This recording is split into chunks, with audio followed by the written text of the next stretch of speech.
Hoping, baby, you will be there. I'll be dreaming, dreaming. Hoping, baby, you will be there.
Peace. Bronzebird here. Another Brownstone Powwow Relxit, the religious exit. And peace to those that's in the chat. You already know. Already I'm getting hit with some weirdo shit I'm sorry. I don't know what the fuck. What is that y'all talking about, yo? Oh man. I don't what are y'all talking about? I don't know what y'all talking about. Anyway, y'all, special episode today. I wanted to make this conversational based because I want to really explore people's mindset when it comes to religion, when it comes to belief system. What is it that you believe in? Are you the type that believe in a higher power? Do you think that the quote unquote God is fictional? Do you believe that religion is all a facade? What is your story when it comes to religion? Did you grow up in a Christian household? Did you grow up in a Muslim household? Did you grow up in a Buddhist, whatever it is, that, and third? See, the thing about it is, as people, right, as humans, we base our lives like a lot of people base their lives around. Okay, a lot of people. What is he talking about? Locomotive trains? Okay, I'm getting off track. Anyway, a lot of people base their like lives around religion and beliefs, right? So much so we come into a society where if you don't believe the same thing somebody else believes in, something's wrong with you, right? And so I'm not gonna lie, like I still have judgments on certain people, and that because of what they believe in, I might look at them funny, I might look at them different, I might be like, okay, you into that, like I'm not into that, that's you know what I'm saying? So that's why I try to make the conscious effort of having a conversation with people and not trying to judge them off an impact, you know what I'm saying? Because everybody has their own story. Everybody can write their own novel, write their own autobiography, memoir, whatever have you, and that doesn't mean that their story is not as special as yours. You know what I'm saying? So why it's very important to me to dig deep into these conversations. I will hope whoever comes on tonight, just be open-minded. Like come through and share your story with me. You know what I'm saying? Because I really want y'all to see that, it's different examples about a lot of different things, right? And look, listen, being raised in the Christian environment, you always get those judgments like, who are they? Like, why do they speak like that? Why do they wear what they wear? Look at what she's wearing, or the pastor, or all this other stuff. And you sit back and you be like, yo, this church is a full of hypocrites. I'm talking from the Christian perspective because that's where I come from. You know what I'm saying? So I'm used to being the type of dude that was into that. You know what I mean? And trying to understand about the church and understand the people behind the church and feeling some type of way because I'm like, here it is. I'm looking up to y'all because y'all are followers of the Lord, but y'all not doing what y'all supposed to be doing to get righteous with the Lord. You know what I mean? So it makes me feel some type of way, most definitely, because I'm just trying to understand people's mindset. Stop. The Lord gonna spite your eyes, J man. You keep talking all that nonsense, all right? You're gonna make me get ugly while I'm supposed to be preaching over here. All right. This guy's a fucking asshole. But nah, real shit. I want this to be like an open forum tonight. I really want this to be an open topic. I have like I think I got like I got two articles. I got a couple of vids, but we can watch the vids. Damn right, I gotta preach. Amen. That's right. Read, read. But nah, real shit.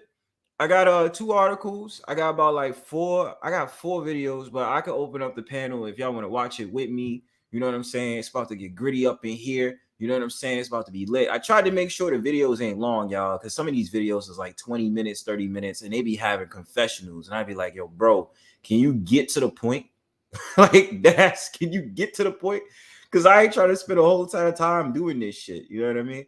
But without further ado, I'm gonna show you exactly what I'm talking about, just so you can understand exactly where I'm coming from. I'll try to make it as quick as possible. And yeah, let's do this, y'all. Let's go ahead and read this article together, y'all. Let's just see what's good. Okay. So the first one is talking about why 5 reasons people leave the church. These are all theories. We don't know for sure if we never know if it's everybody's story, but this is just a dig, and we really want to get to like understanding about this shit. So like let's do this. 5 reasons people leave the church. I've talked to, listened to, and read interviews, blogs, and books by dozens of folks who've left the Christian faith. I've yet to hear a story from anyone who abandoned Christianity based on anything directly related to Christianity, at least the original version anyway.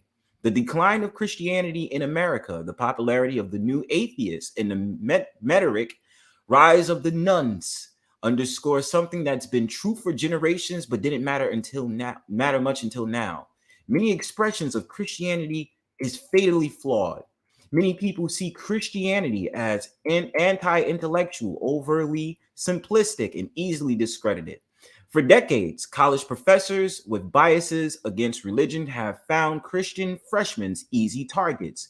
Much of what makes American Christianity so resistible to those outside the faith are things we should have been resisting all along. While many of us have been working hard to make church more interesting, it turns out that fewer people are actually interested. Here are 5 reasons people are really leaving the church. Number 1, we tell people the Bible is the basis of Christianity. Jesus loves me, this I know, for the Bible tells me so. It's a line that many who grew up in the church known by heart, and it reflects a problem in modern American Christianity. Many of us believe that the Bible is the foundation of our religion. I recently read a blog post by a former worship leader who left the faith after she read a book proving contradictions in the Bible. And side note, I always know that everybody always says there's contradictions in the Bible. I already know that. They always say that, right? Apparently, she grew up believing the foundation of our faith is a contradicting book. It's not. Jesus is. When our faith stands on anything other than Christ, we put ourselves and others in positions to fall. Number 2, they believe suffering disproves the existence of God. Renowned New Testament scholar Bart Ehrman says he lost his faith and embraced atheism because of suffering in the world. He's not the only one. But the foundation of our faith is not a world without suffering. Pain and suffering don't disprove the existence of God. It only disproves the existence of a God who doesn't allow pain and suffering. Whose God is that? Not ours. Our God promised there would be suffering until he makes all things new. And I'll get into that discussion after the article. They had a bad church experience. That was me growing up, y'all. Just for a second, so y'all know. Yeah, that was me, man. Like I was like, once I started seeing the contradictions in the church, I'm like, yo, that ass on some real shit, like on some really real shit. How I was really feeling after the whole entire thing, my experience, it made me just say, like, this shit, I'm out. Facts. Like I was like, yo, I'm not fucking with this shit, yo. You know what I mean? Let's read. They had a bad church experience. Most bad church experiences are the result of somebody prioritizing a view over a you. How do they view over a you? There must be errors in this article. Something Jesus never did and instructed us not to do either. Self-righteousness and legalism are leftovers of the Old Testament laws, which Jesus replaced through his death on the cross. Relationships are messy and complicated, but if our actions are rooted in Jesus' command to love one another, John 13:34, we can prevent many of the experiences that led people away from his body. Number 4, we're bad at making people feel welcome. That is a fact. Yo, that is a fucking fact. Yo, you can't tell me shit. And you know what it used to be? It used to really be the elders, like the older ones at the church. They used to make you feel like shit because they would eye you funny, and it's usually always the women. The men, they're a little bit reserved, but at the same time, they be like, "Listen, young buck, don't walk up in here like that." And you really will be dressed to the nines, and they still got a problem with you. So I felt that. I was like, you don't make me feel welcome here. I sit up there and I talk to my friends. And you sit up there saying God is going to judge you for that. Why? Because I'm talking to my friends and hearing the pastors doing his preaching at the same time. I can't multitask. Like, what's good with that? Like, I'm not feeling that. You make me feel some type of way. I'm gone. So it says it wasn't just his message that made Jesus irresistible. It was Jesus himself. People who are nothing like him liked him. And Jesus liked people who were nothing like him. Jesus invited unbelieving, misbehaving, troublemaking men and women to follow him and to embrace something new, and they accepted his invitation. As followers of Jesus, we should be known as people who like people who are nothing like us. When we invite unbelieving, misbehaving troublemakers to join us, they should be intrigued, if not inclined, to accept our invitation. Last one says, number 5, we made ecclesia, the church of building. The word church should have never appeared in our Bibles. It shouldn't have become part of Christian culture either. It's more than a mistranslation. It represents a misdirection. While the major of your English Bible is a word-for-word translation from Greek, the term church is an exception. The term church is not a translation. It's a substitution, and a misleading one at that. The term church is a derivative of the German term Kirche, meaning house of the Lord or temple. The term of German origin was used to interpret rather than translate the Greek term ecclesia throughout most of the New Testament. The Greek term ecclesia is translated as church over 100 times in your English New Testament. But in Acts chapter 19, verse 32, a passage describing a city in uproar is translated differently. The assembly was in confusion. Some were shouting one thing, some another. Most of the people didn't even know why they were there. Ecclesia was not and is not a religious term. It does not mean church or house of the Lord. It certainly shouldn't be associated with a temple. The term was used widely to describe a gathering, assembly, civic gatherings, or an assembly of soldiers, or as was the case in Acts 19, an assembly of riding idol manufacturers. An ecclesia was a gathering of people for a specific purpose. Any specific purpose is not a building. It's not a physical location. It's a group of people. It's a lot easier to stop showing up at a place than it is to disconnect from a group of people who would intimately know, love, and support each other. If we want people to stop leaving the church, if we want Christianity to be irresistible again, then maybe it's time to take another look at the movement Jesus started 2,000 years ago. Drop the mic. Drop the mic. No shit. Yo, all right, yo, I gotta play that for you. Y'all. It was a request. It was like that. EAP. Cap. Cap. CAP. Cap. I got you, I know. I got you, bro. Cap. And he says, Bible, the white man's book. Bible, the white man's book. And look, listen. Oh, shout outs to Where the Rabbit Hole Ends. I appreciate you, man. I appreciate it so much. Thank you, bro. But like, yeah, man. I always hear that it's the white man's book. But then it's like, okay, what are we talking about? Because in my experience, what I've learned so far, the so-called white man didn't rule that long, right? The so-called white man only ruled for like maybe a couple of 100 years. He didn't rule that long. So the original people would be the so-called black people, right? Because the original man, in my belief system, started with the so-called black man. Would you say today's so-called African Americans, Caribbeans, or Africans? We don't know, right? Because even still, the original Europeans would be defined as so-called blacks, right? That's just my whole entire thing. The original Brits, fucking Moors, and all that other shit that was going on during that period in time. Now I'm slow to the learning shit, so don't get at me and ask me 1,000 questions, because I will tell you I do not know everything. But yeah, we already have an understanding that so-called black man was in rulership first. To say this is a so-called white man's book, what's your proof? And who actually really wrote that? Because if you're gonna tell me King James, then there's obviously evidence to prove, and then it's allegedly to prove that he wasn't a so-called white man.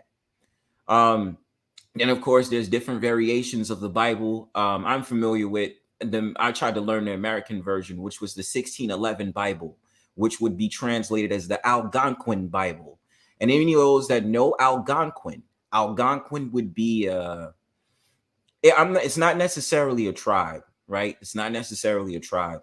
It's a formation of different Aboriginal Americans, because I don't like saying Native Americans, Aboriginal American who can speak the Algonquin language, which usually existed within the northeastern side of the United States. King James was Jihei. Yes, allegedly I heard that too. I ain't going front like I did. I mean, but a lot of times, see, the thing about sexuality back in those times, it wasn't as conformed as it is today, where we might look at someone who is gay or bisexual and it's taboo. You know what I'm saying? Back then, their whole entire thing was very different. It wasn't the same how it is now. They could have quote unquote homosexual sex and not think anything of it, but inherently it would be wrong, right? Sodomy and all that other shit that it was talked about in the Bible as well. So yeah, to answer Jay's questions, Algonquin, Grand Theft Auto 4, that's where the name came from. Yes, Algonquin was I because I thought Algonquin mean land of many hills. Hold on, let me type that in English. No, but yeah, Algonquin, which they named the fictional version of Manhattan. Manhattan comes from Manhattan, which means land of many hills. Algonquin is a tribe, the Aboriginal tribe. Well, it's not necessary because there's no technical Algonquin tribe. There's bands of Algonquin speaking people. You understand? So yeah, man. That's mainly it on that shit. But yeah, that's where it comes from. And then it's like, yo, I love how we always get into conversations about Grand Theft Auto 4 being the fictional version of New York City, yo. Fucking Algonquin, Dukes, Broker, Bohan, Alderney. They said, fuck Staten Island, yo. Fuck Staten Island. It's Jersey, yo. Fuck that shit. But nah, real shit. Let me get back to what I was talking about. So I just wanted to show you like maybe a couple of videos. Y'all can hop on me after I play this video. I have some more in mind, but we could talk about it, bro. We could talk about it. You feel me? Make sure y'all get that likes and make sure y'all fucks with the kid. You feel what I'm saying? I dig y'all. Thanks for coming through tonight. I appreciate y'all. But yeah, this is one I wanted to play. I found interesting. I got a couple of more, but I don't want to stretch it out and make it all like video we don't get a chance to discuss. You feel me? So check this out. Just when it starts rolling, then suddenly you have something you want to do with your fucking face. Fucking idiot. Anyway, in a way, sideways. So yes, let us talk about some rumors and some truths. Was I in church? Yes. Did I want to become a pastor? Yes. Did I get to be a pastor? No. These motherfuckers couldn't allow me to. I think I was too volatile. Maybe I was not good enough. Who gives a shit? But now the blunder that church gave me is unbearable. Church pushes you towards marriage. I have a toy from that marriage, bro. It's not all bad. It's not all bad. But yeah, church was fucked up, let me tell you. That place is full of shit. Yes, let me be the one to say it. You guys are being lied to. That place is full of shit. There's nothing going on in the churches anymore that makes any sense. Maybe in the early 80s and in the late 80s, early 90s, maybe. But right now, that is the most corrupt. That one and the government, honest to honest. Yep, I said it. You want to crucify me? Go fucking suck on a dildo. Nobody gives a shit. Why was he so vulgar when he said that? Peace, Bronze. Go suck on a dildo. Yo, what the fuck? Why is he so upset? But nah, real shit. Like when he says something that's profound, right? Like, could you feel like religion back in the 80s and 90s than you feel in the 2000s? Like the breaking point, like me growing up and shit. Like, you was raised to feel like that Kirk Franklin, that Mary, and all that other stuff. You feel me? Like everything coincided and shit, bro. You know what I mean? So that's why I'm just like, okay, was it a time where we really felt church more than we do now? Like, what is the deal? Peace, Angel. But I really like the perspective on that. So this is what I'm gonna do. I'm gonna read one more. I'm gonna read one more article for you guys, and then I'm gonna play another video. Y'all can come up on here, chat it with the kid, and we can get into this discussion. But I just find it so fucking ironic, yo. This is you know what I mean? Because it's beyond just talking about Christianity. It's beyond that. Trust me, it's beyond that. It's about like what is the mindset of people, huh? Like, what is the mindset of everyone? Like, would you like me? Like, because I'm not a Christian. I'm not a Christian. I don't proclaim myself as a Christian. But what I'm saying is, us as people, right? Like, would you not like me if you found out that I was a Christian? You know what I'm saying? If I was a Bible thumper and I sat out there and say the way that you speak, like outside of Bronzebird shit, you feel what I'm saying? Like outside of Bronzebird, like if you didn't know Bronzebird, right? And you seen my panel and we had some raunchy discussions, and they like, as a Christian, the stuff that you say on your panel, Bronzebird, I don't like that shit. God is gonna spite you down for the shit you talking about on your panel. Like, I mean, obviously, my thing is, I would tell you, go fuck yourself. This is my shit. I could talk about whatever the hell I want to talk about, so you can shut your face. But at the same time, the rhetoric will go into that. It will go into some taboo shit where it's like you look at me crazy because the way that I talk and the way that I express myself, you don't like that. And I'll be honest with y'all. I really will be honest. Oh shit, peace, Big Dog Philly, what's good, bro? Thanks for coming through. I appreciate you, bro. But the real shit, he says, I hate all religion. I never look at nothing outside of self. Okay, yes, exactly. And even with the beliefs, bro, like talking even about Aboriginal, right? They had different gods that they prayed to. You already know that, right? The sun god, the moon god, the crop, well, not necessarily the crop god, but they would pray to God for crops. So there was always a god that they prayed to. And, they had their whole entire markings of who they wanted to serve when it came to their beliefs. But today, if you sit up there talking about you pray to a moon god or sun god, people are going to look at you crazy, depending on who you are, right? So that's why I say it's always very remarkable having these conversations and understanding people, yeah, and getting into the whole entire sin. I know I've sinned. I'm going to hell because I sinned. But what's the concept of heaven and hell? Really? Like, what is the concept, right? This is something I still battle with. Like, what is the concept of heaven and hell? What is purgatory? You understand? Like, what is that shit? You know what I'm saying? Is my behavior very unmarkable before the Most High, Yahweh, Yahuwah, Jesus, Buddha, the Almighty? I don't know what the Muslims usually say, but you know what I mean. Religious worship. You understand what I'm saying? All this shit. You know what I'm saying? Yeah. So I'm just gonna read this last one really quickly, and then I'll put it on a vid, or I'll just share out the link if you guys want to come up and talk with me. Shout out to Chris Paluski. I'm not gonna make this a long read. I'm gonna just give you a perspective, right? Let's see, y'all. Let me just skip to where they're saying. Okay. According to the Center for the Study of Global Christianity, more than 200 Christian denominations operate in the United States, and there is talk of more denominational splits in the coming year. Division is causing people to abandon Christian churches. Last year, Berna found that the share of practicing Christians has dropped nearly half since 2000. Gallup recently reported that U.S. church membership fell below 50% the first time in 8 decades. No more at the pews. I can't help thinking that there could be a correlation between our public infighting and the undeniable fact that fewer want to be associated with us. That is a fact. Young adults flee the church. In a 2017 Lifeway research survey, a majority, 66% of Americans ages 23 to 30, said they stopped attending church on a regular basis for at least a year after turning 18.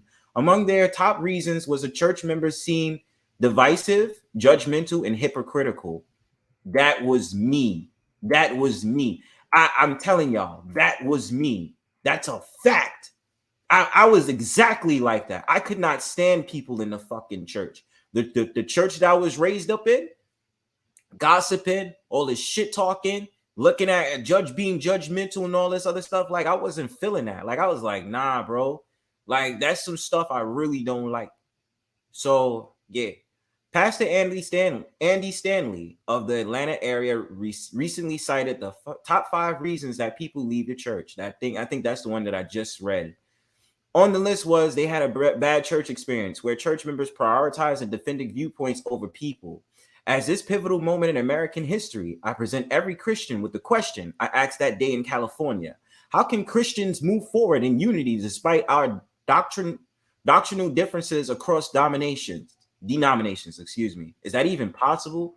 Now, I want to say that doctrine is extremely important. I am not downplaying the importance of theology and what the Bible teaches. I'm emphasizing that Christians are too often known for what we're against rather than what we're for. Too often we celebrate divisions to show we practice the purest form of Christianity.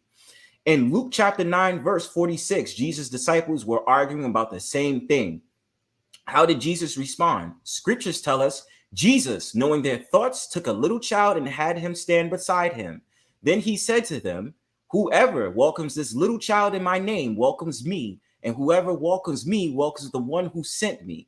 For it is one who, at least among you all, who is the greatest. Similarly, the Pharisees confronted Jesus in Matthew chapter 22, verse 36 to 40, about which commandment was the greatest. Jesus replied, love the Lord your God with all your heart and with all your soul and with all your mind. This is the first and greatest commandment, and the second is like it. Love your neighbor as yourself. All the law and the prophets hang on these two commandments. James, the brother of Jesus, writes, religion that God our Father accepts the pure and faultless is this, to look after orphans and widows in their distress and to keep oneself from being polluted by the world. James chapter 1, verse 27. All right, I'm not going to bore y'all to fucking death with this. I'll send in the article so y'all can read that. But basically, yeah. Fuck, I think I'm picking up on people's accents now. Let me read this last article, this last paragraph. Unify around core commands. Just imagine if we Christians were primarily known for these action items: loving God, loving our neighbor, and serving orphans and widows. I'm optimistic enough to believe Christians across denominations with different doctrinal beliefs can unify around these commands. At Bethany Christian Services, our staff, supporters, and board members come from different denominations and hold different doctrinal views. But we have determined together to build a broad coalition of Christians to serve children and families in the greatest need. We have learned that unity doesn't equal uniformity. We can passionately work together to love God, love our neighbor, and serve orphans and widows despite our differences. The reality is that our country has far more children in foster care than adults willing to provide a safe and stable home for them. More than 400,000 children are in foster care in the United States, and more than 100,000 are waiting to be adopted. The statistics for children who age out of foster care are grim. Higher rates of unexpected pregnancies, homelessness, and incarceration. Children need a family where they can be safe, loved, and connected. At the same time, a record of refugees from around the world are fleeing violence, corruption, trafficking, and unthinkable poverty in search of safety elsewhere. For most, living home is a life or death situation. I truly believe we bring the kingdom of heaven to earth when we welcome refugees through refugee resettlement or by providing a home for children who have escaped their own. Okay, this last one right here, and I promise I'll get to the video. Christians are called to walk alongside struggling people: an expectant mom facing an unintended pregnancy, a dad recovering from substance abuse, parents trying to keep their family together. The need is great. Think what a great revival could break out if we focus more on loving God and caring for the most vulnerable. At the end of our conversation, the pastor and I agreed that serving vulnerable children could be a unique opportunity to bring the Big C church together. The world is watching us. For the sake of our Christian witness in a challenging culture, I hope for a day when Christians can unify around loving God, loving our neighbor, and serving the vulnerable. All right. So, okay. So, yeah. What the fuck y'all talking about stocks for? Yeah. So that's it on that, y'all. I'll post the link up here in case y'all want to roll with me. I'm gonna gather the other video together so that I can, because it was a bunch of videos I had, y'all. I had mad fucking videos today. I had mad of them, bro. Like, I really had mad of them. So I was like, yo, let me chill, because this is mad of them I got put on. Peace. What's going on? Hey, how you doing, man? You no good devil. Who is this devil speaking to me? Is this Oh, Caucasoid? oh. This Caucasoid devil? You What? no, I'm no cockanoid. Don't you dare call me No, a no, no, no. cockanoid. God might spite you. No, but it's not for that. You're taking this out of context. No, you are the Bronzebird. con. Wait, You wait are a the minute. con. Oh, okay. Oh, you Mike, hurt what's my going heart, on, bro? Bronzebird. You hurt my heart. Yo. Oh shit, Man, it's we talk about Mike. your heart, What's man. going on? What y'all got going on? Yeah, we're talking about Relxit. Talking about the religious exit. Why did people decide to leave the church, or why did they disband Why do people religion, or leave what the do they think church? about it? You know what it is, yo? I could break it down real easy. Break it down. So we in essentially like an information renaissance, right? I am. And your common person didn't have access to all this different information about history and about, you know what I mean, what actually happened, all these different texts, manuscripts, documents, artifacts.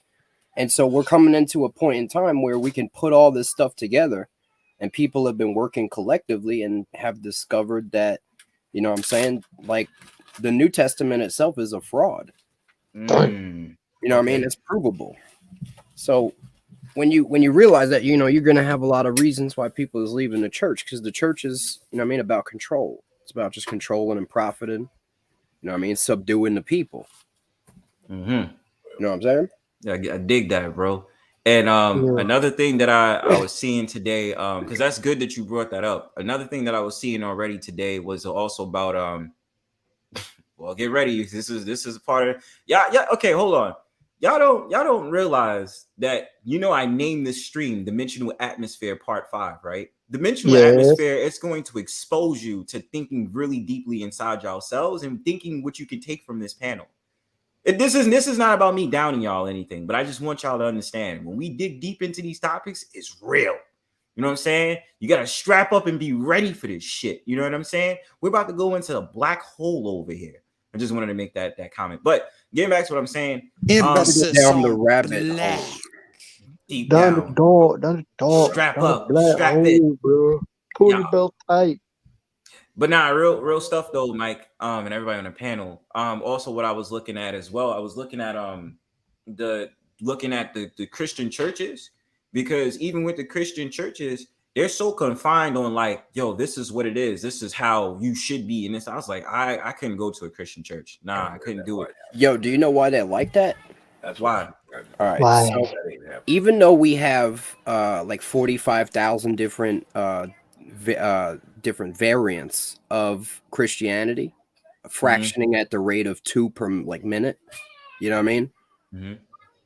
What we also see is that they are all, for the most part, all nonprofit 501 chapter 3s. And if you know anything about how this works and how they get their money, they are under the absolute control of the Catholics. Whether or not you're Protestant or Baptist, they all have to, you know what I mean, answer to the top dog.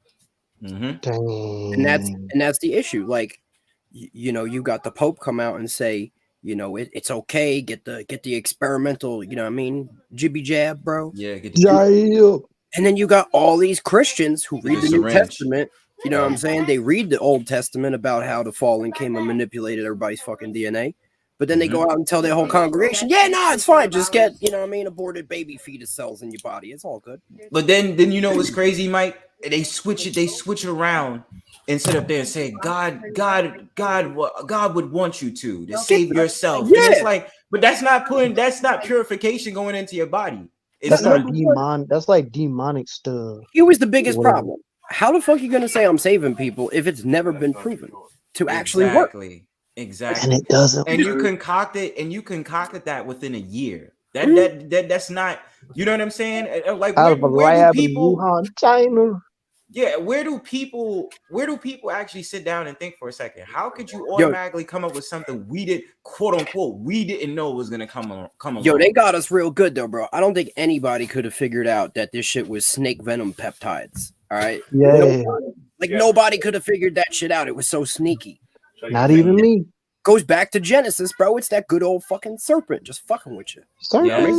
Yes, absolutely.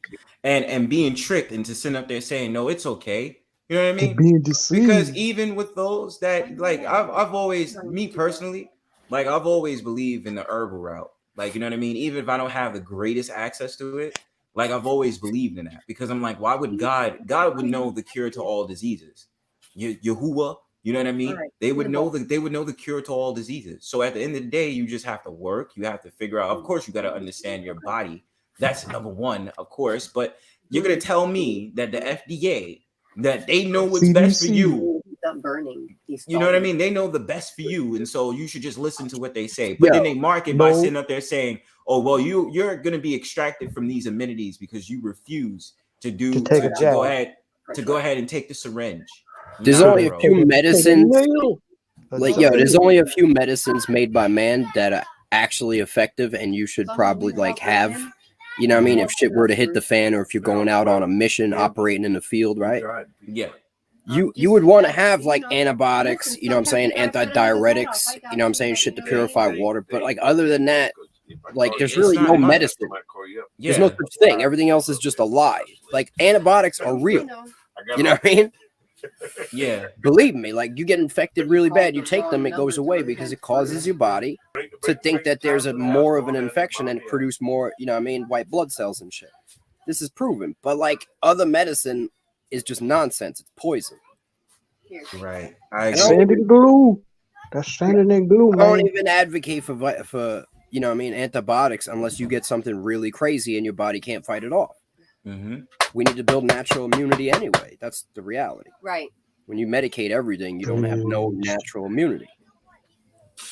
I agree. Greg and J-Mans, what's your thoughts so far? It don't have to necessarily be about the I've been syringe. thinking about this for the last 2 years already. Why did this COVID mess come out of a lab in Wuhan, China?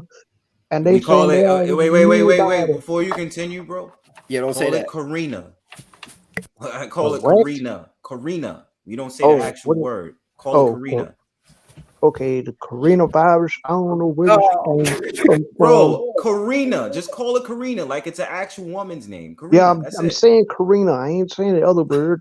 But anyway, the way I look at it now is they're saying the COVID. They're saying the Karina cases is going back up again. I done found that out about in the newspapers already. So, each yeah, one has consequences. It's all You just understand? That's bullshit. not to say that if They're you walk really into a just place spraying there's poison not on another one us. right there asking you. You know what I'm saying? You're gonna do They're what just you spraying want. poison on us and Chemtrails radiating. everywhere. Chemtrails everywhere. Now they got this Don't say freaking that either. Don't say coronavirus that. out Oh, here. stop I'm like, saying words.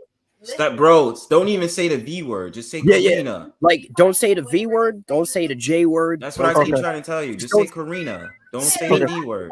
Whenever it's But any anyway. type of word that could be, you know what I mean, possibly related to this whole situation, we have to speak like we're retarded. Yeah, Okay. thank you. Anyway, like I said, this Karina thing that came out of a lab out of freaking China. Now it's all now this Karina stuff that came out. It's everywhere.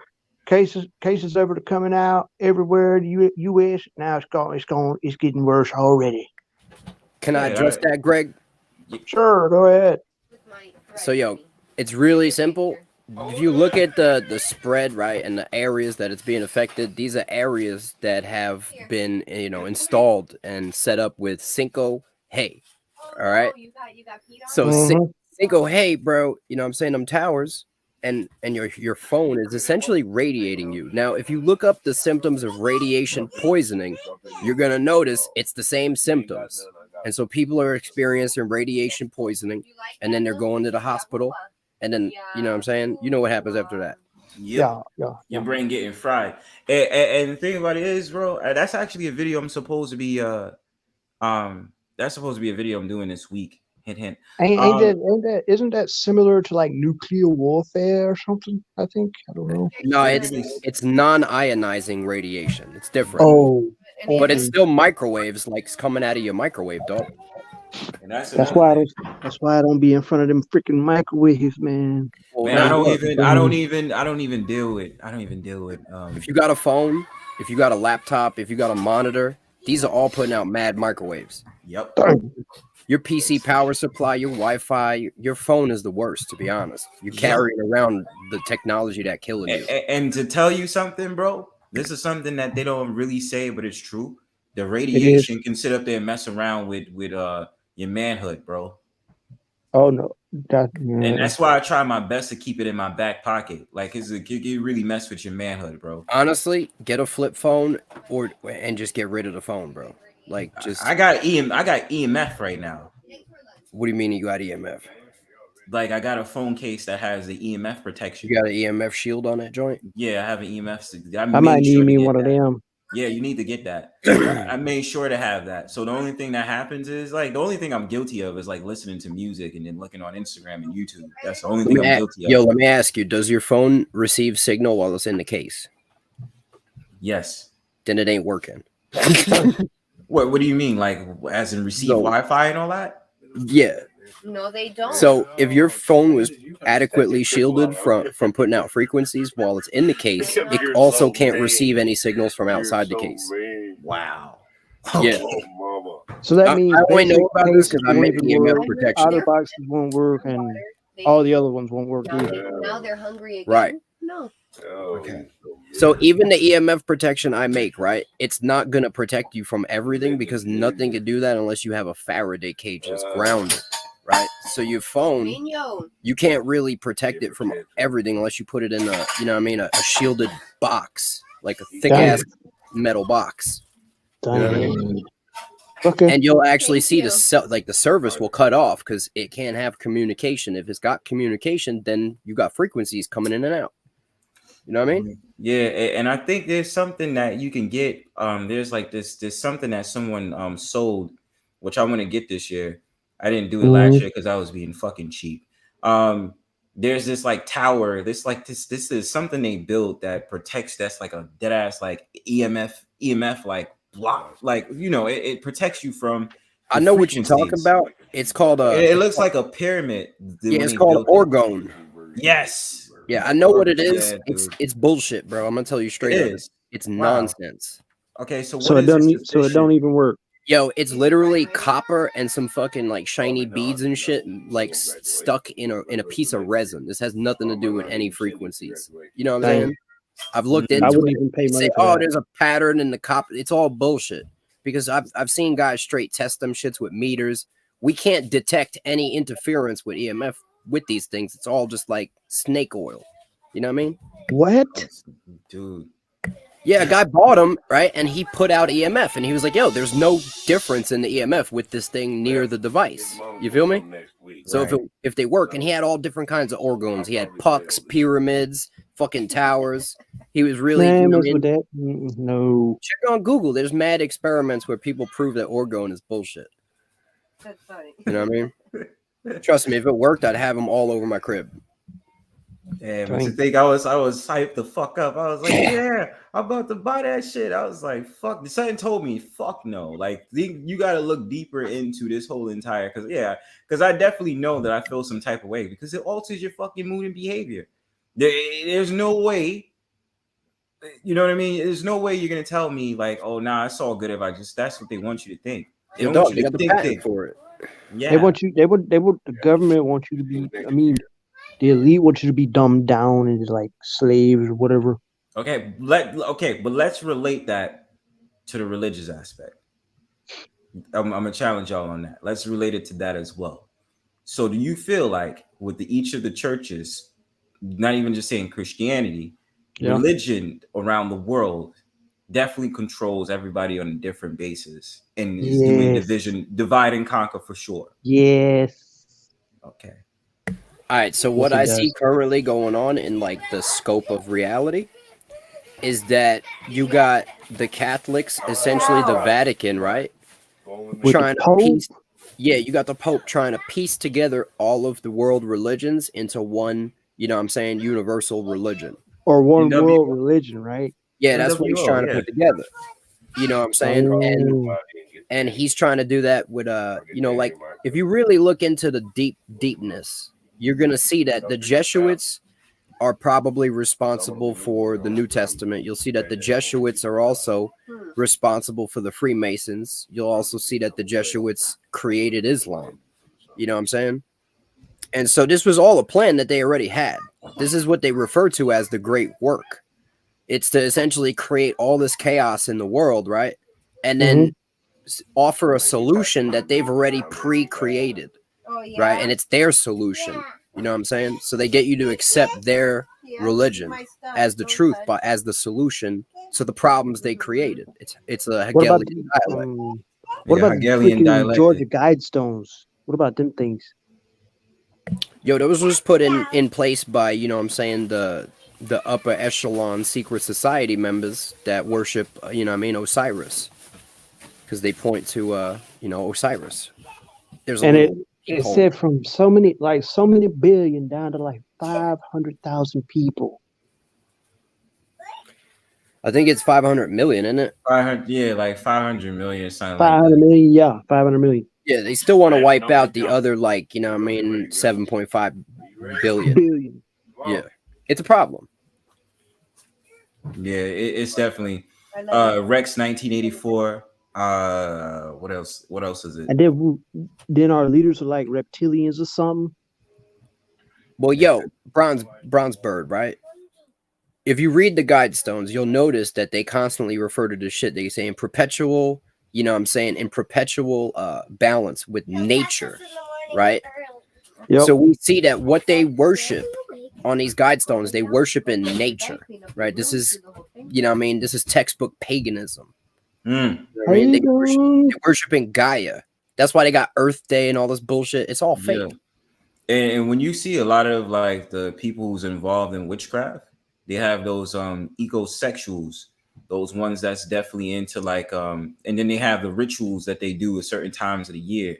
I know fall is definitely one they do it, and then like there's some type of special ritual they do in the summer. But like them ecosexuals, like a lot of them is involved in the witchcraft, and you know they summon like a lot of their spirits through that shit. You know what I mean? So I definitely been peeping that. Like I've even looked on. I think I did a powwow on that before. I might have. I'm not really sure. Or I had it in planning, and I had looked around and I was just like, a lot of them is into that. So it's like it ties in. You know what I'm saying? Because the way I look at nature differently than how they look at nature. You know what I mean? Like, you know, it's a divine thing. And honestly, nature defines freedom. You know what I mean? Because the thing about it is, we're all like, my thing is, I'm in a metropolitan area, so I'm already getting all the different frequencies on a daily basis, and then I'm compacted around other people. So yeah, yo, like I'm like fucked. I'm tap out, and I don't have the best methods when it comes to, you know, shutting shit down. But like even my practices, like keeping my phone if I'm going to sleep, I try my best all the time to do this. Keeping that shit like either in another room, or keeping that like far away from you, like on the other side of my room, which not necessarily saying it helps at all, but especially I've been picking up on this for a while, and maybe it's a part of the demonics plans, the Jesuits or whatever, the bloodline and this, that, and the third. And when you start seeing more of these towers come in, you know what I'm saying? It's so weird because at the work spot that I'm at, it used to be 5G for the Wi-Fi. Now it says 6. What? 6? It says 6. It has the Wi-Fi sign, and it says 6. Yo, you want me to really fuck you up, bro? In the brain? Yeah. All right. Go for it. Yo, all these devices that we got, right?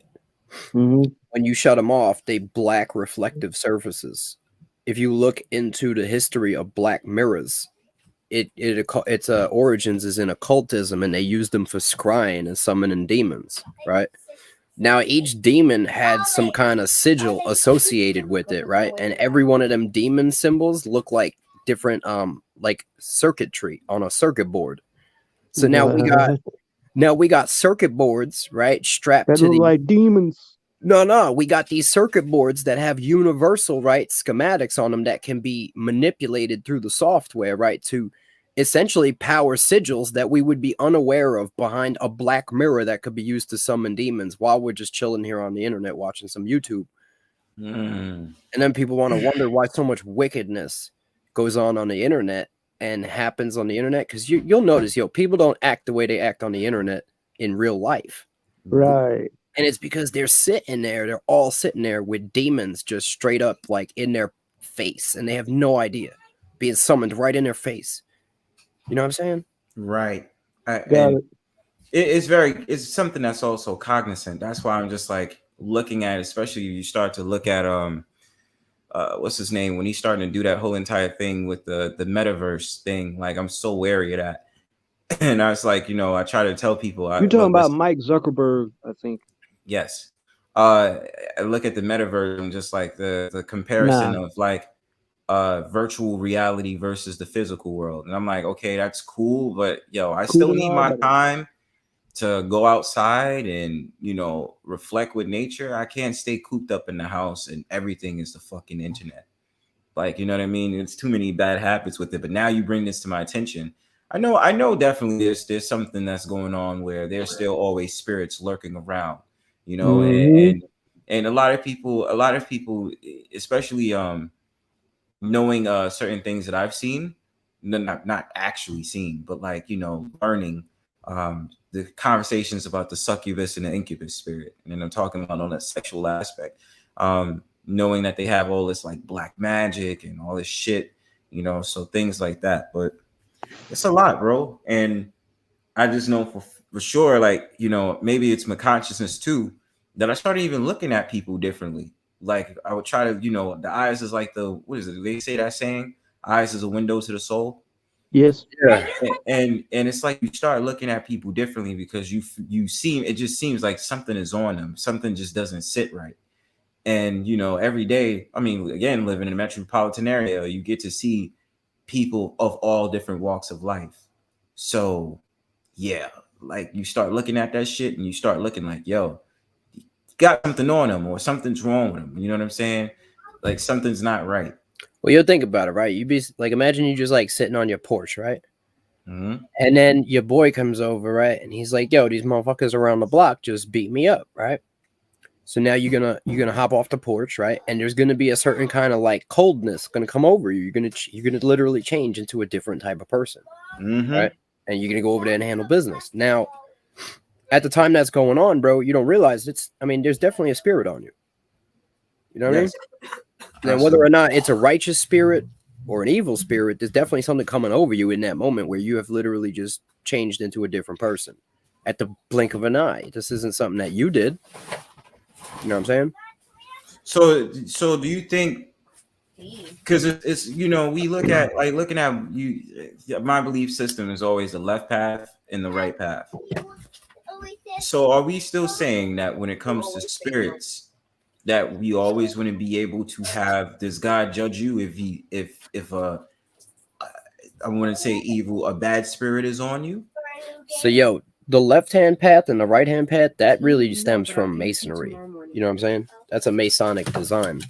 And I could break down where that kind of comes from. It's like, all right, so you had Lucifer, right? This is my personal beliefs, just to let everybody know. Don't take this for the doctrine or the word of the Almighty. This is what I believe. I believe that Lucifer was commissioned with testing the heart of man. And so along with doing so, Lucifer divided his own personality into two people. He created Satan and Jesus. One of them would be the most good and one of them would be the most bad. So now whether or not you decide to follow, the good or the bad that you've been told only exist, right? Now, no matter which decision you make, you still are following Lucifer, right? Because at the end of the day, I believe that both paths take away from the following of the Almighty. And that's really the greatest crime being committed. But when it comes to the Almighty, the problem that Christians definitely indoctrinated in people, they made it seem like Jesus, well, we're going to just use Jesus for the term. Jesus could do no wrong. Well, we already know definitely scriptures in the Bible. He was angry. He had killed.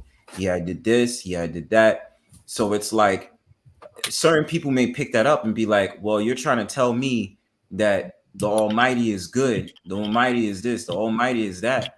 But he killed people. Yeah, if I kill people, that's against what he's about. This is So what I'm how trying is to it that? explain, Brownsbird. Okay, go ahead. I'm trying to explain that, you know what I'm saying, this idea of this good guy and this bad guy, right? It's fictional.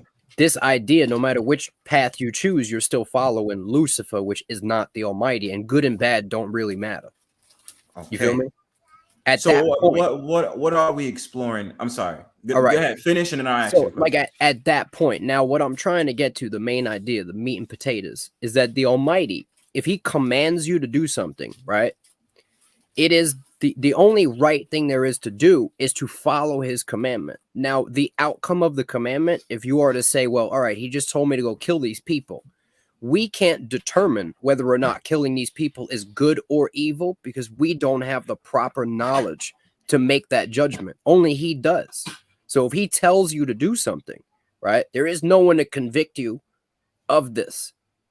He's already determined that this is good because he does no evil. Even though what we see appears to be evil, we don't actually have the full scope, right, of reality, of what transpires, the ends of that, you know what I mean, action. What happens? We don't know. He does, and therefore, you know what I'm saying? There's no evil or good necessarily with the creator. He doesn't commit evil. He only does good things. We try to sit here and say, oh, that looked evil to me, but we don't really know, which is why we can't judge another man and say he's good. We don't really know what good is. We just think we do. You know what I'm saying? Right. But nothing good would ever take your focus away from the creator and bring it to themselves, ever. Okay. I like that.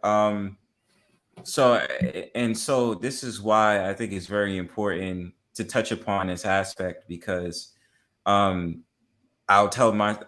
say personally, living in the city that I live in, I started feeling some type of way about seeing Satanists. I was just like, you got the Star of David, even though I didn't really know anything about it like that. Because I mean, I'm not gonna lie, I was ignorant into the fact, and that's why I tell people I'm very calm and understanding that I really want to gear myself to studying the Bible, studying Hebrew, doing all those different things, because I'm very much interested. But just to understand, like when I started seeing more of the Satanism thing come out and seeing going to hell sweatshirts, and I was just like, who the fuck are you people? And wearing all black and like Star of David, like I told you, I was like, okay, I'm not trying to be judgmental. There's definitely a certain, like when you're talking about spirits, there's definitely something I feel about you. And I'm not trying to judge you off of that, but I can't shake the idea there's something on you that just is unsettling to me, just based upon certain people I met. There's certain people I met that had confirmed to, like, confided in themselves to tell me that they are a Satanist. And I was just like, they seem like cool people. So in my world, I like to be open-minded, because I always tell people, everybody has their own path. I believe in journeys. I'm very fixated on that. I believe that everybody here could be quote unquote chosen, or they could just be regular everyday people who just need to find their purpose in life and need to know exactly what they want out of life. Everybody's different.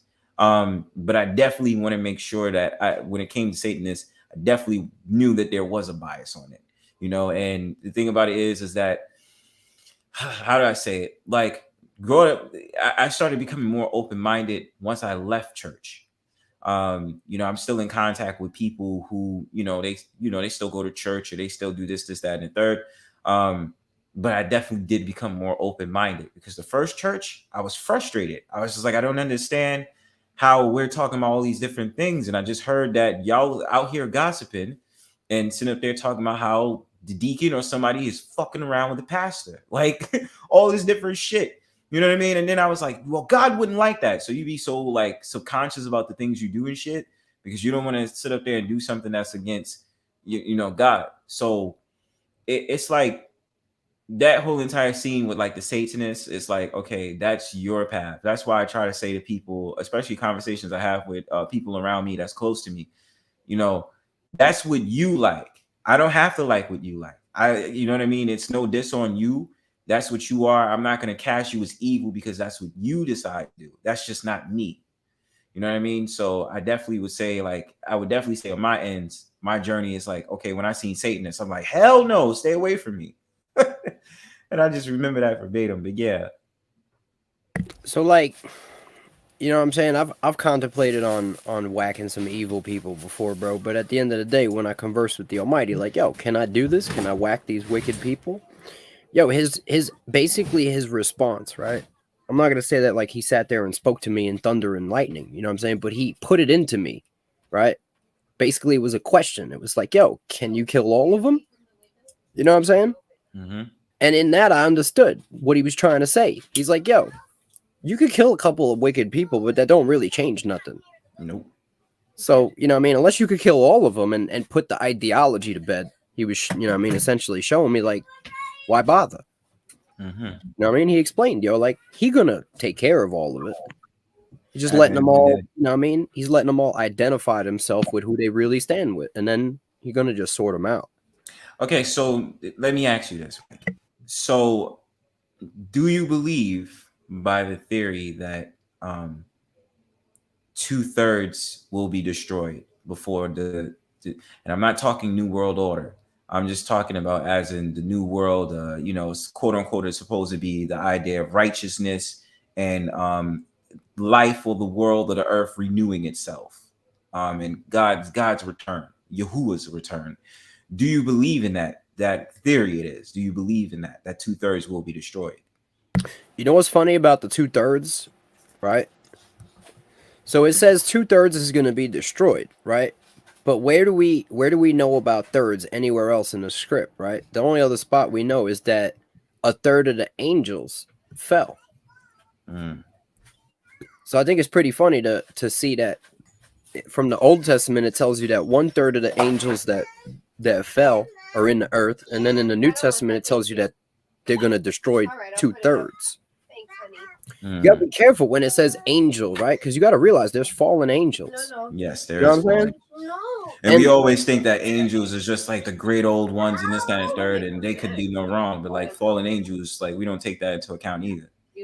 There's a lot of madness, you know what I'm saying? But I mean, if you look in like Zechariah, right? We got prophecies about 2/3 of the people being cut off. You know what I'm saying? Mm-hmm. So I can see where they would draw this from. You know what I mean? It was a common theme. You know what I mean? I think it's going to be a lot of people is going to be destroyed. I personally can't see the majority of this planet surviving judgment. You know what I mean? The destruction of the planet. Like, I can't see that happening. There's just too much wickedness in the earth currently. You know what I mean? Yes. I mean, that's just by my standards, but the Almighty has even higher standards than a person that's lived through these generations. You know what I'm saying? He has to be looking down on us. And he has to be pissed, bro. I'm just saying. I'm pretty sure he is. And a lot of people be like, oh, you know, it's the last days and blah, blah, blah. But we've been saying the last days for many generations. And I've said before, maybe on a panel or something, I said, each generation has been indoctrinated with something. It's just that now it's not, the plans is not covert anymore. It's overt. So the thing about it is everybody can be mad all they want to, like right now, you know, about like, you know, grooming the children. Because my generation, millennial generation, who gives a fuck about us right now? Generation Z is the come up. But the main plan is to focus on Generation A. So it's like it's flabbergasting to me when I hear people talk and they say, "Oh my God, like I can't believe it," and da da da this that third. Or how? You just don't understand. You're saying this because it's now in your face and you have no choice but to see it for yourself. But the thing about it is, we all have been indoctrinated. When I was growing up, I was indoctrinated too, and that's the thing about it. A lot of people, especially so many of these people nowadays want to talk about all this bullshit about being woke. Do you know what the fuck woke is? Honestly, being woke is one of those things that'll get you killed. You know, being woke is one of those type of things. Being woke is one of those type of things that makes you casted as an outcast.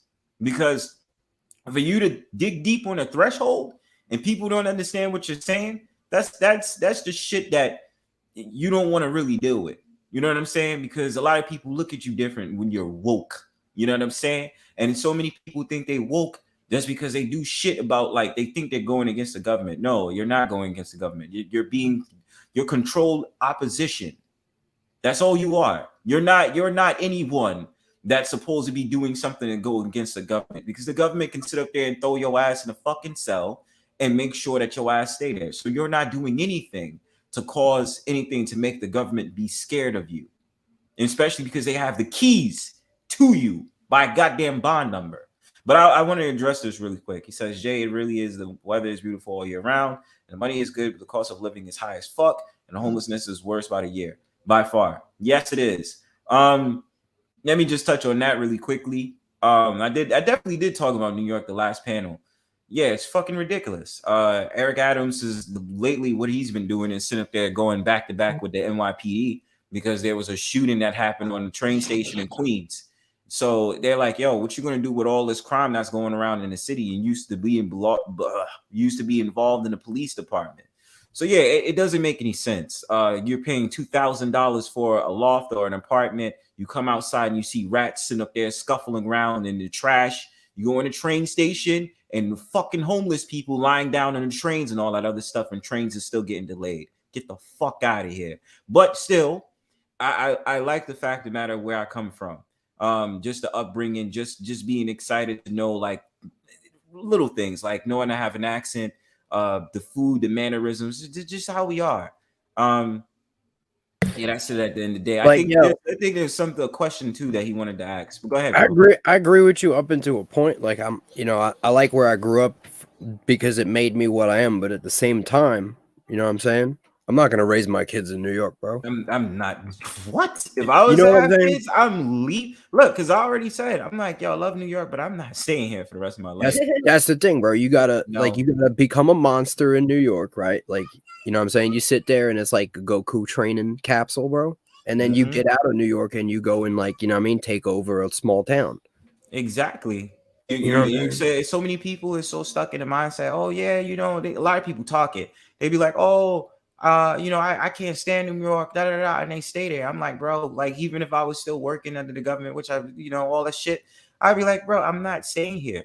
What for? I'm gonna be stressed out about shit that I don't need to be stressed out about. I said, look, listen, low key, I'm a fat motherfucker in a skinny body. Well, I'm not skinny, but my thing is, look, listen, it's ridiculous. Why am I paying $7 for a goddamn cookie? Look, I went to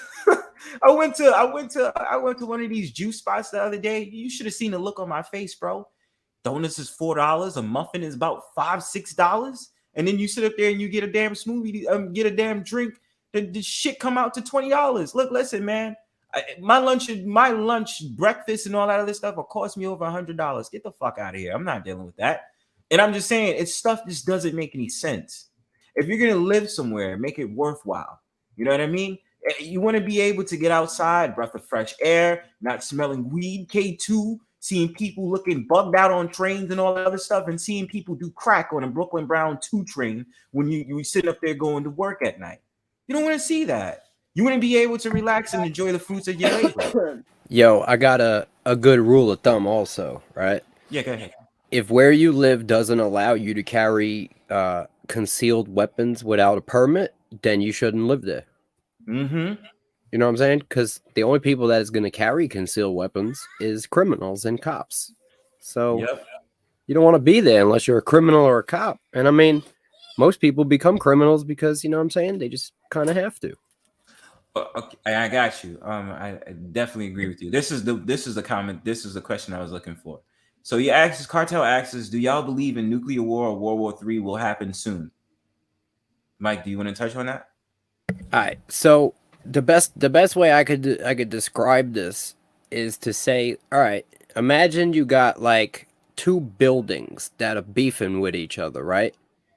And even though they have the capability to, you know what I'm saying, go ahead and like blow the other building up, right?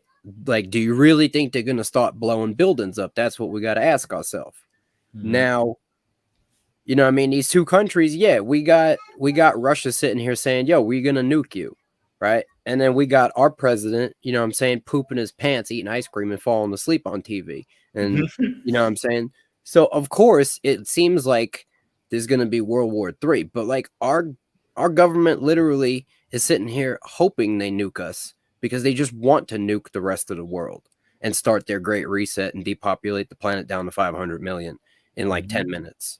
Of course they want to nuke the planet. They just need a reason. And like Putin, at the end of the day, doesn't actually want to get nuked and have the whole planet be nuked. So he's not going to give them a reason to fucking nuke the whole planet. He's trying to actually, I think, he's trying to fight against the cabal at this point in time. And but that's then why again, he's getting a lot of shit. Yeah, at the end of the day, it could all be just, you know what I'm saying, more like massive scale controlled opposition mindfuck, but at the same time, might not be. You know what I mean? We working with, you know, a very uncertain times in the saturation of information, in the age of the information renaissance. You know what I'm saying? It's really hard to determine what is the truth anymore. Like, it's, you know, we live in the fucking matrix, dog. Yes, and I definitely do agree that we do live in simulation, right? And even still, like foreshadowing, you know, I know a lot of people may pay attention or they don't pay attention to. This is something I definitely awakened to, right? Like seeing things on TV, like Day After, what is it? That movie Day After Tomorrow, or the movie that came out in like 2003. Recently, I just seen an Action Bronson music video, and then there was a couple of other things that I saw where they were sitting up there talking about, oh yeah, New York is going to be underwater and all this other stuff. And, you know, oh, I had this prophetic dream that New York was going to, the Great Babylon was going to be destroyed in an hour. And it's just like my whole thought process, even if it's from the Most High or not, I don't want to panic. Like, I want to be able to say, look. No, yo, no lie, bro. It is going to be underwater, bro. I have a feeling it is. I got family there, you know what I'm saying? Because I'm from New York, bro. I got family out there in Staten Island. I told them, yo, listen, like, you need to get out, like, immediately. And, like, yo, at the end of the day, the flooding of it is going to happen eventually. That you could just Google the naval flood map that they've been aware of for a long time. And when the Mississippi River continental divides, it is going to be underwater. That's just a fact. But aside from that, all right, what I'm telling you, you have to pay real close attention. There's absolutely going to be a food shortage. They're destroying processing plants. They're cutting back on all the supplies, all the fertilizer. They're doing everything they can to cause a food shortage. So what I'm saying is, when this happens, if you're in New York City, it's going to be really bad. It's going to be really hard to get out. And this is the same thing I've told anybody I love that lived there still. You know what I mean? But the great thing is like I'm lucky I had that mindset. Like, yo, I'm trying to get the fuck up out of here, man.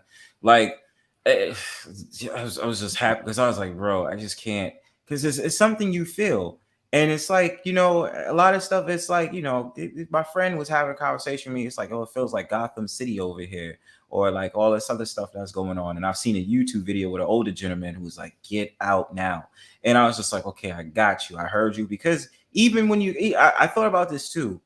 When Hurricane Irene happened in 2012, the back of my head said, my subconscious said, that's a warning to what could be, what will. When you started seeing the destructible damage, like one of the train stations, I know that for sure, that shit was like water was hitting it. You even seen a subway train just like sitting right on, like the water is like, yo, what the hell? And like, for instance, Far Rockaway, it looked like a war done, like a goddamn missile hit that place back in 2012. Yo, they had boats, like giant ass boats on the fucking land in Staten Island, like just in the middle of like the highway, bro, like a whole boat. Exactly, man. Like, you know, them joints that carry like cargo containers, like a massive boat, bro. Yeah, dude, like on the road.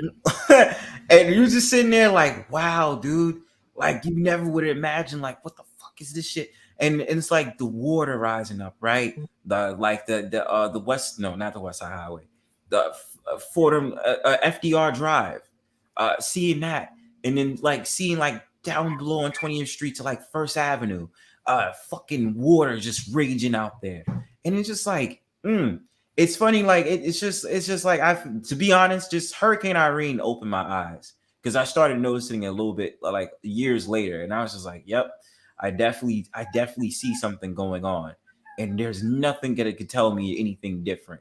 But even with survival kits, because I see y'all commenting in the comment section right now, like Cartel, One of the things that I definitely know for sure, I would definitely get because we're gonna be talking about water supply. There's something you could get that changes the water. Like, say for instance, you want to drink the nearest water and there's a river or a lake. It changes the content of the water for it to become clean. And all you got to do is just, you can drink it. It's like a straw. It's a straw device. It's called a life straw, bro. Yeah, that's what it's called. It's like a blue tube, bro. It's called a life straw. Okay. What it I've definitely does seen is, that. Yeah. it's a really high quality like 0.4 micron filter that'll filter shit down to a 0.4 micron, and that'll take out like viruses, certain kinds of poisons. It won't remove arsenic, I don't believe, or fluoride though. Well, let's just say it's like the nearest river or something like that. Put it this way: don't drink like dirty, like sewage with poison in it. You could drink like, you know what I mean? You could be out in the middle of like Peru and drink, you know what I mean, infested waters, but don't drink like New York City, like, you know what I mean, Like side of the river. road water type shit. Yeah, like hell no, dude. Like I seen something crazy, like some guy on YouTube. This is some crazy shit he did. He decided to swim in the Hudson River. I'm like, are you fucking crazy? Like, yo, bro, do you like? He was sitting up there talking about how the PCB levels is high, something like PCB. And I was like, bro, are you wilding? Do you want to have a fucking skin rash once you get out that shit? Like, you bugging, bro. I don't like when I go to Coney Island. I don't even like touching the water. Like, what the fuck is wrong with you? I'm not gonna be touching that shit. And that's supposed to be the Atlantic Ocean, New York Bay, Verrazano. But like, nah, fam. Like, bro, yeah, I'm not risking that. When that water comes up on the beach, bro, it melts the garbage as it passes over. You know what I'm saying? Like, yeah, dude. Like, especially you go to Orchard Beach. Like, forget about it, bro. Like, you're bugging. Yo, we had these Russians out there on the island, bro, that would go out swimming in the water and come out brown and shit. Dude, and every year they have that whole entire, I think around January or February, they have that when they have a swim off at Coney Island, and they just swim like back and forth right there at Coney Island. I'm like, you motherfuckers is crazy. Nasty. You're bugging, bro. Nasty, bro. Yeah. Coney Island is nasty, bro. Coming out the Hudson River looking like a mutant. Yeah. Sitting up there having fins and sitting up there having a tail after you coming out all green. It's worse than the goannas. I dare somebody. I would pick, like, yo, if I had the money, I'd pay somebody $1 million to swim in a goannas canal and see how you come out. Yo, don't even walk on Coney Island Beach, bro, like without thick ass boots, bro, because you'll straight up catch a needle to the foot. Yeah, syringes. Like 100%, bro. You will catch a needle to the foot. Mm-hmm. You'll just see all kinds of drug addicts there at night, just laid up on the beach. Bro, I know. You're talking Coney Island all the way to Brighton Beach, bro. Brighton Beach is a little bit cleaner. Brighton Beach is just a little bit cleaner, but Coney Island, yeah, bro. I know about that. At least I used to work out in Brighton Beach. It's because they don't fuck with you on Coney Island. Like, the cops won't tell you to leave at night and shit. No, you won't. But Brighton Beach is I used more to be out residential. there after like raves and shit. I'd be at like raves, bro, in the city and shit or wherever in Brooklyn, and then we'd end up in Coney Island like in the middle of the night and just have like an after party, bro, with all the you know what I'm saying? But you know what I'm saying? There would be tons of like dope heads also there, like passed out on the beach. They just don't fuck with you. Do whatever you want. Just stay on the beach. Just stay on the beach, right? Yeah. Yeah. And when I went over to Brighton Beach, I felt like discluded because I felt like I was the only so-called black man there because there's mad Russians there. It's mad Russians and I think it's Ukrainians, but like I went over there. The last stop on the B, and I was just like, yo, because it's actually cool vibes. I was like, Manhattan Beach and Brighton Beach is actually more secluded and kind of cool. And plus, they got a restaurant like right there. Like, yeah, there's mad Russians out there. They got their own, you know what I mean, neighborhoods and shit. Yeah. That's the first time I really found out about Russians. I like knew the neighborhood. I was like, oh, this is where Russians be at. But they seemed like chill. They didn't seem like, looking at me strangely, like, who the fuck? Yeah, no, they just trying to fit in, bro. You know what I'm saying? Yeah. So I didn't feel secluded when I went over there. I was so like, okay. the Russians up there in New York wouldn't like the Russians over there in Russia, or they'd be looking at you funny. Well, yo, no, they ones don't. on Staten Island, bro, would be on some shit, but like, yo, I've straight up had to beat up mad Russians. But at the end of the day, like, you know what I mean? Cool, man. they will start some shit with you. They Like if will. you live in a Russian community, right? Like I lived in a Russian community, and I'm Italian, I'm Sicilian, so like they didn't want to fuck with me, but I wasn't moving. You know what I mean? So Yeah, just had to Russians beat 'em up. have a way. Russians have a way about them where I mean, I've encountered it from many different races. I mean, I get it worse because I'm a so-called African American. So the thing about it is like Russians, but like that time I was at Brighton Beach, I never encountered any like any way they looked at me different. You know what I'm saying? Because Russians are staying over there at Brighton Beach, Sheepshead Bay. You know what I mean? They're staying that area, and then it's just like rest of Brooklyn is you're gonna find different variations of nations. So I didn't peep that from them. I didn't peep that whole entire there being racist or prejudice against me. I didn't peep that. No, it's just if you live in their community and you're not Russian, they what I mean, they try to like fuck with you, bro. And I know it. Like I was dating Russians, you know what I'm saying? They didn't like it. So yeah, they're super protective with their women. But at the end of the day, bro, I got some respect for the Russians because like I've had a lot of people, but they'll actually fight you, most of them.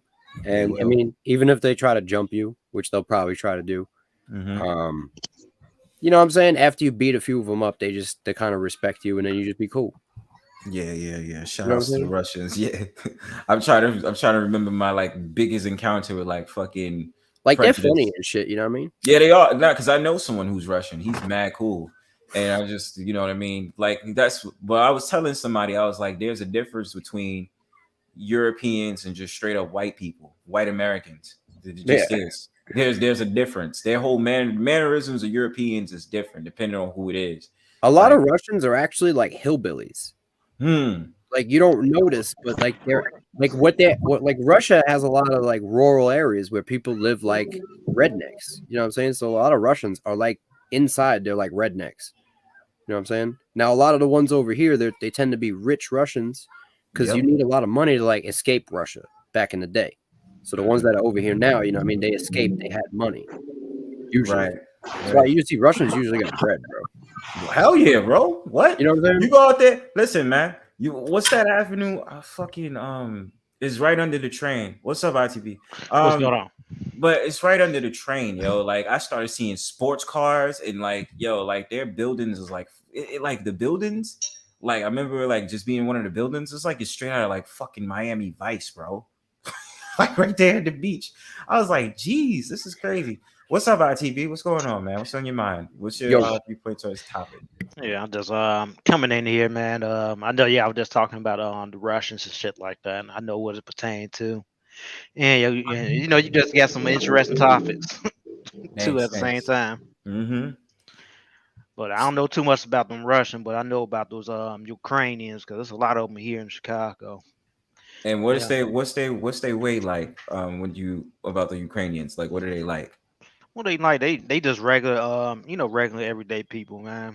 I worked with a Ukrainian that was a co-worker of mine. He kind of devastated what's happening in his country right now. Okay. He got like because he talked about how his family is there and all that. Yeah, a lot of those Ukrainians that come over here in Chicago, they really like carpenters, and they do like a lot what the Mexicans be doing. They be working on rooftops and shit like that. Do some gardenings and things like that. And sometimes they get to the point where they actually buying property and putting it into their own community. Oh, okay. And that's the things that usually that's always how it is with other nations. Other nations, they come to build. Like you know what I mean? They don't try to fuck around. They'll go on government assistance for a little while, but their plan is I'm coming off that so I can own a business. And it's like they'll use they have like some type of public assistance where they'll help you get a loan so that you could start a business. A lot of I noticed like around my way, a lot of Puerto Ricans, Dominicans do that. That's why they're able to own Spanish restaurants and all that shit. Right. Yeah, man. But yeah, so ITB, I wanted to get this on your mind real quick. Like, the Hebrew Israelite way, just life, like when it comes to the religious aspect. I had my encounters with Hebrew Israelites. The problem I have with Hebrew Israelites is their answers is always different, which is natural because, not everybody's going to think the same. Rhetoric. What's the Hebrew Israelite though? The one that it was Hebrews. Can't hit me with that. Yeah. You can't hit me with that mic drop though. Mike, you can't hit me with that mic drop though. Because yo, there's The Hebrews and then there's Israelites, priest, right? Okay, so what okay, so okay, both of y'all can enchant me on this. So what is the difference? What is the difference between Hebrew Israelites and Israelites then? Israelite, it's really the same thing. They just that was actually Hebrew Israelite. That's just a label they put on there. It's really just Israelites. All right, Hebrew is you know they go back to something else as well because it goes back to the sons of Abraham who spoke the Hebrew language. You know, but you know that's just a label. Israelite is the sons of Jacob. You know about Jacob and Esau. You know you had Abraham, you had Isaac, Mm-hmm. and the promise went on Isaac. Then Isaac had two sons, Jacob and Esau. And Esau had the blessing, and Jacob didn't have the blessing. But one thing Esau sold his blessings and his birthright to Jacob for a morsel of meat. And later on down the line, he wrestled with an angel. You know, this is out the Bible, and they said, "Know what, Jacob? We're gonna call you Israel." You know, that's where you get the term Israelite, because every nation that came out the Bible, if they came from one person, man, they are Ike. Let's say, oh, okay, you had somebody named Ishmael. Now he had kids. Now they are called Ishmaelites according to the Bible. Now you had the one that descended of Jacob, who is named Israel. Anybody that come out of him is going to be Israelites. And he produced the 12 sons, which produced the 12 tribes of Israel that you read in the Bible today. Yeah, but Okay. yeah, when you look at it, right, you know that, like, you know what I mean, Abraham, we got being the first Hebrew, right?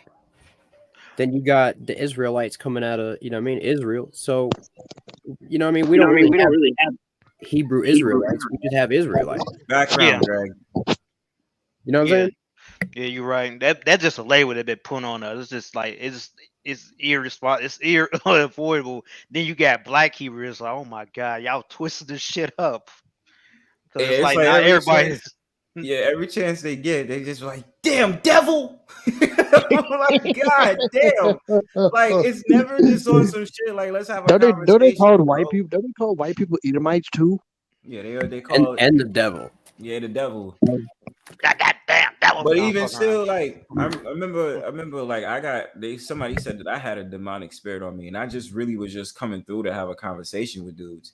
Like I really was, because I'm very curious. I was like, yo, I keep telling people I really do want to learn the Bible. You know what I'm saying? And I know that when it comes to a lot of people, they say, oh yeah, I want to know God, but they don't want to study the They Bible. say shit like this, Bronzebird. They say stuff like you're a devil or you got a demonic spirit. They say these things because over some people, these words actually have power. Yeah, So and they they do don't this on to me. throw you off your whole game right off the Yeah, jump. they do, and they really feel like because they know more than you, then that they say, that's why da da da. Like they're trying to demean you, and I never enjoyed that shit because we're not perfect from anything. We're all imperfect. And the thing about it is like when I heard that, I was just like, wow. I don't know what type of world you live in, bro.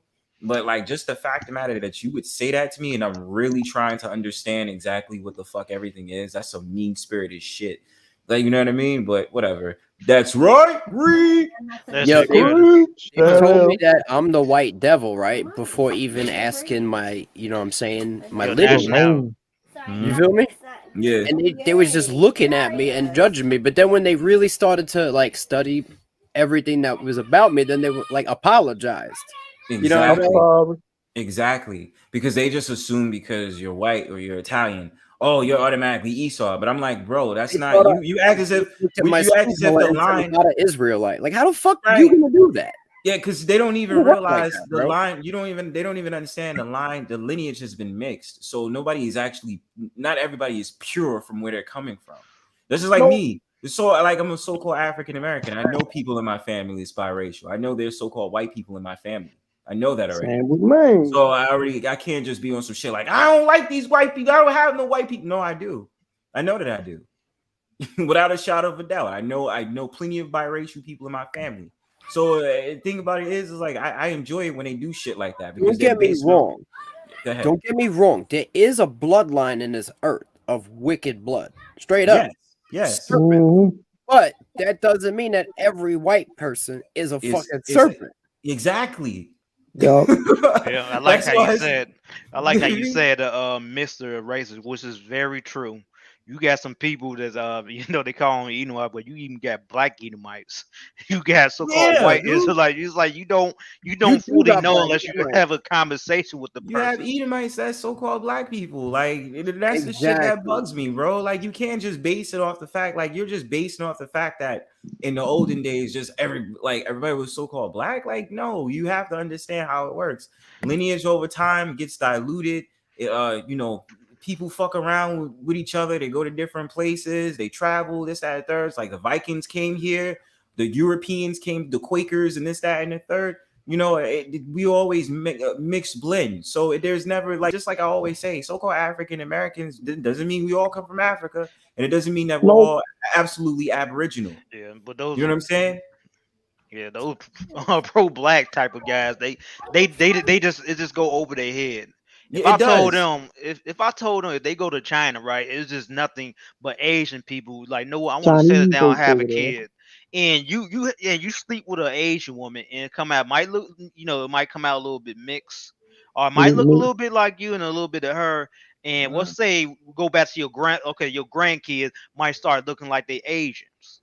Okay, that's a good example right there. It's like, Yo, I man, got some kids, right, that came out like light skin, and then I got some kids that came out like light brown. You feel me? Especially because you go in Italy, they have the olive skin. Well, they say olive skin. I think they call it olive skin. But they have What it is we have melanin. So like yes. if I I go agree. out in the sun, right, for like a week, my skin turns brown. Yes. Brown as a stick, bro. You know what I mean? But right now my skin is white, but it's adaptive. Like there are certain people in this earth that are red, and when they go out in the sun, their skin just burns. They have no melanin. It doesn't turn brown. That's the difference between me and those people. But just by looking at me, you can't tell that right off the jump. You know what I mean? They just like, oh, he's a white boy. But that's what I was saying. Like the problem, I've always believed this. I said, like I told you earlier, I said there's a difference between Europeans and regular old white people. I said Italians have always been different to me. Always. I'm like a skinwalker, bro, right? Man, a lot of those, I ain't gonna lie. The tribe of Judah, but I can walk up in a corporate office and pretend, you know what I'm saying? Exactly. Like a code switch. Like you can definitely do that shit. You know what I mean? But if you look at Italians, bro, we're fucking gorillas, bro. We'll throw a desk, bro, in the corporate office. You know what I'm saying? It's different. We don't have we're different builds of people. You know what I mean? Right.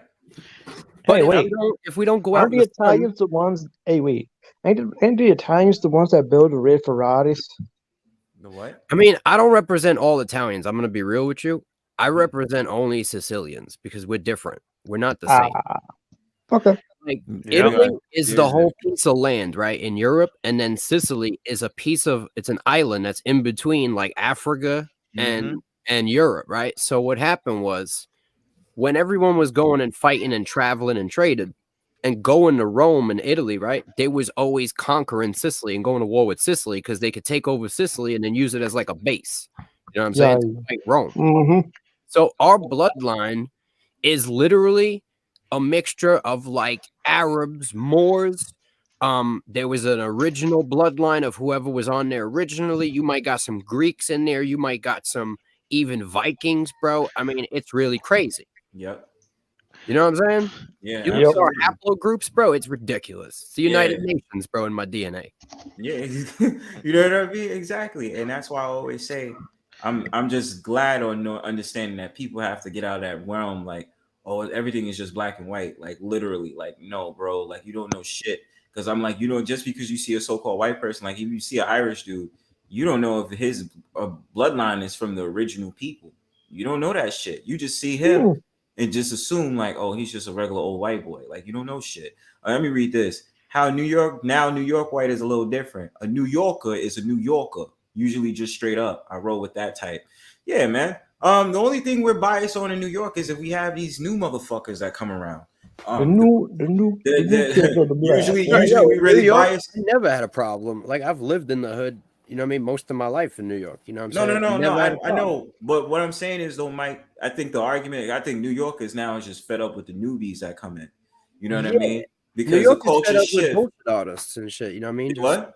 New Yorkers are fed up with people that ain't from New York trying to be from New York. Facts. And we argue about that every day. because we know the lingo. Like me, you, Mike, we can converse and be like, yeah, you know what it is over here. But like if it's other people and they say like certain words, like it's cringy as fuck. Like when I hear somebody talk sometimes and they say stuff like they say dead ass, like they don't say dead ass, like it flows off our tongue. Like we be like, yo, dead ass, but they say dead ass. Yeah, What they the fuck say are you it wrong. doing, bro? And then they go to the store and they be like, I just had my first chopped cheese. Bitch, don't you ever come out your fucking lips and say some, don't look, listen, you had a chopped cheese, a bacon, egg, and cheese, you went to the ox spot or the bodega. Bro, listen, there's a certain way we do things around here. Like, bro, you gotta understand the lingo, bro. If you don't understand, you gotta come here. Like, oh yeah, you live in New York. Wrong but with you the never- wrong person. You might get punched in the face on a random Monday, like you know what I mean, in a bagel store. Bro, I'm telling you exactly, bro. And that's the thing. Get a They come wrong around. shit. Yo, what the fuck you talking about? Like, I was just that's a asking you fist if you fight have right a there. fag, bro. We mean a fag. You know what I mean? He's asking for a cigarette, but he don't know what he's talking about. He's in the wrong deli. I've seen dudes from other countries be like, yo, can I have one of your fags? And they're like, what the fuck you saying? What the fuck? They're like, what is you talking about? Like, who is you? Like, you know what I mean? You gonna make a half a fag? What the fuck? What? Like, yo, let's try to go to the store and get a Lucy. That's some bro. old school shit. That used to be a term for cigarettes and shit, but now it's Yeah, like hell no. It's You drug. can't say that. No, But but yo, in Europe, they be talking, they would still they saying, say that. you know what I mean? They say that. We They, say you know what I fag. mean? They would say that. But over here, we'd be like, yo, let me get a Lucy. Or at least where I'm from, they'd be like, yo, let me get a Lucy. They'd be like, let me just get one cigarette out the carton. You know what I mean? Yeah, Oh, we I'm saying from- loose. We I'm just said from loose San square, baby. Francisco. I'm from And San yo, they was Francisco. always like fake Newports too, bro. It was Yeah. never like legit Newports. They was like them $5 pack kind of Newports that was from like China with the fucking synthetic menthol that gave you like super lung cancer. Synthetic Yes. menthol. Mhm. And Lucy's was always not real cigarettes, bro. Most of the time. Well, they would You just got grab it. The $5 packs, octus. bro. Yeah, Yeah, but the octus would just grab it out the pack. They just give you that one for 50 cents. You Yeah, know well, the we- difference between the motherfucking legitimate Newport and the Lucy Newports and shit. They would always be different. Hey, Mhm. I would say something. You know, up in here in Chicago, what niggas do, they go all the way to Indiana because the cigarettes is far cheaper, and they come back to on the south side and start selling loose squares. Or they sell Ooh, the pack for like okay. $5 to $6. Okay. And somebody from Chicago, you know where I'm coming from. You round that fucking red line, well, for loose squares loud. Oh, it's called the $3. Square in Chicago. Yeah, it's Okay. called loose squares. Yep. Okay. New York is called a bogey, bro. Yeah, it's called a bogey. Yo, bust me down on that bogey, son. They be like, hey, I wonder man, what exactly. Georgia's Let me called get a that. bogey. Let me I get a wonder what bogey, Georgia's or like, called that. let me get a bogey, or like, yo, Let you me go get to the a ox bogey. spot. You go to the ox spot and be like, let me get a Lucy. If you say that shit, bro, get a Lucy.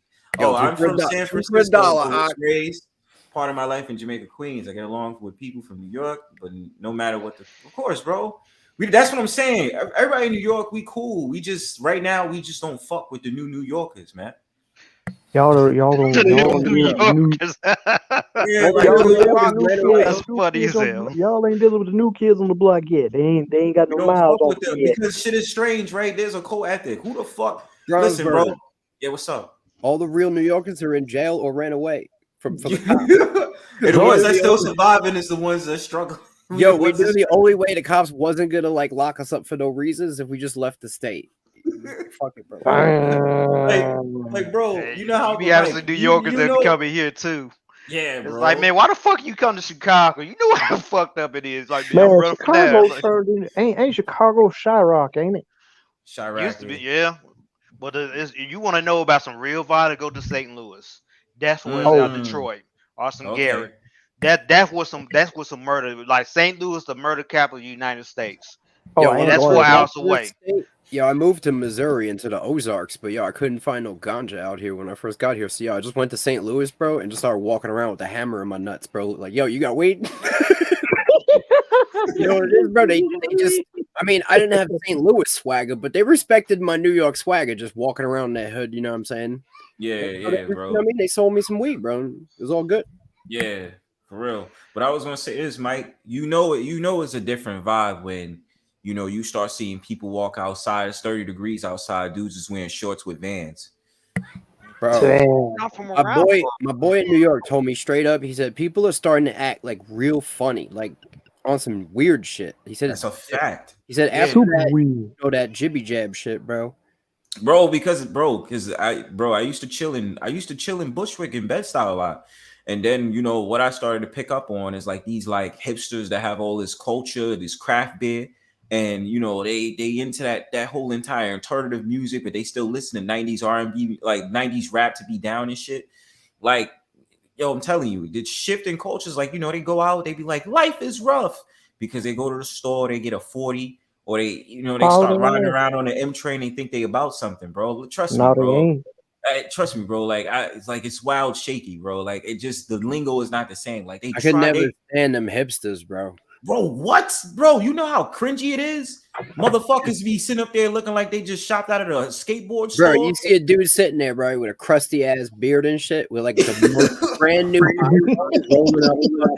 rolling up tobacco cigarettes, like rolling up Bugler and shit. Like, yo, what are you doing with your life? Right, what are you doing? Wearing straight pants with like Vans or like some fucking random ass boots. Like, bro, who the fuck is you? Like, I won't rob you, bro.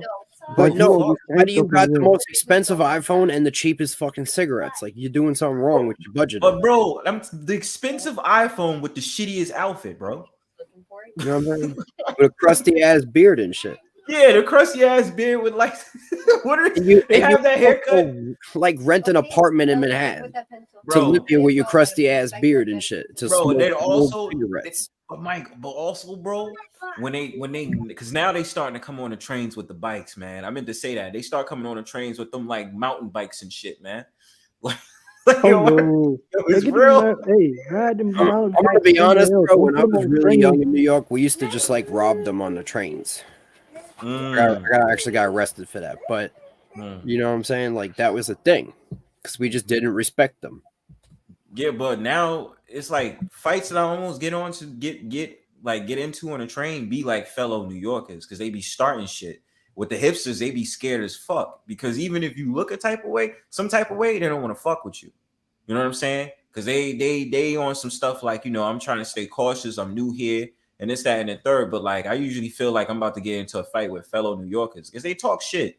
You know what I'm saying? They be like, they get. It's like motherfuckers that get pissy off of stupid shit. Well, yo, that's the thing that I'm saying, yo. Right now, I feel like my boy is explaining that like they might have turned up the dial, right, to like add violence mode on the washing machine. You know what I'm saying? Yeah, I agree. Add violence on the washing machine? What that mean? Yeah, yo, there's knobs on the washing machine, right? And the washing machine is connected to all the like antennas all over the place. You know what I'm saying? Through the metaverse or whatever the fuck, and they have like a knob, and they could turn it up, and it starts to make motherfuckers go crazy. Yo, they tested this shit out in they tested it out in that concert with Travis Scott, bro. They wanted to see what happens when they turn the washing machine all the way up. People started falling out. People started getting stomped on, whatever. Exactly, bro. They turned violence up to like 100%. You know what I'm saying? And I feel like that's what's going because something is weird because I'm like, how did it become an uptick of crime this year? Like dudes is like doing irregular shit like shooting inside hospitals and you know subways and all that. You know what I mean? Like Bernard Goetz in 1984 did that. I know he did, but it wasn't like motherfuckers now like it's a shooting happening frequently now on trains. Like what? Yo, dog, I'm telling you, it's literally technological cyber demons. And it sounds crazy, but like I'm telling you, there's some shit in some people, and there's some shit that they could, you know, these frequencies that they could telling the truth there, Jack. Make certain shit happen in your brain now. That's what I know. I'm glad you said that. I needed someone. I needed that validation, bro, because I know I was feeling it for a while. I just couldn't pinpoint it. I was like, I know I'm not wilding right now. Like, yo, dog, I'm literally not fucking with you. There's a complete reason why, like, my wife sits here and makes silencios and we wear them. It's because they work. You know what I mean? I'll definitely email you on that because I definitely want to cop one. Like, yo, at the end of the day, this is not going to protect you from like high levels of shit because obviously it has, you know what I'm saying, the front open, right? I'll show you what I'm talking about, bro. It's got the front open, you know what I mean? But at the end of the day, people are getting hit with what's called LEMF, right? Which is a low frequency EMF, right? And that's the ones that it's required to actually cause these, changes in people. People are worried about the high frequency shit with the ionizing radiation. Yeah, that's a thing. So the only way away from that is to distance yourself from it, to not have Wi-Fi in the house and not carry your phone. But the one that's causing the mental things, that's low frequency EMF and has a really long range, and they actually transmit it through the ground. You can look into this. They don't need a tower to transmit LEMF. They could shoot it through the ground, bro. It travels through the whole planet. It's so low frequency. You feel me? Yeah, for They sure. have rods in the ground that they just, you know what I'm saying? Yeah, it's like, because I think that's very important because, I'm just trying to gain understanding because I even monitor my own behavior. It's like certain things I know is like easy, I'm making it difficult. And I'm like, I know it's more than just my logic. It's something deeper than that. So that's the reason I'm just so aware. I'm like, wait a minute, what is this frequency around me? I live on top of another person. I live on top of all these frequencies. And then it bugs me out when I go to my work site, that it has that Wi-Fi and it says it has the Wi-Fi sign. It says 6. It's still bugging. It still nags at me, because it's like, okay, yeah, that's the, what really made me mad because I was like, I really didn't want to do it, but I had to change self plans. I was cool with my phone that I had, but it was like, oh, you got to switch because we can't trade it in. The phone came with 5G. I was like, fuck. I was like, I didn't want it. It puts it out too. Did you know that? Do what? So not only does it receive it, but it puts out 5G. So yeah, it just I really don't fucking like it, bro. But it's just like, yeah, man, you see that shit, and I'm just like, no. But yeah, bro, I definitely agree with you, bro. But I mean, look, listen, I'm glad I'm just very cognizant of it because I could just be rolling around, be like, do, like not paying attention. But I definitely want to pick up on stuff like that. And I just want to know, like, how far is this shit gonna go with technology? You know what I'm saying? Because I recommend that everybody, puts EMF protection in their bedroom at least for a bare minimum, right? Like metal the walls, or you could even get EMF canopies for your bed, and it like drapes over the bed from the ceiling. Shit, I might get one of them. Yeah, so that kind of stuff, right? That's for you sleeping, and then throughout the day. Like if you're going to get hit with stuff, you might want to have some EMF head protection. You might want to have EMF body protection. I don't really know what you do. I don't recommend carrying a cell phone at all, just at all, bro. And if you don't, I'd rather just leave my phone at home. Check me out here, dog. If you don't believe me, right?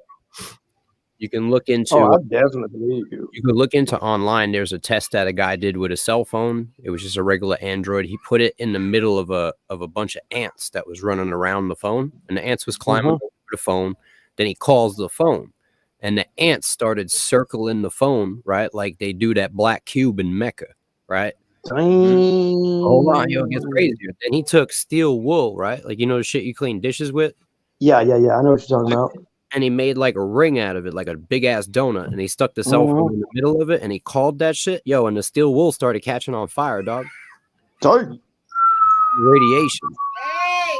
So I did a video on my show about different frequency levels of certain shit that was just in my house with a meter that measures the shit, and it's all way higher than it's supposed to be right now by law.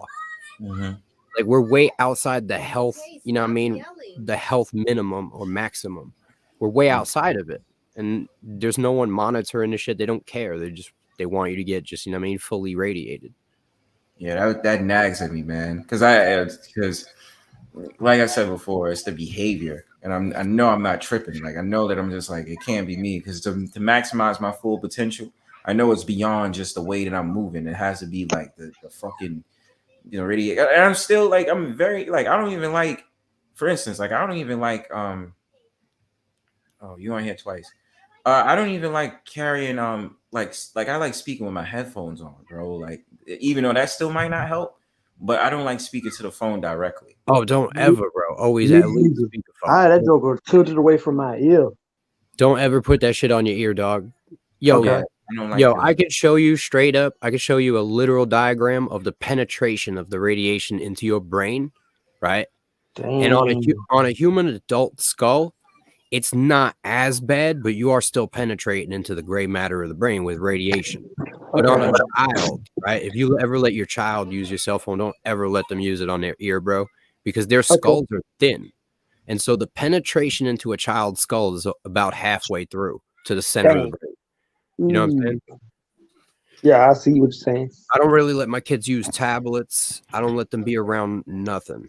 No devices. They don't need to be, you know what I mean, in these different fields, messing with black mirrors and all this other shit.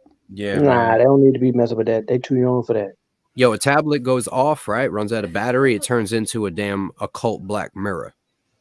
You feel me? Mm-hmm. Your phone, you shut it off, you put it in your pocket. You're carrying around an occult black mirror. You don't even know it. Everyone on this planet, bro, we all got occult objects. You know what I'm saying? When you say occult black mirror, just one more time so I can So like occult really means hidden, right? And when I'm referring to it, I'm referring to like the practices of the occult, right? These people that, you know, worship Satan and summon demons, they use these objects to do the work. You know what I mean? This is like, you got to look into black mirrors. It started with polished obsidian, you know what I mean? And it started in the old of paganism, and they would use these things to look into them and scry. You know what I mean? John D. Nostradamus, all these dudes, they would do scrying, and that's how they would see the future and visions and shit. And they believed that they were seeing, you know what I mean, the reflection of another dimension in this black mirror. But I mean, this is provided by demons, you know what I'm saying? Okay. Same with the Ouija. What about the Ouija board? Whatever the heck that is. Yeah, I mean, that's really by the that's different. That's the occult. That's made by the occult. Yeah, that's made by the occult. That's different though. Like Like people when it's know, like like, pagan and, like that's not pagan something that's not something that's covert though. That's No, look, they didn't know that. Ouija board is more like tarot cards. It's like divination. Oh, okay. It's It's like, you know, when they that. throw bones or some shit. It's trying to receive a message from like a higher power through physical objects. Yeah, that's all it is. Like, you know, summoning, like trying to summon like spirits through that, you know what I mean? And try to see if you get an answer or something's gonna happen, you know, taking a chance on that. So it's different from what he's saying. Don't get me wrong, it's rooted in witchcraft, and it is Yeah. like ritual shit. And this is how they started, you know, to begin to indoctrinate people into occult practices, along with, you know, Harry Potter and fucking stage magic and all this bullshit. Yeah, dude. All of that is indoctrination. That's why, like, Mickey Mouse is a wizard. You know what I'm saying? Oh. It's amazing how he just throw it on TV. Oh, this is cool. You know what I mean? All this time, it's still wickedness behind it. Like everything they put in front of your kids is all about occult magic, witchcraft. You know what I mean? In some way, shape, or form. Wickedness. Especially when you look at what's it, past movies I remember that was like that. I mean, I know Harry Potter is definitely one, yeah. I swear there's another movie that was like that. But there's so many movies, man, especially Disney. Like Disney, come on now. Disney is definitely like, you should know that. Like anybody should know Disney. I already know that for a fact. Yeah, everybody should know Disney is on that wave anyway. So it's nothing you could do. But you know, I'm just saying, like, you know, there was a point in time when parents didn't really know, and they were still doing it. Yeah, but now, so the great thing about this era is that, you know, if we're in the information age, as is usually always discussed, and you know, the great thing is now you get to see it for yourself. That's why I think it's a good thing that it's overt and not covert, because you just didn't know back then. Like I didn't know about, I mean, yeah, I was a kid, so obviously I was oblivious. I can only guess off of what I can guess and just put things together like, oh, well, did it mean this? Did it mean that? But you know, as I get older and I'm like realizing now in this generation, like it's overt. Like there's nothing you can't. It's just that the fact of the matter, you can't just, what I always say is just don't try to use the internet as your go-to. You know, you take the stems from the internet and then you study it on your own. Like for instance, there's someone I like to watch on YouTube. He doesn't make videos on YouTube anymore, but I like to watch him because he always brings a perspective, and you know, he's relative to Israelite stuff and this, that, and the third. What I like about him is like he really tells you, don't take everything I say verbatim. Do the research, look around for yourself, you know what I mean? And then be able to just assess it for what it is. Because we got to learn that, you know what I'm saying? And I'm guilty because I'm like, you know, I like watching stuff. I'm a visual learner. but at the same time, I'm willing to go ahead and dig deep in those books. Even if I'm lazy, it takes me a long time. Like I'm willing to do that. You know what I mean? Okay. Hey, ITV, you want me to share this or do you want me to just look at it? And I just put that out there because what y'all was discussing that goes along with that book right there, Codex Magical. I had it a couple years back, and it was a lot of stuff that y'all talking about, like with the code certain Scottish Freemasons and things like that, or even upper elites. There's a lot of stuff in that book. I might buy it again. Matter of fact, I am gonna buy it again. Straight, I got a book like that right now. I'm reading. Like, ironically, this just got added to my book list. I got so many books to buy, man. You don't even understand. I got so many books to buy, yo. Why you buying them, bro? Just print them out. Huh? Just print them out, bro. What you mean put them out? Just print out the books. You know what I mean? Well, like try to find some of them are not PDF. You just go to zlibrary.com. I love how I'm hit with these jewels. You get any book you want on Z Library, and then you get I got this. It's called an Epson Eco printer, right? And I fill it up with like liquid ink. You know what I mean? It costs like $20, and you could just print like, you know what I mean, for like a half a year, just nonstop, all day. And it's called Z Library. Yeah, Z Library, bro. Yeah, I'm on it right now. Shit, I'm looking. Good looks, yo. Good looks. Because I'm thinking to myself, I'm like, oh, I gotta get all on this like Amazon and all this shit, like to get all the books. Like, I got a whole list, Mike. Now, look, I don't believe in stealing, but copying. There's one for me and one for you, and then it becomes two. So it's not. They got the book I just put out there. So right. As long as you don't sell the book. No, I would obviously have it for my own self-interest. Yeah, I would like to read it. But yeah, bro, like hell yeah. And then plus, because the one thing I was telling people, I was like, one thing I don't like to do, I don't really like to read ebooks. Like I'd rather just read the book.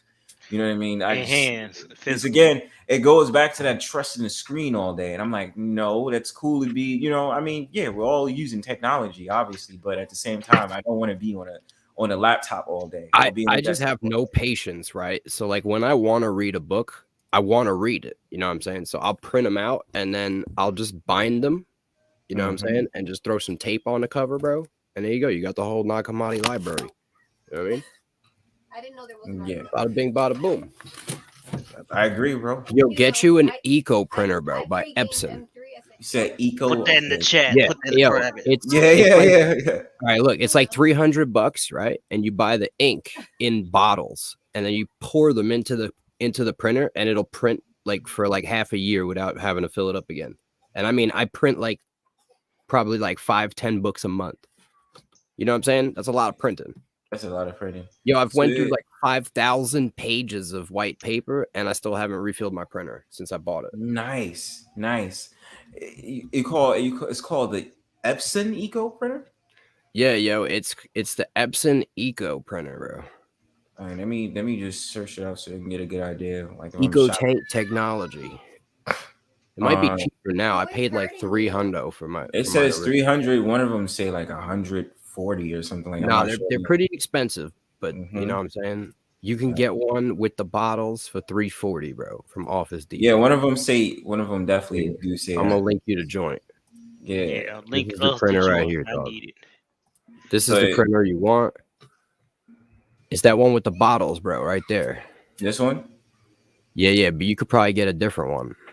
Oh, this one from Best Buy for $3.99. But it's that printer, you know what I'm saying? Look, that one Eco Tank 2800 wireless, that's also the same printer. Wow. You know what I'm saying?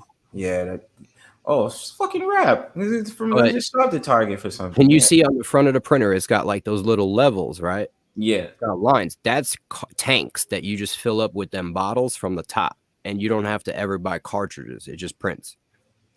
Oh, it's fucking lit. I'll get that then. And yo, them bottles is $20. They fill the printer up. I swear, bro, I haven't filled mine up more than just the original bottles, and I printed maybe 30-40 books.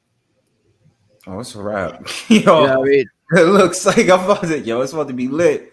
So I can finally just chill off that and just be like, I'm telling you. Because when I want some shit, bro, I want it like instantly. This is like the most This is like the future, bro, where you could just materialize books in your house. Right. You know what I mean? And you know what I mean? Because like I said, I really don't enjoy reading ebooks. I don't like. I rather just read the book. You know what I mean? It's the light, bro. It hurts your Yeah, eyeball. exactly, bro. And that's the reason I don't like sick. I can't. It Like I'm dry your fine. eyeballs up too. Yeah, you know, I'm Yeah. fine because I even recognize that my vision started to get a little bit poor. Like, say for instance, it's the fucking LED. Like, you know, in the train stations, how it has that time that the clock down to when the next train comes.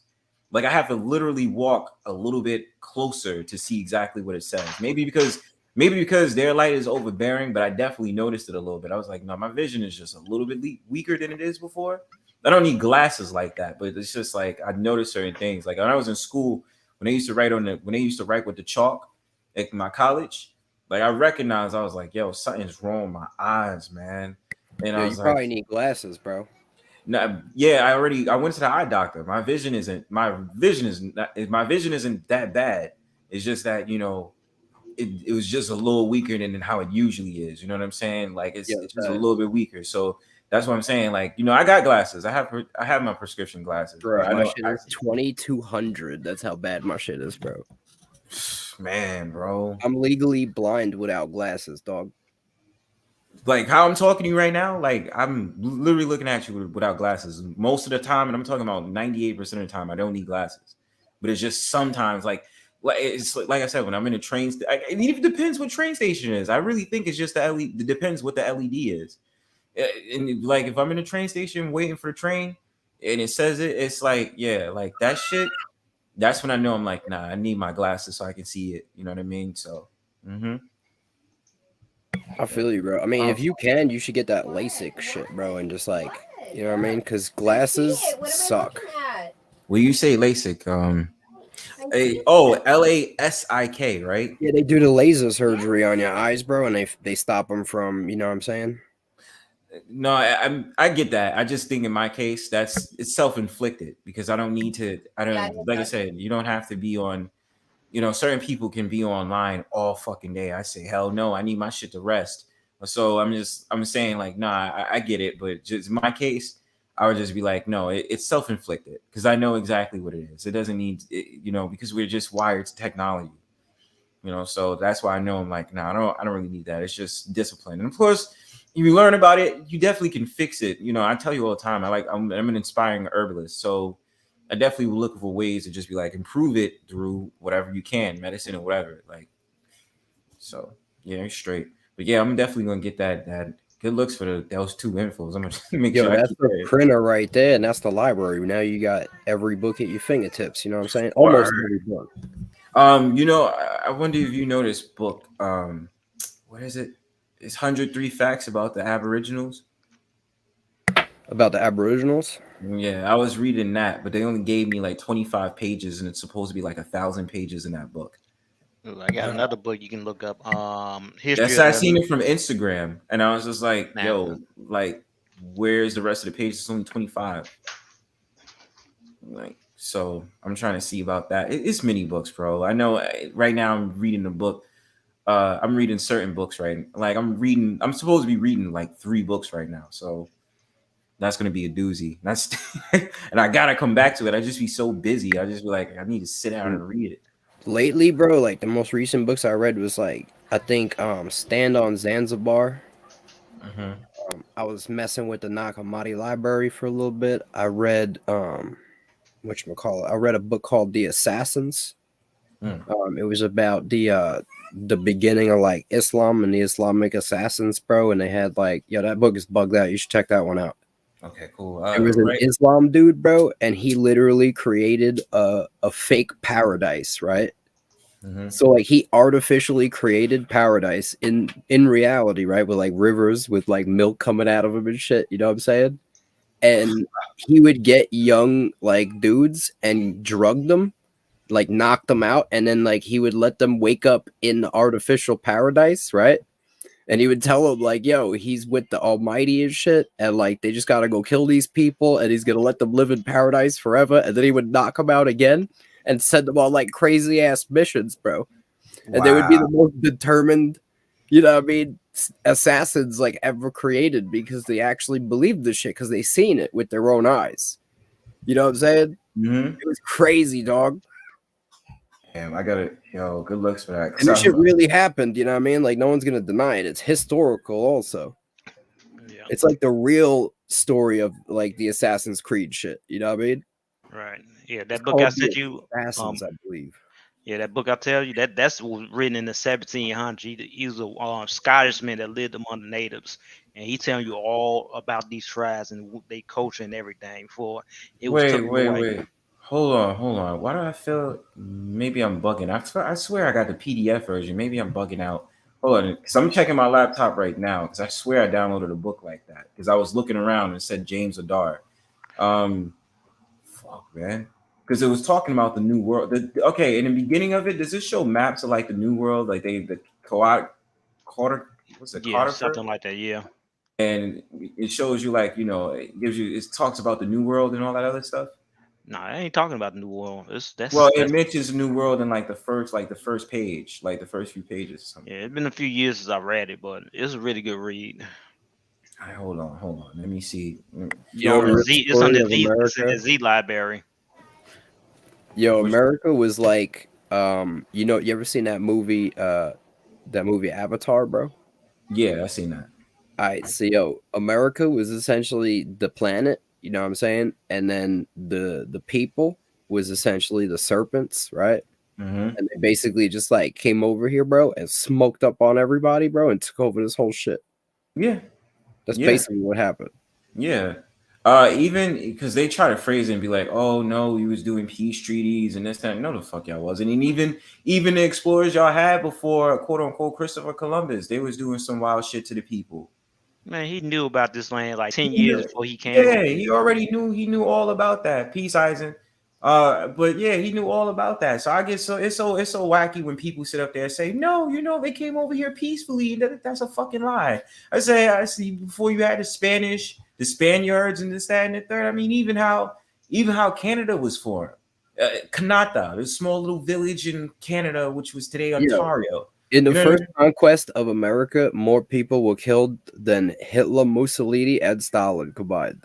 Yeah, and they try to tell you, oh, no, it was cool because we made the treaty of Thanksgiving. No, the fuck we didn't. Bro, like, people don't understand the numbers. You know what I mean? Like, the numbers are bad. Yeah, exactly, bro. Like, and even with that, bro, a lot of people still forget. Everybody thinks that the original, quote unquote, original people of the land, like they all just got along and it was kumbaya. I'm like, you had tribes beefing with other tribes. What?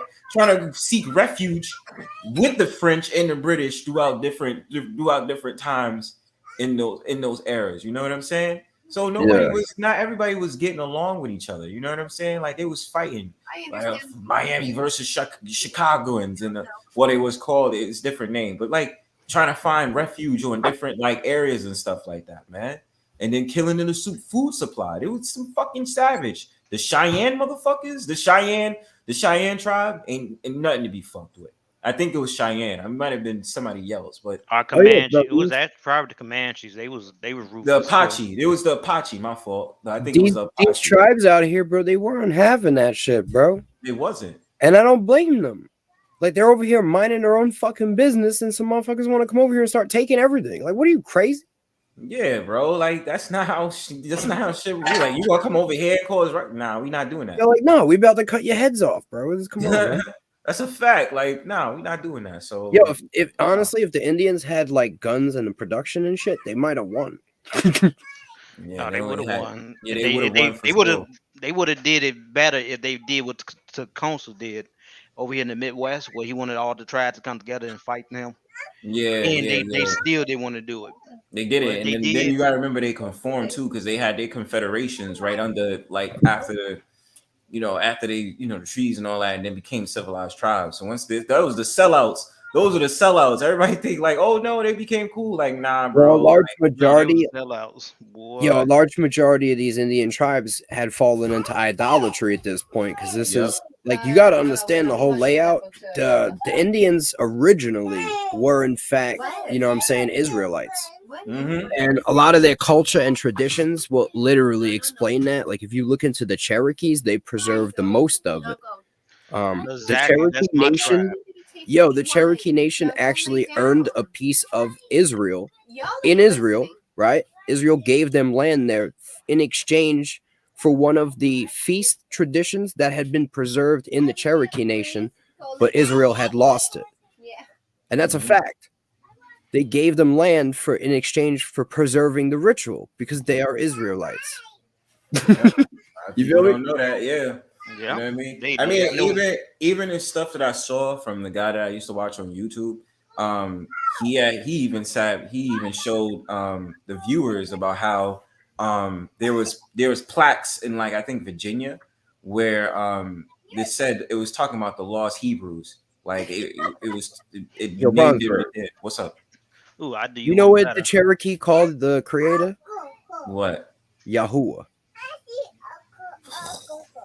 But Mike, I mentioned, didn't I mentioned that earlier? I mean, it's not the same, but it's kind of same. It's not the same, but like You ever how? heard the songs, bro? Yeah, ha ha hoo ha yeah hoo yeah. Oh Bro, yeah. Yahweh, It bro. makes sense, Where do you I think got they're getting this from, bro? They're singing to Yahuwah. yeah. See bro. that link So right there, Gluggle? That's the lunar stone. It's in Greek and it's in Greek in Hebrew, Paleo Hebrew, and it's in New Mexico. shit. Do you know the other name of the Almighty? Ahaya Ashar Ahaya? Ahaya Ashar Ahaya. Yo, like word. But I mean, like, bro. So you do remember? I don't know if you was here earlier. You probably was. You do remember when they had the Algonquin Bible 1611, right? Translated. Hey. You stop haranguing, little man. You did. You do remember that, right? Yes, I swear I'm not bugging. I heard that already, and I was talking about Okay, that. so these are the ones that is out there in New Mexico, right? The Los Lunas. This is claimed to be the 10 Commandments. And this looks like some form of Paleo Hebrew. Yeah.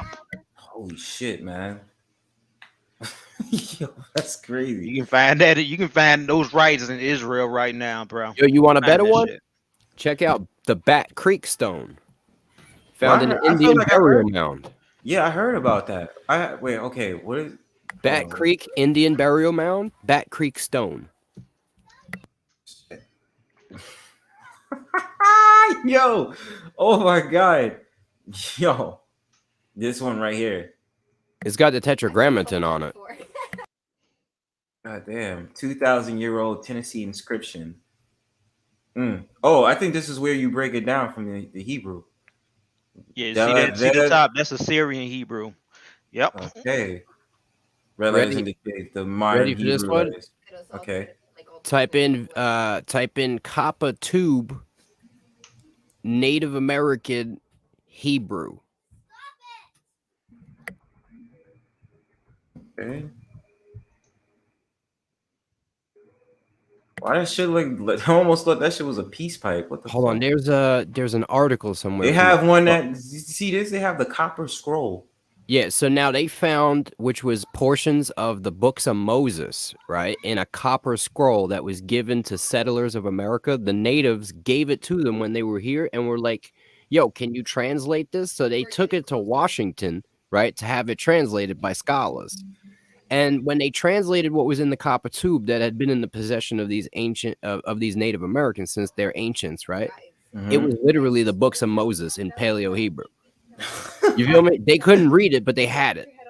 It was their sacred, documents. And ironically, is Washington, and because the original, I learned this from a friend, Washita. I had learned that from a friend, so I was like, okay, I like the correlation. Yeah, but so you said the copper tube Native American Hebrew. You're not talking about the copper scroll, right? There's an article from a book that describes the account with scholarly reference. Let me see if I can find that for you real quick. Okay, but damn, this shit is good, bro. I'm trying to find me something too, but yeah, I can keep going. Yeah. Once y'all find it, just put it in the screen so I can share it. What is it that I was looking for? I was looking for I think the 1611 Bible. The That's what Algonquin I version. got. Yeah, I You got have that. the 1611. Yeah, I got the 1611 with the Apocrypha in it. You don't got no I in there, so you know. How much that cost you? It cost me $50 at the time, but I'm not sure how much it costs now. You think it's probably more, right? Probably. I bought mine at the store. Oh, see, because it's the Elliott Indian Bible, like because he translated it. That's what he did. And I think he says I thought it was 1611. It says 1661, like right here. I don't know why. But John Elliott was one, well, supposed so-called white man that was living with the Algonquin, one of the Algonquin tribes, and they translated the Bible from in the Algonquin language. Yeah. Yeah. So it's you look right here. It look like it says Negro. You know what I mean? Yeah. It says I can't read this. When to Panantuwa up Bublum God, aka Algonquin Bible, was the first translation of the Christian Bible into an indigenous American language, as well as the first Bible published in British North America. It was prepared by English Puritan missionary John Elliott by translating the Geneva Bible into the Massachusetts language. Printed in Cambridge, Massachusetts. The work first, okay, so it's 1661, not 1611. The work first appeared in 1661 with only New Testament edition, including all 66 books, and both the Old and New Testaments was printed in 1663. Yeah. Massachusetts language, that shit is interesting to me, yo. Yeah, Massachusetts language, the Algonquin language. Like I said, getting close to it. Yeah, that's dope. I love that shit. See, powerful, bro. I'm having a hard time finding the page, but there's a page of a book, right? Mm-hmm. And it explains the account of the Copper Scroll, and there's a lot of stuff to do with like the Book of Mormon is involved in this stuff. Like the Book of Mormon came because of the beliefs of the Paleo Hebrew in America, and they were trying to cover it up, I think, in Mormonism. Okay, because I know something about Mormonism. It stuck out because I'm like, there's something. Okay, here it is. Everything in Mormonism is straight up Freemasonry. Like it's all Masonry. Everything about it. Okay. Look at that on that last link. There's a lot of pictures that was there, but it took up a lost village and relics of stuff that when they was actually dwelling there in the early 1900s of the natives. Okay. Let me see it now. Okay.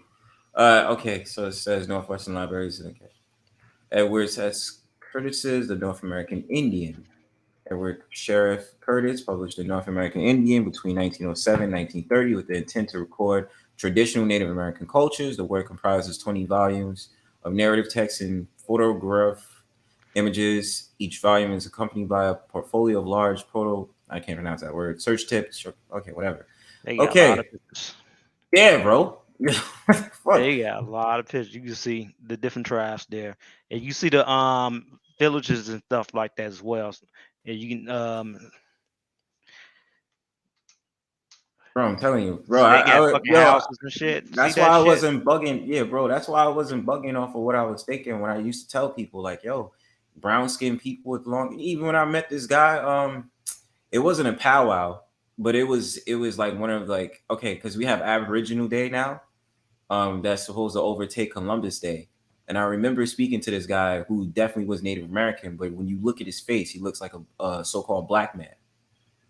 And, you know, we was just chatting. And he was talking about, he was talking about the public works that was happening in New York State, like in 1930s. It was amazing. Like, yeah, looking at this shit. Oh, shit. You got one from Santo Domingo? What's up with that? That you look like a black person I know, the so-called Negro. Look at this one, the Wapo Martrin. This definitely look like a Negro. Look, look like a Negro, without a shadow of a doubt, bro. Like, I just listen, man. Like, I've seen a bunch of this stuff. It was another thing that I saw. I think I'm gonna look this up real quick because I always talk about this on this channel. I hate those so-called pro-black Hebrew Israelites. Like, you know, we all brothers and shit like that. They said, "No, the Native Americans not Israelite. Get the fuck out. You see these pictures, motherfucker? They are like, what the fuck y'all niggas on, bro? About? They're like, for real, like, you know, of course today, like, you know, they have like they ain't go to the curse of Deuteronomy 28 and 60. Yes, they did. The Indian slave trade. what the Atlantic say they was the Indian slave trade, you know. And even this, bro. Someone I used to hear it from this dude named Night. I think his name is Nightwolf J. He was speaking with what's his name? The dude from I forget this brother's name. The dude from the Nation of Islam. We all know. What's his name, bro? For the nation. For the culture. For the culture. What's his Elite. name, bro? I meant Eric. No, not Eric. Malik I'm talking X. No. Not the dudes from YouTube. I'm up at the one we always talk about. The one that always Louis Farrakhan. Louis Farrakhan, yeah. Yeah, he had a conversation with Nightwolf J had a conversation with him. And he was talking about like, you might be part of the tribe, right? He's like, no, like da da da. And if you know Louis Farrakhan's lineage, he's Caribbean. And even still, I tell people all the time, Caribbeans are still Americans to me. I don't decipher that. Caribbeans are still Americans. We just have that deciphered fucking line because of that dumbass fucking shit they decided to do, divide the lands into South America, Caribbean, and North America. Like, no. Yeah.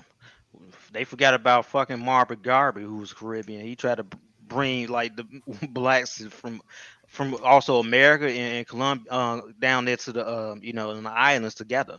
Yeah, exactly. And you know how it is now today. They want to sit up there and say, oh, ADOS versus everybody. I don't ascribe to that. I really don't. I don't ascribe to none of that bullshit. I don't.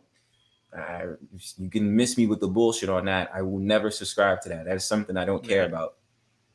And it's some agent type program to me. Yeah. So no, I don't believe in that. So no. Wait, Mike, you didn't find that link, right? Yo, to be honest, I'm looking for the page of that book. I can't find the page. I'm gonna have to look for the book. I had a screenshot of the page in the book, but I'm gonna just look in my library real quick. I got like 2,000 books I gotta go through right quick. Hold on. Yeah, I like how you said that about the natives being Israelites. But I got on a certain someone, named Vagoda about that shit. Oh, that guy. Vagoda of all people. I keep having to have arguments with that guy back and forth. He just doesn't understand. And he tried to insult me, like when somebody like literally talking about quote unquote black culture. He's like, I'm not racist. I'm not racist.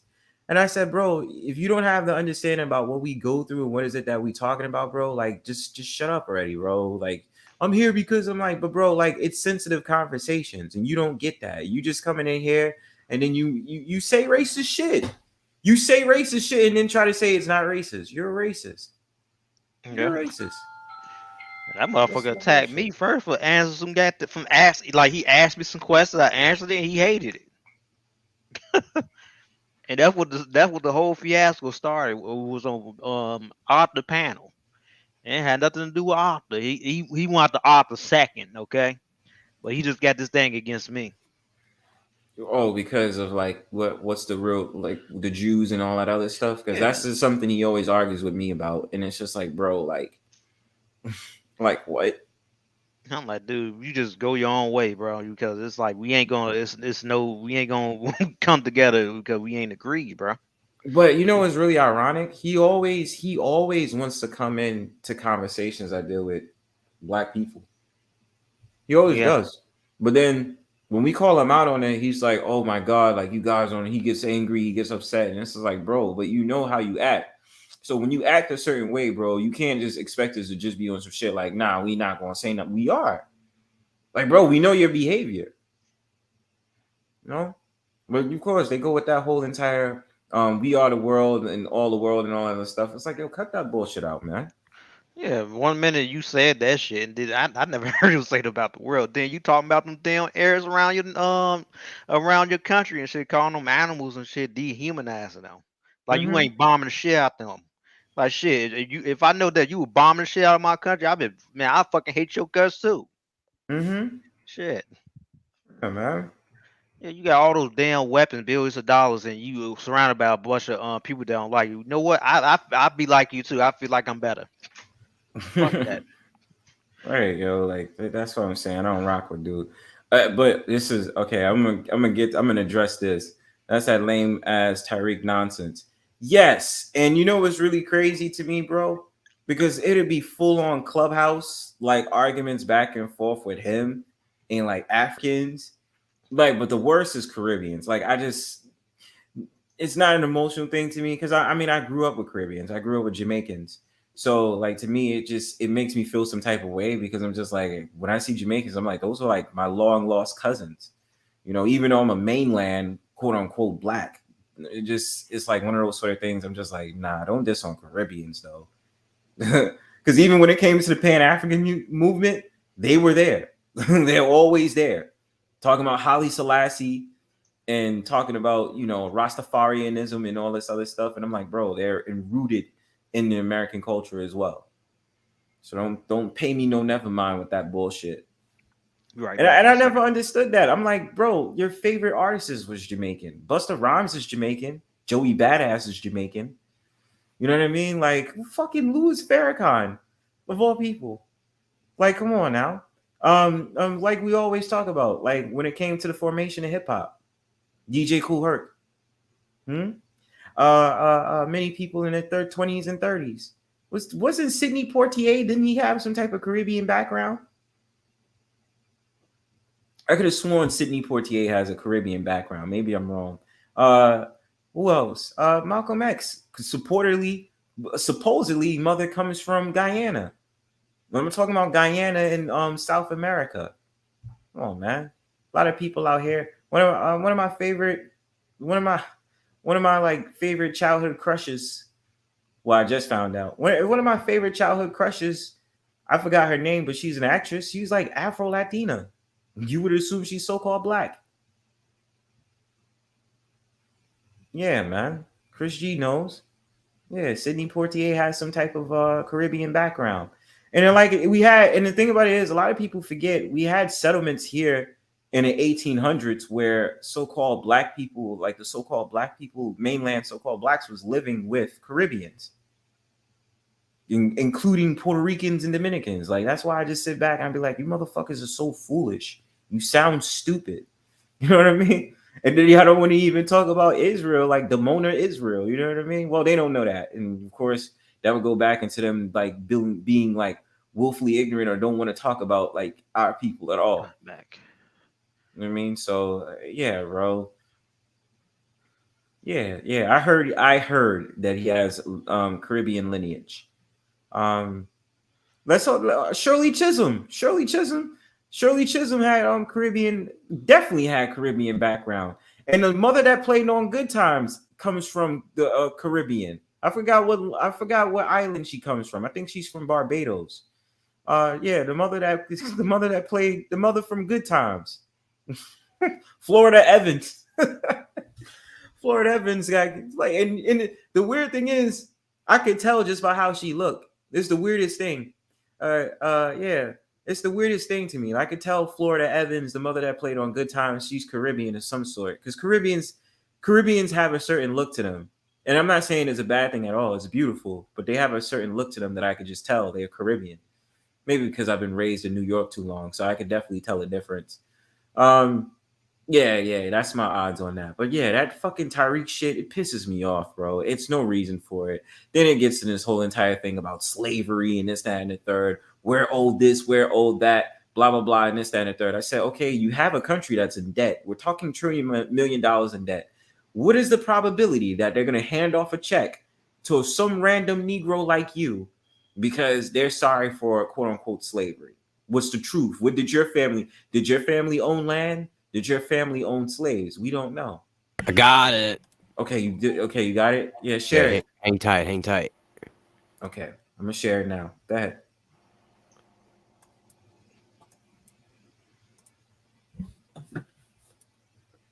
All right, are we in here? Yeah, you good, bro. All right, bro. Look at this. We got the name of the book is The 10 Tribes of Israel, or The True History of Northern American Indians, right? Mm-hmm. So on page, looks like page 17, right? Mm-hmm. A government officer stationed at Lake Superior at an early day before any white settlers had invaded that part of the land of the country, after becoming with a number of the acquainted Indian tribes, found one tribe to be in possession of a copper tube, tightly soldered, and when asked what it contained, they said that they were not able to tell, but they had received it from their ancestors a long time ago. The officer finally prevailed upon them to let him open the article, and when he did, he found it filled with parchment, with inscriptions that he could not read. But by sending the parchment to Washington City, where it was examined by competent Hebrew scholars, it was declared to be part of the 5 books of Moses. Oh, wow. You know what I'm saying? Yeah, dude. So Lake Superior, bro. And this is a message published. This is a message that came from Alexander's messenger, who was the guy who wrote this. And you could read into it, but Yeah. you know what I'm saying? Send that. It was published in Philadelphia. Okay. So I'll send you the link to this Google. This is an open Google book that I just pulled up. I really didn't even have the book anymore, but there's the point right there. Keep that. Send that in the back chat for me. You know what I'm saying? Yeah, dude. Yeah. Oh, this is the shit that I was talking about earlier. Can you see it? Can you see it, ITV? 103 amazing facts about the Black Indian. Yeah. No, I never read this. Yeah, that's the book that I was. That one has. I heard like it has over 500 pages, but they just gave us a rough estimate. Like he literally says it. Like literally just says like gives you 103 facts. Like right here, number 1 says Black Indians have lived in the Western Hemisphere since time memorial, and then you'll see they say Black Indians were not spawned or created as a result of Africans coming to the Western Hemisphere during the transatlantic slave trade. And again, this is another dude that goes along with the whole entire Israelite. You know what I mean? He documented that in the beginning of this, right? So he says Black Indians were not spawned or created as a result of Africans coming to the Western Hemisphere during the transatlantic slave trade, mixing in with the native people of the Western Hemisphere region, also known as Native American Indians. So if you go on, like I'm gonna just show you a couple of ones. Like I'll just skip around some so you can get an idea. You can download it for free. I got this is the PDF, but I'm trying to find I'm gonna get the whole version. joint off that Z library. That's what I'm about to. Yeah, that's what I'm about to do too. Number 3, for example, Native or indigenous people of the Western Hemisphere, also known as Indians, did not refer to themselves or their ancestors as Indians. We use the word Indian since most people are accustomed to this title. The word Indian, red man, or Native American or European colonized terms. Native or indigenous people of the Western Hemisphere refer to themselves by way of tones, vibrations of expressions. Your spirit said who or what you were. The name given to you was based upon what type of spirit you possessed, aka Bronzebird. You understand? Nah. The term Moor was applied to dark skin, brown skin or reddish brown skin people who were not only indigenous to Europe, but to Western North Africa.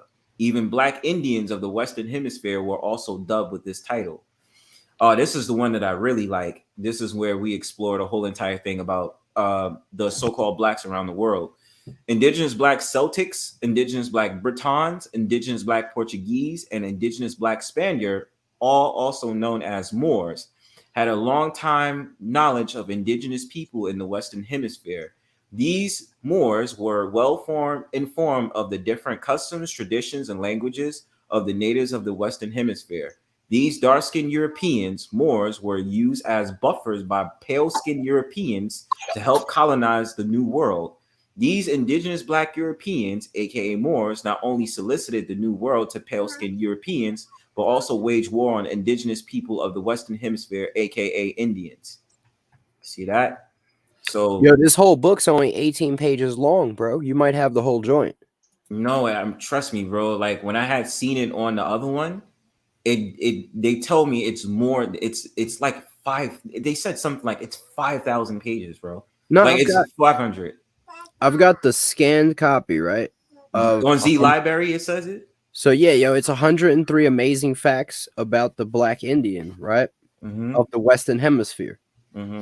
So I've got the whole book, right, scanned in, and it's literally 18 pages, the whole joint.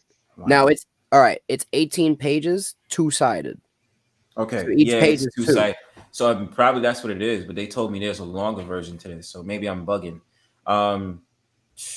Let's see. There's only 200, and there's only 103 facts, and look how long they are. You know what I mean? They're only a little paragraph. Exactly. See, like this one right here. Surrey Morris helped to navigate Christopher Columbus's voyage to the New World. He wasn't lost. He knew exactly where he was going, simply because of who was on the boat with him. The U.S. constitutional government is a plagiarized copy of Black Indian governmental system, the Iroquois Nation, which in return, the Iroquois Confederation, which existed probably, I believe, the 1700s. I'm not really sure. The founding fathers did not find anything. They went to Black Indians, the Iroquois Nation, seeking assistance to break away from the chief back in England, King George III. The Iroquois Nation taught them their system of government. The only part that the so-called founding fathers left out was the matriarchy. Black Indian women ruled the Iroquois Nation. Yeah, so I'm just trying to give people a rough. Oh, this motherfucker talk about the black snake. Jesus Christ. Yeah, but you see that, like, oh, and I hope you know about the Chickamauga flag, which a lot of people don't agree with, which is talking about the rednecks with them flags that the rednecks have. They don't, you know, a lot of people don't like that flag. But okay, this is 49 tells you this. Nickajack, also known as Nigger Jack, was a Black Chickamauga, a Black Indian. This ancestor led raids against the colonial rebel army, Americans during the colonial rebel uprising, American Revolutionary War. He fought alongside of the British Tories. His hideout was a cave in the vicinity of what is now called Chattanooga, Tennessee. In the state of Georgia, in the region known as Cobb County, there is a park, a road, and a creek named after this great warrior. Yeah, so they already tell you about the Buffalo Indians and all that other shit. Just this fact real quick. Black Indians own other Black Indians as slaves, which is something I always talked about with family members and friends. They didn't believe me. These slaves were also classified as Negroes. Yeah. Just so we know, bro. Just because a lot of people they always trying to say, oh, the natives had blacks and slaves. Shit, they had other motherfuckers. Exactly, bro. And the reason was because of the benefits off of it, the money that could be made off of it. It never had to do with just purely race at first. Yeah, you had a fucking Cherokee and some in the Seminole that were fighting each other. They were putting themselves to slavery. Exactly. What about that? Exactly. And they don't talk about that. Let me see what else I can. Okay, this is something you guys might like. It's talking about Caribbeans. Depending upon which European nations Black Indians had intercourse with or formed treaties with, also depended upon how their identity was eventually altered. Black Indian nations who had intercourse with Spain eventually became known by the colonized titles of Latino and Hispanic. Black Indians who had intercourse with the French became known as the colonized titles of Creole.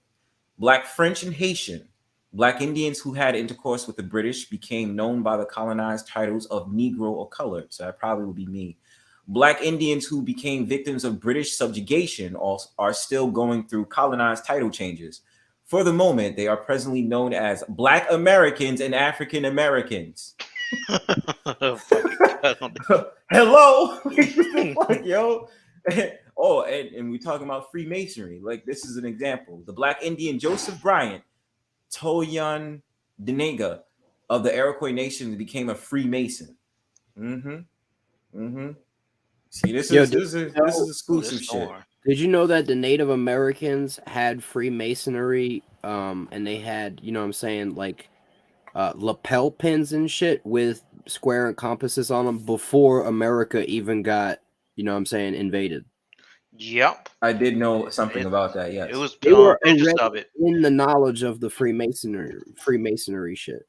Yeah, what they used to do, you know how you have the Freemason used to have checkerboard floors. They use chalk and have be on the mountain. They make checkerboard out the fucking off the rocks and shit like that and do their ceremonies. Yep, I know about that. I mean, they also because a lot of them was also into witchcraft and shit, and so the knowledge is coming from, you know what I'm saying, demons. That's how it was able to propagate throughout the planet. These demons was, you know what I'm saying, giving all these people the knowledge that they was, you know, wanting to give them to control them and so that they could fuck the planet up. Yep. You know what I'm saying? These demons couldn't really do nothing on their own in this planet, but they could corrupt man to do their bidding here. And so they did this all over the world. Exactly. You know what I'm saying? Let me read 99 to 101 so I can tell so the people can see. 99 says Black Indians who had lost knowledge of themselves, tribal identity, were labeled as Negroes or Coloreds, were also recruited in the U.S. Army ranks to fight in the Seminole Wars. 100 says the United States government had to abandon the war with the Seminoles. They could not defeat them because the Seminoles wasn't taking no shit, just like the Apache. Many Africans that come to the United States in the present day and time know that most so-called African Americans are indeed Black indigenous Indians. They always talk about that. In case those that want to find their lineage, which is also me, 103 will detail you exactly what it is.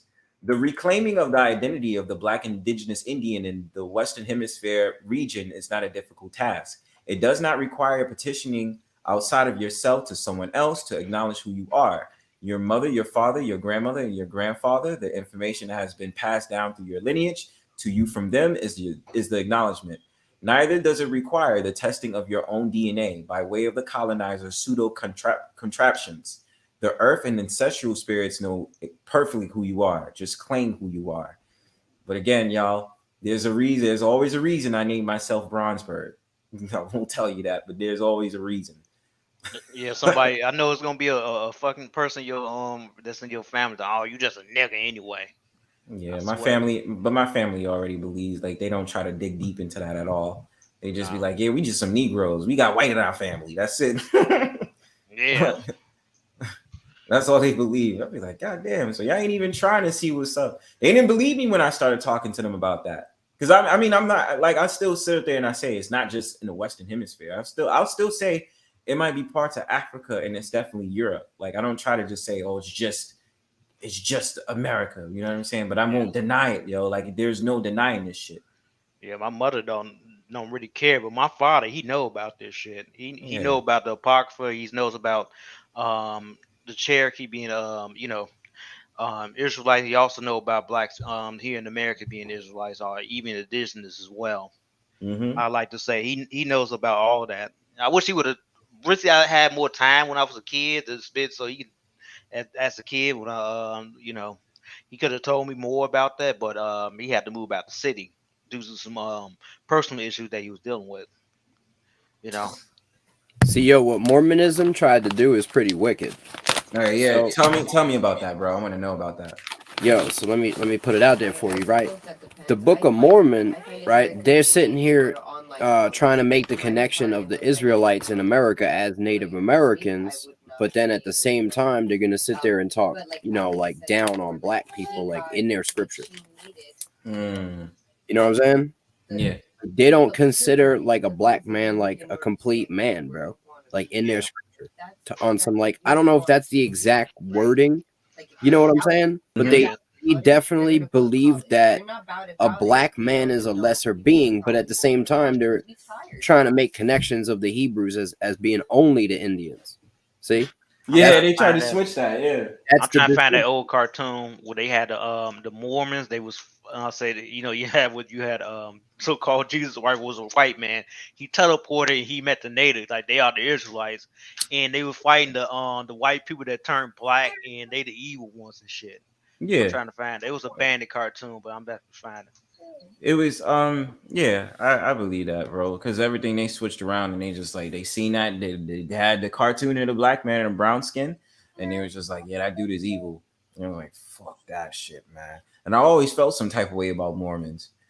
Shit, I did, because it was weird, yo. Like, this shit didn't make sense, bro. Isn't every Mormon like a ginger?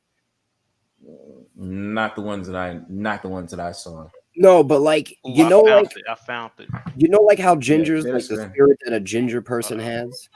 Yeah, like Mormons have that kind of like ginger spirit. You know what I'm saying? I can't explain it, bro.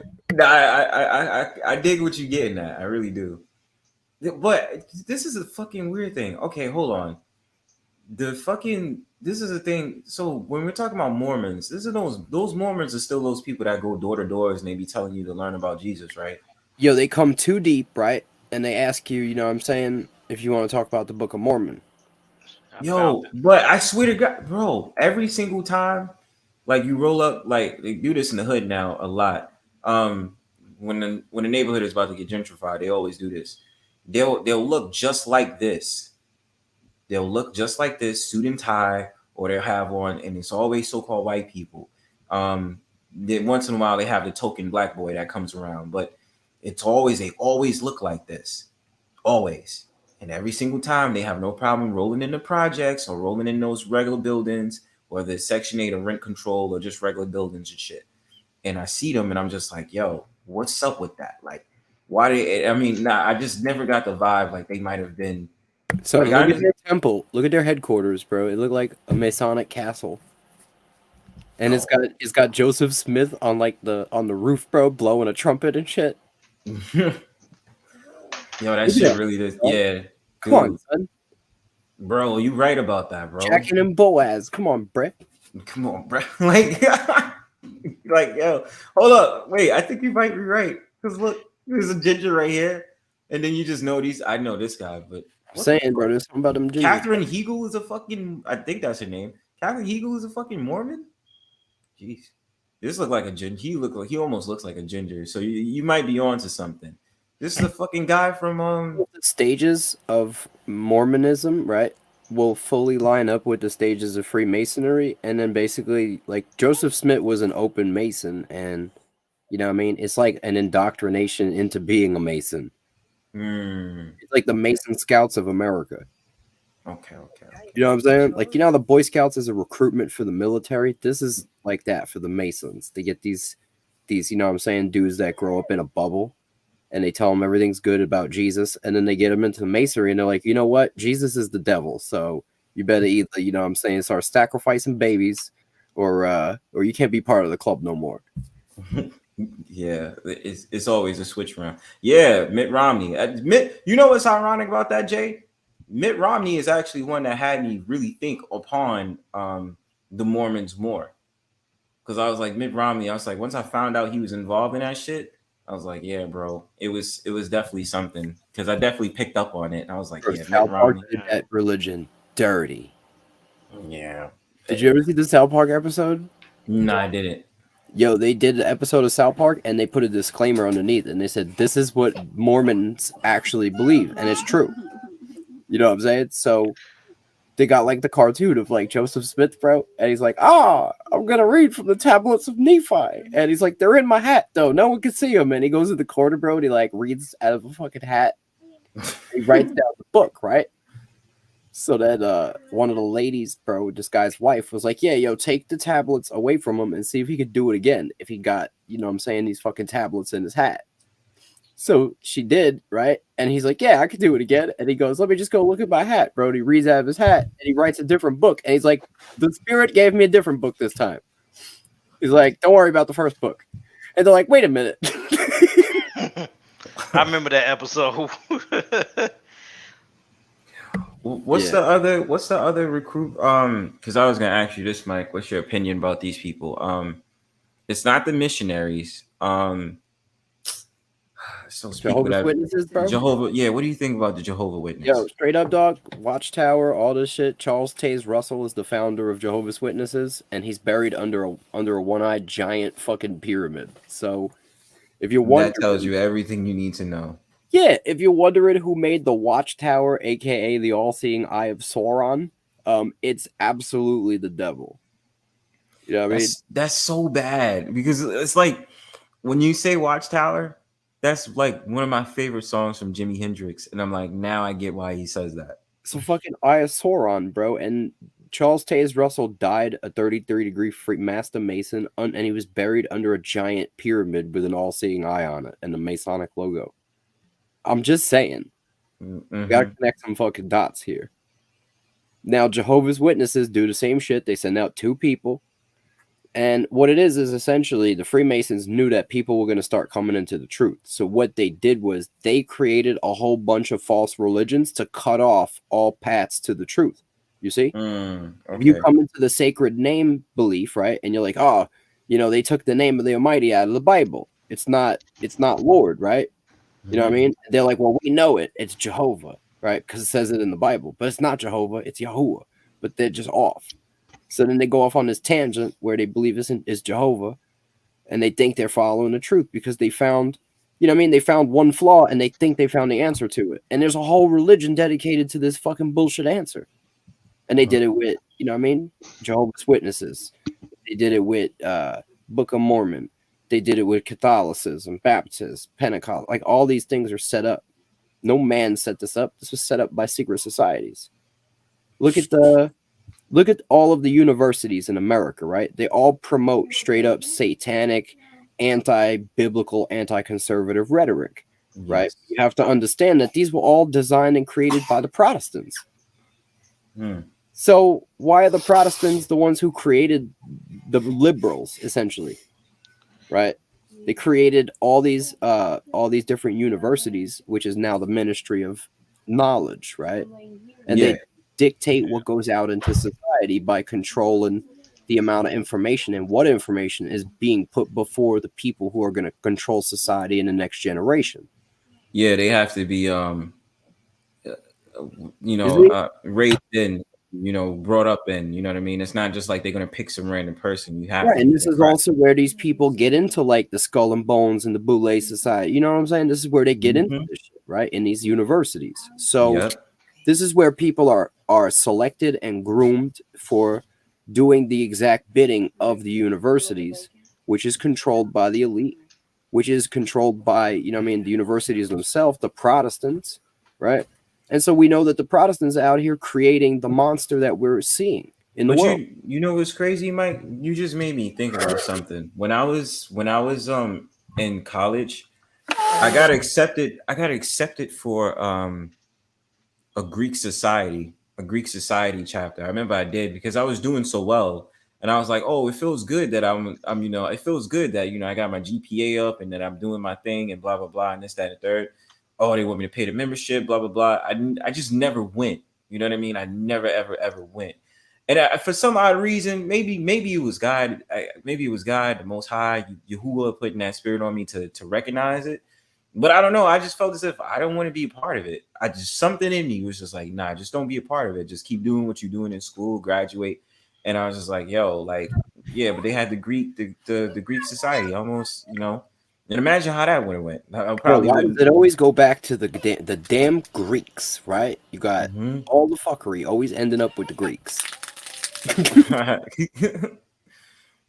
Yeah, like it's and there's a lot of things around you that's just it's all just like spell out Greek, and it's like, hey, yo, who the fuck is really a Greek, bro? Like I've met a few Greeks in my life, right? But like, yeah, I did too. Why is everything Greek and there's not even that many Greeks? Why is Greece a powerful nation? That's a fact. Greece. That's a fact. It's just like because comparatively, it's like the Greeks and the Romans. But how? Let me tell you the truth, bro. The Romans pretended it was the Greeks. It was really the Romans the whole time. They got you. Wow. See, the Catholics made the Bible and shit, right? They forged it, but they forged it in Greek, so you couldn't say they did it. You feel me? They didn't want the evidence on them. Yeah, they could have forged it in Latin. They didn't. You know what I'm saying? Yeah, man.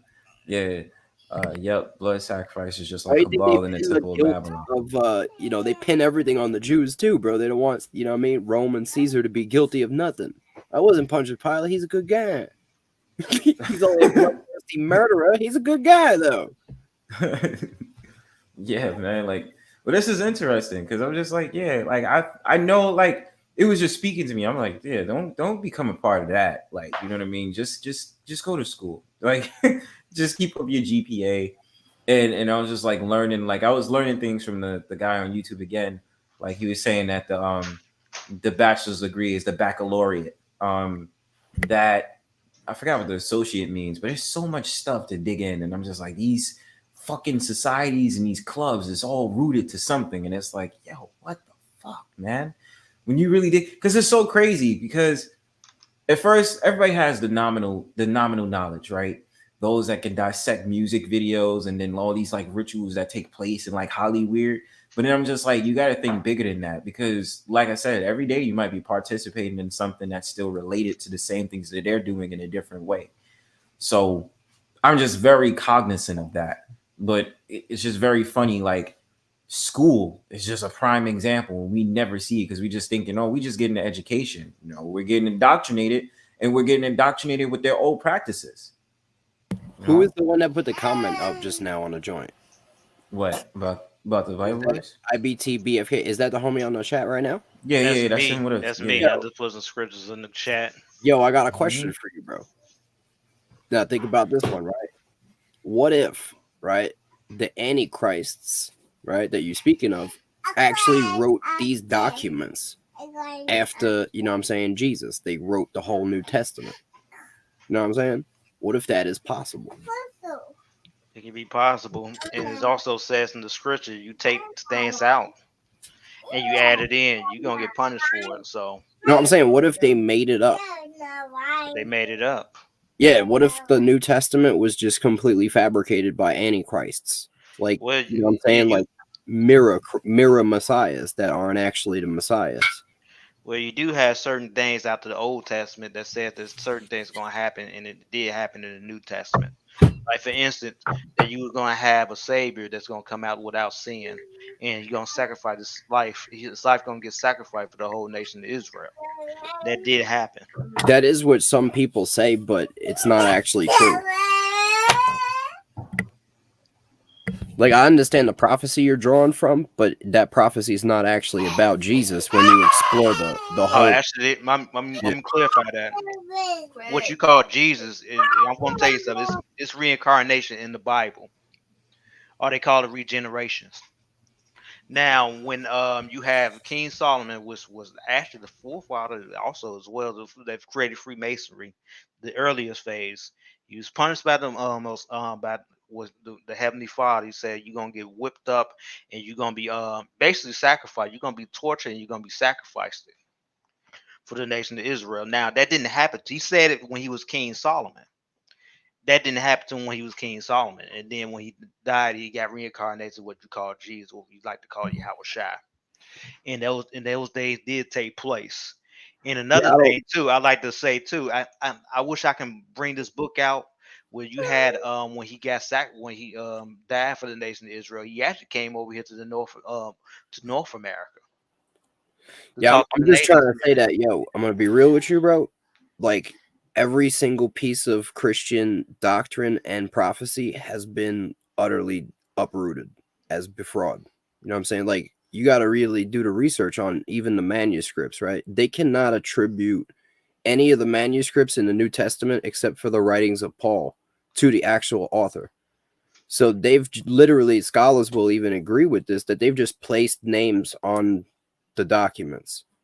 You know what I'm saying? If the prophecy of the whole New Testament ain't true, right? Tell me about Revelations.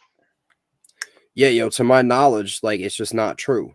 There's so many different discrepancies where the word doesn't agree with what's written in the New Testament. Because the thing is, the New Testament is actually written in Greek. Yeah, I feel you did have the people that was there that was they was spoken in Greek and things. I'm not even just talking about words though, bro. I'm saying that, like, all right, we have to use, you know what I mean, the Torah, the Tanakh, as the authority. Am I right? Mm-hmm. To verify if what we're seeing in the New Testament is authentic. And when we try to do this, we're going to see that there's a lot of issues with the doctrine in itself. You know what I'm saying? It's not just words. It's like really big flaws. There's, like, you know, gaping holes in the potential for them to even be related. You know what I'm saying? Yeah, you can say that. I'm not just saying it. I could demonstrate it. You know what I mean? Yeah, the same. It's like I can demonstrate some stuff too. I can show in some scripture, like in Revelations, where it actually backs up with the prophecy out the Old Testament. The Old Testament actually talks about the last days. Well, who do you believe wrote the book of Revelation? It says it in the fucking Revelation, bro. No, I'm saying, who do you believe wrote it? Damn it, bro. Let me see.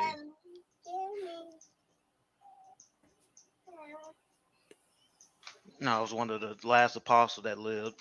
So you think it was an apostle that wrote it? Yeah, because it really goes back in what Revelation is talking was in Revelation. It actually goes back to the prophecy that's supposed to happen in Jeremiah and also Isaiah.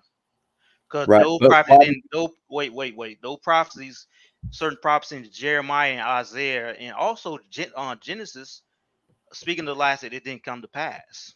I'm just saying, why do you think that it was written by an apostle? Yeah, it was. I don't actually think that's Because true. it's like beyond what it really describes a lot of things that out the Old Testament itself it says, man. Yeah, That but we are gonna have in the last, like when Moses came out, when he came out, the man in the bush, right? It was he actually prophesied it's gonna be a man that's gonna save Israel. I feel 12 you. tribes. I'm It's just saying. there is going to be a Messiah. What I'm trying to explain to you is that the book of Revelation, right? When they were creating the Greek New Testament called the Textus Receptus, in the original version of the Textus Receptus, Revelation isn't in there. The reason why is because Erasmus didn't even have it when he wrote it. And so in later versions, the general consensus of the people that were running the churches, they pressured Euronymous in the 1500 version to put the New Testament in, even though he himself stated, right, in his own book that he did not believe it was the word of John. And now when we examine Revelation, we know that this was written by John of Patmos, right? So this man Yep, was that's John. exiled Yeah, to that's what I'm Patmos. about to talk about. Yep. This is He's not on that John the island. Apostle. No theologian will sit here and tell you that John the Apostle is John of Patmos. They call him John the No, you Revelator. correct about that. It's like I So he's forgot not an the name. apostle. Right. You get what I'm saying? There's a lot of things that I'm sure if you knew them, you would understand why it's fraudulent. You know what I'm saying? I'm not sitting here trying to shit on the Bible because I believed in the New Testament and Yahushua, you know what I mean, up until a couple months ago, but I've been doing some real heavy research and there's some questions that we just can't answer. You And know what I mean? Like, I want to say this, right? Is the says in also in Revelation that the nation of Israel, as it is, as a people, they're gonna be basically not know who they're gonna be walking around. They're gonna get conquered, not who know who they are for 300 and something, over 350 years. I agree with you on that. And it's in Revelations. Yeah, but you have to realize that the majority of what is in Revelation is literally plagiarized from the books Yeah. of the prophets. Let me ask you something. I know you be into conspiracy theories and things like that. Are you familiar with the microchip? I'm familiar with the idea of the microchip. Yeah, what they gonna have, what the Elise is gonna do. They gonna start getting people. They gonna start. They already about to do away with the dollar. What they gonna do? They gonna put in a microchip that's actually microscopic. You can't, it's barely you can see it. They gonna put it in you, so they can track you. And they gonna hook you up with an What if AI system. what if I Now told that was you that they actually already what if I that told you was they already did it? they already did it. Yeah, they Yeah, actually got that shit. It's like it's it's it's already happening now. in you, bro. Like if you took the jibby jab, bro, it's literally called nanotechnology and it's called self-assembling nanotechnology. So they put it in you and then it actually builds itself in your body. That's right. You don't And need let to me say get something an else actual about chip. let me say something else about the Revelations as well. It's also But talks that has about nothing to Babylon. do with Revelation. Wait. Let me talk. Let me talk. Cause this really about prophecy. Cause it does say that you familiar with Babylon, the mysterious Babylon, correct? Right, but this is borrowed from the Old Look, Testament. This is no. nothing new. Let me talk. Yeah, go ahead. Now it talks about Babylon. It also talks about her burning. That everybody around is gonna see her burning. And it's also in the Revelation. You can believe it's like I really don't care if you believe or not. It doesn't matter to me. No, I'm just demonstrating why I don't. I just want to say this. Like, I'm completely aware of all the Revelation prophecies, but you have to realize that if you really look into it, everything that you think is from Revelation is actually from the Old Testament. And, Yes, actually, and I agree with you. I agree with you so now because when with the you really Bible, look into it, right, yeah. you realize I that it don't was want to cut you. borrowed and it was I want to actually look. That's called misquoted. precepts. It's called precept Yeah, upon yeah. precepts. Precepts upon That's how you precepts read the that you book may be because snared, right? yeah, because look, wait. When you read the book, it jumps around in places. It be indirect. It's really they use that. Well, it was created that way, so as a stumbling block for people to get fucked. So people won't know, or even these elite will know the full prophecy. It's not gonna go around you. So it go around their heads, man. It's only a few people that can figure it out. No, I'm trying to tell you that the whole Greek Testament is a stumbling block that's designed to fuck with your head. And when you take it back to the Old Testament, you can sit there and just break it down to nothing. Like yo, how is the Almighty Creator gonna consider human sacrifice an abomination forever, and then at the same time perform a human sacrifice It as says the it in atonement the in the look. world? It just said it in the Old Testament when the Most High told Solomon that he gonna get beat up, he gonna get tortured, and then that's it. And matter of fact, He he never also in said the you could Old Testament. sacrifice a human. That's not. No, that's a punishment towards him. No, but what I'm saying is you got to realize that Jesus as the Messiah, right? Yahushua, Yahweh Shai, whatever you want to call him, he is considered, right, a clean sacrifice without sin for the, you know what I mean, to atone for everyone that believes in him. That's what the New Testament teaches you. And this can't be possible because this is a human sacrifice. There's many other reasons why it can't be possible. You know what I'm saying? If we are to consider this a sacrifice, then it should have been done during the Day of Atonement. If it's for atonement, not for Passover. If we're going to consider it a sacrifice, it had to be done by a priesthood in the temple. It couldn't be done by Roman soldiers. And You know what I'm saying? There's a lot of things. And the apostles did try to make, they did try to make the connection that this was an actual sacrifice by saying, so that his bones wouldn't be broken and the prophecy could be fulfilled, right? So they're saying this is to line up with the law. But at the same time, we know he was whipped and beaten and marred. You can't have a marred sacrifice. So yeah, there's a that's lot of according reasons to why look. it can't be a sacrifice. You completely thinking about the law. Be honest with you, if you thinking about under the law, if you want to be under the law, we've been dead 100 times. Matter of fact, more than that. Because as soon as you was a toddler, you got to get circumcised at the age at the 8th day and things like that. You have to be accountable for all those laws. Okay, you slept with a woman that been with 6 guys before you. That's adultery, according to the law. Okay. The Sabbath, like for instance, this is new moon. Is you go out there and buy something, or you sell something on this day, on the new moon, on the Sabbath day, you get put to death. You're supposed to be put to death, so you broken the law. So you done with it. So you Well, damn there. the Sabbath just ended for me. The sun went down. You know what I mean? No, it's actually goes on the new moon. You gotta go No, back. I'm saying the Sabbath right now just ended for me.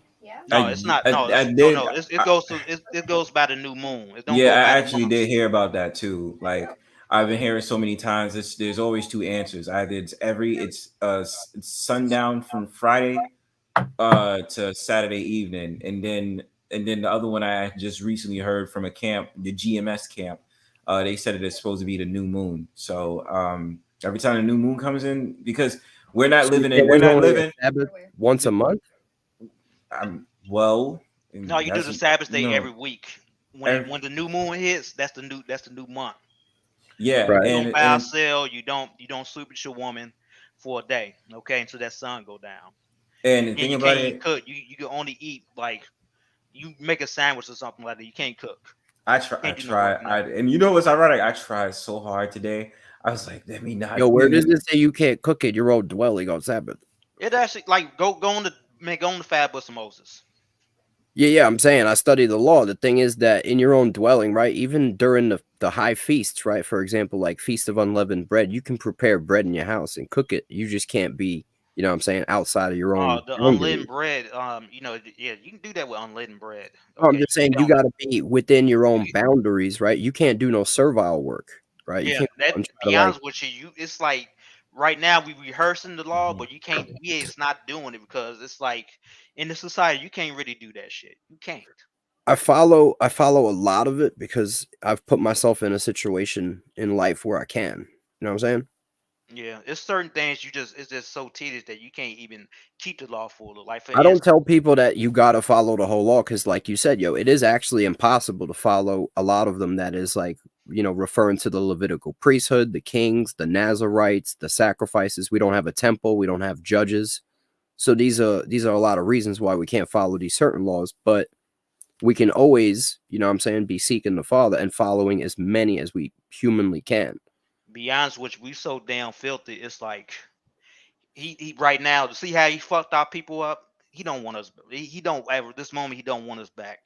You can go read Deuteronomy 28:15. It tells you everything you need to know, all the way to 68. I mean, if you read the script, you're gonna realize that the Mashiach can't come back unless people start turning back to the law of Yahuwah. Yeah, You know what I mean? they trying to turn back, but it's like it's not gonna I'm happen, bro. I'm just saying that if people don't, then you know what I mean. Like you got to realize, what did the Father always send his prophets to tell people? Right? He did. He always He's told the actually people. doing it now. He always sent the prophets to Yeah. tell the same message: repent and turn from your wicked ways. Stop fucking around with idolatry and turn back to the Almighty Creator. And you know what That's the you know what message. they do? You know what they do? They hate what the prophets say, and they often kill them. Or I they feel also you. threaten their lives, or they tell them to shut up. Are we gonna kill you or your family? Are you gonna put I you in feel you, prison? bro. It's the That's what same happens. exact response that I get all the time when I tell people that, you know what I'm saying, you in Christianity, you in idolatry. Shit. I You know went. what I'm They saying? don't like to hear that at They all, hate it. bro. I know. They hate that. Bird know me. I've been to the GMS camp. They call me a damn antichrist, bro. I said, yo, if I was the antichrist, Antichrist? I would have to be an anti-Messiah, though. Like, you know what I'm saying? Just because I don't believe in who you believe the Messiah is doesn't make me the antichrist, yo. No, You know, it doesn't. It's just like you can go on, but believe what you gotta believe. It's like it's two don't like Amos chapter I'm just not a 3. It believer. says two don't believe. It's like, oh wait, we just agree to disagree. That's it. Yeah, I'm just not a believer in, you know what I mean, Jesus. It's real simple. I don't even like to call him Jesus, but I feel you on that. I used to try to keep his name respectful until I didn't, you know what I mean, believe he was divine anymore, because I couldn't wrap my head around another divine being. That would be idolatry. Like that would be polytheism. You know what I'm saying? That's what happened, bro. I had respect for the name at some point, but I can't wrap my head around polytheism. You know what I mean? If you got a deity that has been, you know, deified as a demigod, which is not exactly a god, but like a god human, right?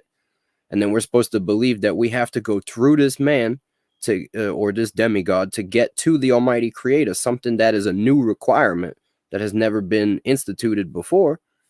And now we got to go through this middleman to get to the Father. That's, you know what I mean? That's idolatry. It's and like I'm gonna going say through a this. rock or going through a stick. And I go to this, man. It goes a little bit deeper than that. Because right now we were just talking about the law. Yeah. The only way that you can really get saved by the Most High, if from birth you have to do the whole law, every single one of them to a T. Every single one of them. That's not If you true. broke one, you're done. That's not true at all, though. Yes, it is, because I'm Well- gonna tell you something, dude. Well, yo, what happened? We in the last days right now. What I happened in Nineveh, and why does the Father even send prophets if you can't repent and be, you know what I'm saying, righteous in his eyes? Because oftentimes it's always a prophet to come up and say, Nah. look, if you don't get rights and follow the Nah. Most High, another nation's gonna fucking come up here and destroy Yo, that you. shit may fly. That happened. That shit may- had look, happened. That shit may fly with some people that ain't studied, but yo, when you look at Jonah, right, these people was gonna be destroyed, but they repented immediately, right, and they wasn't destroyed. They were saved, but they did sin. So you can't say what you just said. Yeah, that's definitely that was actually years, like 100 years later that he made. I'm that just saying prophecy. what you just said is That's just lie. one of many. But you ain't talking about Jeremiah. You ain't talking about Isaiah. You ain't talking about these other prophets that was persecuted by their own people. Hey, yo, you could look at Isaiah 50, where the Father's talking about, show me your divorce certificate. You know what I mean? He's saying, are you saying that I don't have the power to deliver and redeem my people? You got to Let me really say read that. this. It was more than, it's not just like one prophet. It's actually many prophets. Yeah, It was prophets that came redeem out. Wait, Mike. It was many prophets that came out and told Israel, look, if you don't get right, the Assyrians gonna come over here and conquer you and put you into slavery. And they didn't want to hear that shit. You know what happened? They killed they killed them prophets and everything. Like, yeah, fuck them. Yeah, they got what they deserved. They was some this, that, and the third. And then all of a sudden the Assyrians came over and took them over and put them to slavery. And they witnessed what the prophets that said. Like some hard-headed Negroes they are. Same with the Babylonians. It was prophets that did that. And they put them to death. Yeah, that's the cycle, bro. We go into bondage. You know what I mean? We repent. We start following the Most High. He saves us. He blesses us.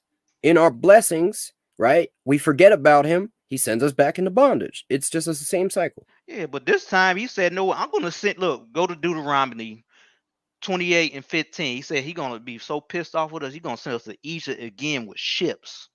And this Yeah, time it's gonna be for a long time. he did it. But yeah, yo, he was out of anger, man. It says in Amos, man, you do this 4 times.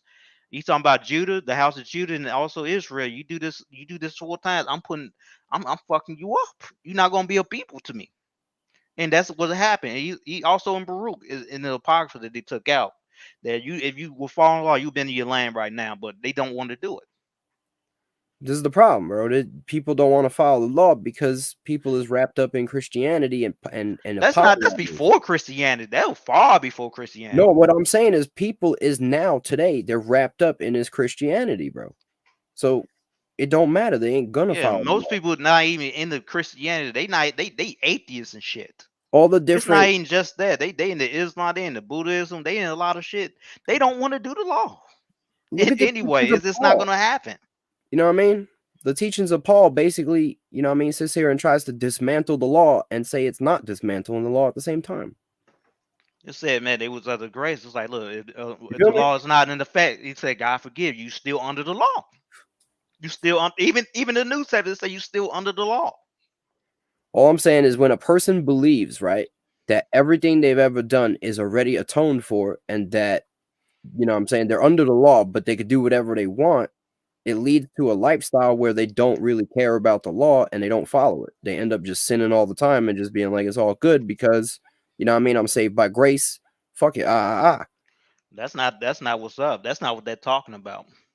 That's talking about when your ass fucking get put in slavery and lose your fucking identity, and then you wake up to who you are. That's what that's talking about. I'm just saying, if you wake up, it actually says in the Revelation that you're gonna forget who you are. I'm just saying. But I ain't gonna go into Revelation. I'm gonna say out the book. If we're gonna say that, we're gonna go back to we're gonna go back to Jeremiah 17. It said you're gonna discontinue your heritage. Yo, dog. I'm saying, if we're gonna go back to who we are, right? Did Jeremiah believe in Jesus? No. But they know about a Messiah. I can tell you about that Messiah and fucking. Look, I'm reading Genesis 49. I'm just gonna put this to rest. We all know about Messiah. It's like you don't know. Look, there is gonna be a Messiah, but he hadn't come yet. What do we have? Oh, he haven't came yet. Yeah, that's what I'm saying. Is this a messianic salvation payment plan where we get a little bit of salvation and then 2,000 years later we get the rest? You gonna actually have the kingdom of heaven for a long time. That's what I'm saying. That's the real Messiah. There ain't no other Messiah. Yeah, it's actually gonna talk long. It's also about the fucking house of David, man.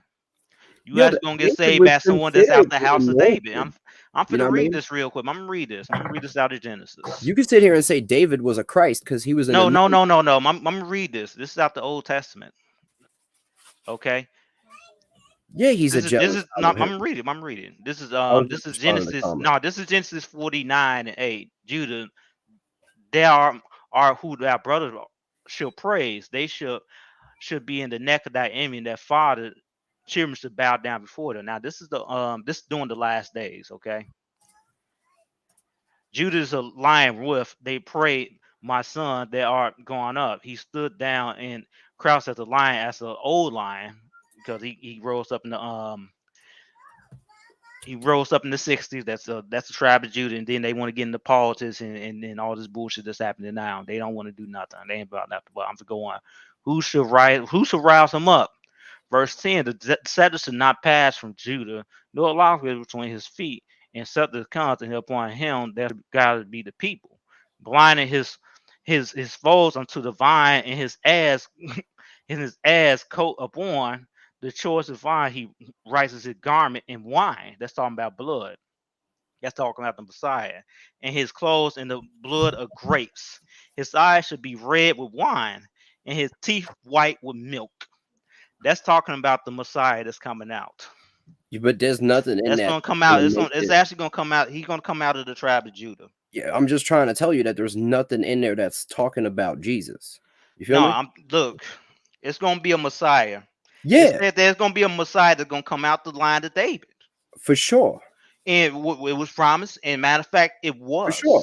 I believe you. It says that in Revelations, the first chapter. I feel you. I mean, just because Revelation says it, that's not why I believe it. I believe it because it says it in the Old Testament, right? And it's saying the same shit. I feel it's you. It's actually being more detailed. But yo, there's a lot of things that need to happen. For example, the third temple needs to be established. There's going to be a reinstitution of animal sacrifices. People's going to beat their weapons into plowshare. Idolatry is going to be done. They already beating their weapons to plowshare. That's after, man. Yeah, that's going to be this war. They just said, "Wake up the mighty man." That's what's going to happen. No, yo, don't you understand that when the Messiah comes, he's going to be in essentially. It's not going to. It's going to be war. It's going to be war when he comes. Yeah, but what I'm saying is he's regathering the nations of Israel. These things have to happen when the Messiah comes. Yeah, that's like when you're talking about they beating their weapons and plywood. That's going to be after he come back. That's when they know that's going to destroy wickedness in the earth. Idolatry. He's not going to come back now like, oh, I'm the Messiah. Oh, we'll stop fighting and killing each other. No, they're still going to fight him. They still going to be fighting. The Father's going to be destroying people, though. You know what I mean? He's going to destroy. Return. You forget about the return where the Father comes in the clouds. That's right. It actually talks about that, man. It's in both Old and New Testament. No, you see, Revelation says Jesus come in the clouds, right? And it says he's the Messiah, but we know the Messiah is going to be in the earth and the Father's coming out of the clouds. This is a different story. They had to insert Jesus in here. That's the problem. Okay. You feel me? And I just don't like the word Jesus, man, because it's be honest with you. I got an old 1611. There's no Jesus in there. Yo, the same way that you don't like the word Jesus, I don't like that whole scripture that you consider scripture. You know what I'm saying? It's because it's not true. And when you know something ain't true, you don't want to sit there and stand on it. So it puts a bad taste in your mouth. But if you want to explore something, right, read into Daniel, who is sealed, right, of the 12 tribes, and then read into the Revelation, who's going in the 12,000, going into each gate. And you'll notice they made a big mistake where they just completely forgot the tribe of Dan and replaced him with the tribe of Manasseh. But we got the tribe of Manasseh kicked out already. But the tribe of Manasseh is already included in the tribe of Dan. You can't have 24,000 people sealed from one tribe. If we just were told in Daniel, the end times prophecy, that there's 12,000 sealed from each tribe, including Dan. You get what I'm saying? Dan didn't get kicked out in between these prophecies happening. This was the prophecy of the end times. If the prophecy isn't true, then you have to sit here and say Daniel is not of the Most High and he should be put to death and all his prophecy is false. No. He actually prophesies about a lot of history, though. So he actually talks about John the Revelator's prophecy is false. I have to sit here and stand and say I don't believe anything in the whole book. And I ain't gonna lie about this too, man. And I believe in the Revelations, man, because it actually break down what's happening in America right now. I can just straight up break it down to you, man. It doesn't matter, man. They just summarize. That's like, look, all we have to do is just agree to disagree. Yo, you could summarize a whole bunch of prophecies, and what I'm trying to explain to you is the New World Order, right? These Masons, these Jesuits are using the New Testament revelation as their playbook to make you believe it's the end of the world. It's actually the end of their world. If the plan doesn't go right, you know what I'm saying? It's actually says in the Old Testament. Like, I'm gonna go back to the Old Testament. It actually talks about them, the elites of the rulers of this world. It says in Amos 9:6 that they're gonna dig their way down to the earth, and they're gonna have they're gonna go there, and they're gonna go all the way down to space. All I'm saying is, don't get caught up in GMS doctrine. Don't get on the ships. I'm actually a part of them. I'm just saying, yo, don't get on the ships, right? When the UFOs come back, bro, don't get on. That's actually the chariots. Yeah, but they ain't from the Most High, bro. It's a deception. I'm telling you straight up. I'm telling you straight up. It actually says in Ezekiel about those chariots. Listen, you get on the chariots. I'm not getting on no UFO. You know what I'm saying? I don't know about no UFOs. Okay. I don't know about no UFO. The chariots that I seen, they go faster than the speed of light. Okay, they go real fucking fast. I feel you. We have technology that does that as well. No, they don't. No, this technology cannot go all the way out of space. They can't, bro. Look, they can't even go past the Van Allen belt. We actually can. No, you can't. Well, the Van Allen belt is not a radiation field. It's the firmament. You know what I mean? They've been trying to blow up the firmament with nukes for a long time. But what I'm trying to say is the crafts we have right now can travel super fast. They bend space-time and physics in order to do so. You know what I'm saying? I can get you the patents for them that show you the diagrams of how they operate. You know what I'm saying?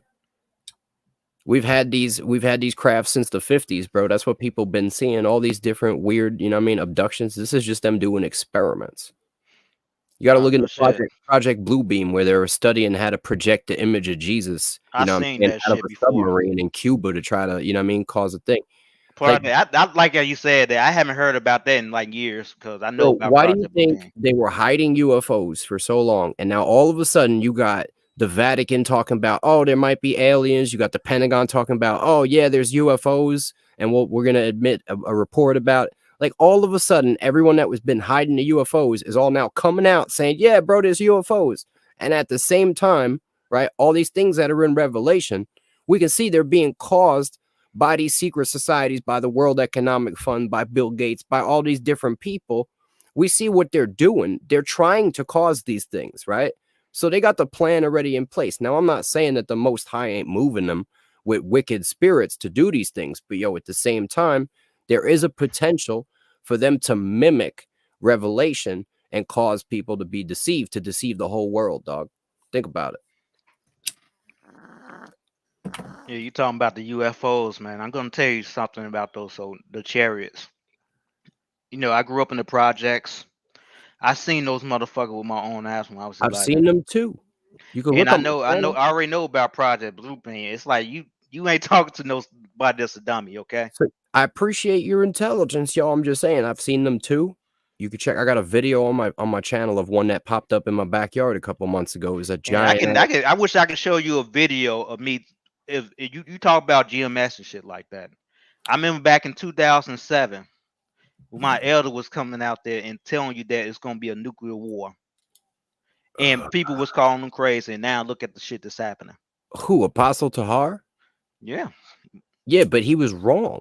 No, he wasn't wrong. He's actually told the truth. No, he gave a false prophecy that never came. You talking about in 2000, year 2000? Yeah, I got it on video. That's old as hell, bro. Well, yo, check me out. It is says in the scriptures they're gonna look for the Most High. Check me out, bro. They're gonna look for them. I know about that, man. If a prophet speaks of something to come to pass in my name and it doesn't come to pass, he is a false prophet. You understand? That's what the word of the Most High is. And Apostle, matter of fact, it wasn't even just him, man. It was a gang of motherfuckers that was saying that. It was Ariel that convinced them. It was like it wasn't even them. It was other people that was doing the same shit. But outside that was not even that. I did an examination on Apostle Tahar and GMS doctrine. I did a video on it, and it exposes him for what he is, and that's a Luciferian. He's openly admitted it. So if you want to follow a Luciferian, that's on you, dog. Mm-hmm. You know that GMS is registered as an Islam religion, as a religion of Islam. No, it's not a religion. It's not an Islam well, you need religion. to look into the actual registration papers of the organization. They're registered as an Islamic nation. You got to put that, like, what registration papers? I'm not sure the exact name of them. It's the articles of like incorporation for that. You can't. You got to give me some papers. Well, they got religious paperwork. You know what I'm saying? For their religious nonprofit organizations and whatnot. You got to just look into the incorporation articles, bro. I could find it for you. Yeah, I can. I know about the UIC. They actually got a lot of shit. They got the 501c3 charter. Yeah, there's a lot of problems, bro. You could read the book written by Abba Bivens, who's the creator of all this, crazy madness. Actually, man, you can't fucking fault him, man. He the one that came out and say that the so-called Negroes and Native Americans was Israelites. He didn't even call him Yahweh Shai, bro. He was the one that was sitting there trying to put together Lashawan Quadat. Yeah, you doing the same. Look, we were just talking about Native American being Israelites, Israelites being Israelite, and all of a sudden he's doing the same shit, and something's wrong with him. What I'm saying is, just because he delivered you a piece of the truth doesn't mean everything he said was true. And I wouldn't expect you to believe anything I said as the word of truth. I would expect you to just research on the things that I say, use them as talking points, keynotes. Yeah, and that's what I do. Even Tahar, Elder Tahar, I like to say. He said, don't even take his word. He actually say, don't take his word for it. Do your own research, and that's what I do. He's been exposed, bro, with the pedophile rape doctrine, bro, and all that other shit. You know what I mean? Oh, there's a lot of shit with that. I can't really mess with the whole pedophile rape doctrine of GMS. You know what I mean? That's one of the biggest breaking points for me. Aside from the openly admitted to being Luciferian, And Tahar I openly broke that. admitted to I even broke that shit brainwashing. down. Oh no, I even broke that shit down with that shit with the when the passing of the age, like when you supposed to have the door, it's supposed to be the consent of the father at all time for that kid to be fucking married off anyway. It is. There's a lot of crazy shit, yo. You And they got supposed to be, Tahar. and you know how they used to have in the Middle East where they have two kids, a male and female, be friends and shit like that because they've been crossed with each other. Tahar be That's out what there, they bro, did. telling everybody about Hebrew, and then when he gets pressed on it, he tell you he don't even know Hebrew. You know what I mean? Like he tell you that he's straight up brainwashing people. You know what I mean? Openly admitting it on camera. It's all there, bro. If you like Tahar, bro, check the video I got on him. You won't like him after that. If you do believe in the Most High, you just won't like him as a person. Can't explain that to you, but you know what I mean? Yeah, be honest with you, there's a lot of people I don't like, but when it's come to truth, I gotta say it straight up. they telling something. They telling it, man. They tell it like it is. Even that. I'm not gonna fault nobody because they cared is what they did or what they said, but they bring out some scriptures and they bring out some facts and things like that. I learned a lot from him. I'm Not just even saying, that, not even Tahar, man. I can talk about Gabar. I can talk about Priest Ben Lawyer when he was alive. I learned a lot from them. I'm just saying, dog. How could you stand in an organization with a certified? I'm not even in the organization. I got my own fucking camp. Oh, you said you was messing with Yeah, GMS. it's like I'm a student of theirs. Like man, I've been in there for like I'm gonna say this. I've been in there the camp since 2008 to 2016 because I parted way from them. I still look up to them because I learned a lot from them. Are y'all paying tithes to them, bro? I don't. I personally don't. Why not? If they collect tithes, Flat tires because I've been doing some personal financial issues lately, so I'm not gonna get too much into that. What's up, BioX?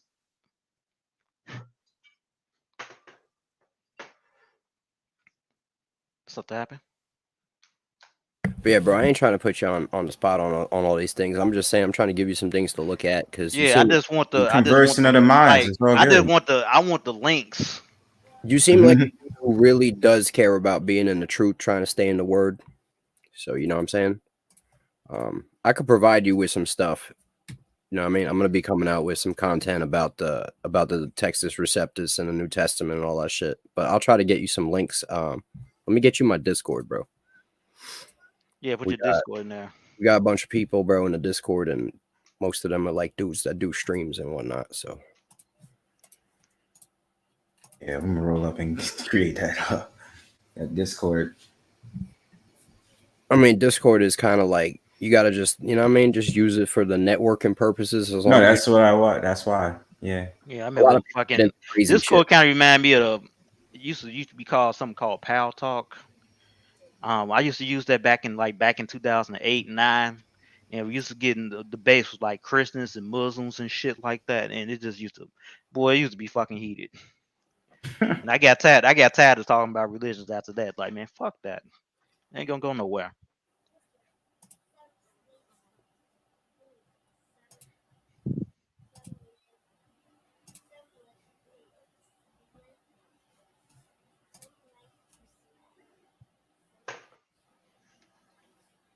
Let me see. Let me see. Discord. You gave me a Discord server. Yeah, bro. I was saying the Discord, bro. Yeah, I got a thing against fucking Discord server, but I see. I'm interested to hear. I mean, this Discord server is mine, and it's not like, you know what I'm saying? Yeah. I mean, you could add me on Discord. That's fine. But this Discord server isn't like the ones you'll find out there. It's just people that I know are solid people, and we all use it to basically network when people have live streams, so they could have a lot of people on their shit or whatever. You know what I'm saying? It's not like we don't really have assholes in there. If someone posts some stupid shit, we just ban them. Oh yeah, that's what I do, man. Yeah, like it's not like a normal Discord server. Like we don't fuck with that lolly shit, bro. We don't fuck with no fucking porn, bro. We don't fuck with none of that. No, I don't do that either. That's why I had to ban a certain character. Bronzebird know who I'm talking about. Yes, I do. I'm like, man, you fucking put some goddamn porn, like some Pornhub shit. I'm kicking your ass, man. I booted that motherfucker multiple times. Every But yeah, time every time I talk about some serious shit, he always come on my channel with a different account and try to troll me. Put less in your porn in there. Yeah, and one thing about him is like it's weird because it's like it just seems like his whole thing is just trolling. Like I can never really take him serious. And he'll come to my streams, like he hasn't come through recently at all. But usually he's quiet. He doesn't really try to say anything on my stream. So He's not in. He don't talk. He don't have conversations like this. He don't. He don't. The conversations and He's confrontations. He's a YouTube regurgitator. My Right. problem with him is that when certain topics, he'll say something like the creation of the so-called white man, your cub, Yeah, 6,000 years ago, and I said, okay, where did you get that from? Then he'll email me and then sit up there and put in YouTube links. I said, okay, so you didn't research, you just listened to a YouTube video, and that's your confirmation for saying what you're saying. I don't like that. You have to read and you have to research. That's what I told. That's the same shit that I told that motherfucker. Yeah. I sent that motherfucker on a link. Stick meter and the body tied up on the bed. Like, read, nigga, read. I put that shit out on him. Like, dude, you don't read, you don't do nothing. And this motherfucker got mad because I was on a panel with somebody that I was very new to. He was a white guy from Georgia. I'm not gonna talk too much about him. Yo, you on that panel with that racist your Uncle Tom? Like, what the fuck did this come from? Like what? What the fuck did this shit come from? Oh yeah, you didn't protect Arthur on your panel. Like, man, he can fight his own fucking battle. And the shit that he does, like, I don't want to get involved of because it's gotten real silly for me. Yeah, and it's like the rhetoric is always back and forth. Like I'm just like I don't understand. Yeah, he tried to be. And then that dude from Georgia, he made some racist statements towards me, and I made some videos on him. And he tried to be my friend. I'm not gonna talk too much about Eric, but long story short, he tried to come on my channel and be all cool and shit. And I'm like, man, fuck you, little piece of shit, motherfucker. Yo, how do you feel about I know there's different sects of, like, it's not only GMS out there, right? You got, like, how do you feel about, like, the ones like there's like Sakari and like all kinds of other stuff? They got IUIC, they have GMS. Yeah, you have GOGG. I'm sorry. It's like it's so much shit. It's like, be honest with you, it's like we ain't gonna all get together into the kingdom of heaven. That's all I can say. Yeah, I don't. I might see like Shikari on the street corner. Oh yeah, Salon brother, what's going on? This, that, and the third, and I go my way. But I don't try to talk about that. Like, kind of like what we talking about. I don't do that in the camps. I don't go to the camp and confront them like, look, your doctrine is off, this, that, and the third. We don't do that. You notice that. You do have Asians that they come up there and say, yeah, I'm from the Shikari camp, y'all motherfuckers in shit, or yeah, I'm from the GMS camp, and they fucking lined up and shit. Like, you not from GMS. They don't fucking line up shit like that. It's so much shit that it goes on. It's a lot of Asians in there. So these are things. Yep. What you asking, Mike? And I tried to put it out there off the bat, like that. One of the biggest issues, they're infiltrated by Masons. Yeah, at the highest levels. Yeah, you ain't lying, man. It's not. We ratting them out because they really navigating a lot of that shit. It's like they turn the Israelite shit into some nigga shit. Yeah, I see that shit. Really, and I kind of just backed up from it. I'm not gonna say too much about a person because somebody might be. I'm not trying to put my business out there talking about personal matter, but I seen some shit that was going on. It's like, man, y'all don't see this shit. Like, you're letting people in the camp that should have been kicked out, but somebody that did something small, you kick them out. And these not no guys that you think that sell out high Masons or whatever, not of that nature. But they let somebody else zip up in there that's on some bullshit. Like this is the guy that came up in the camp and he was an asshole. He got kicked out. And then all of a sudden he came up. This motherfucker got 3,000 subs to like fucking 30,000 subs. It's like, no, what? That's what I'm talking about. Y'all should have been kicked his ass out. Then I'm doing my little small camp, and we getting like fucking 5 views while this motherfucking getting like 1,000 watching them.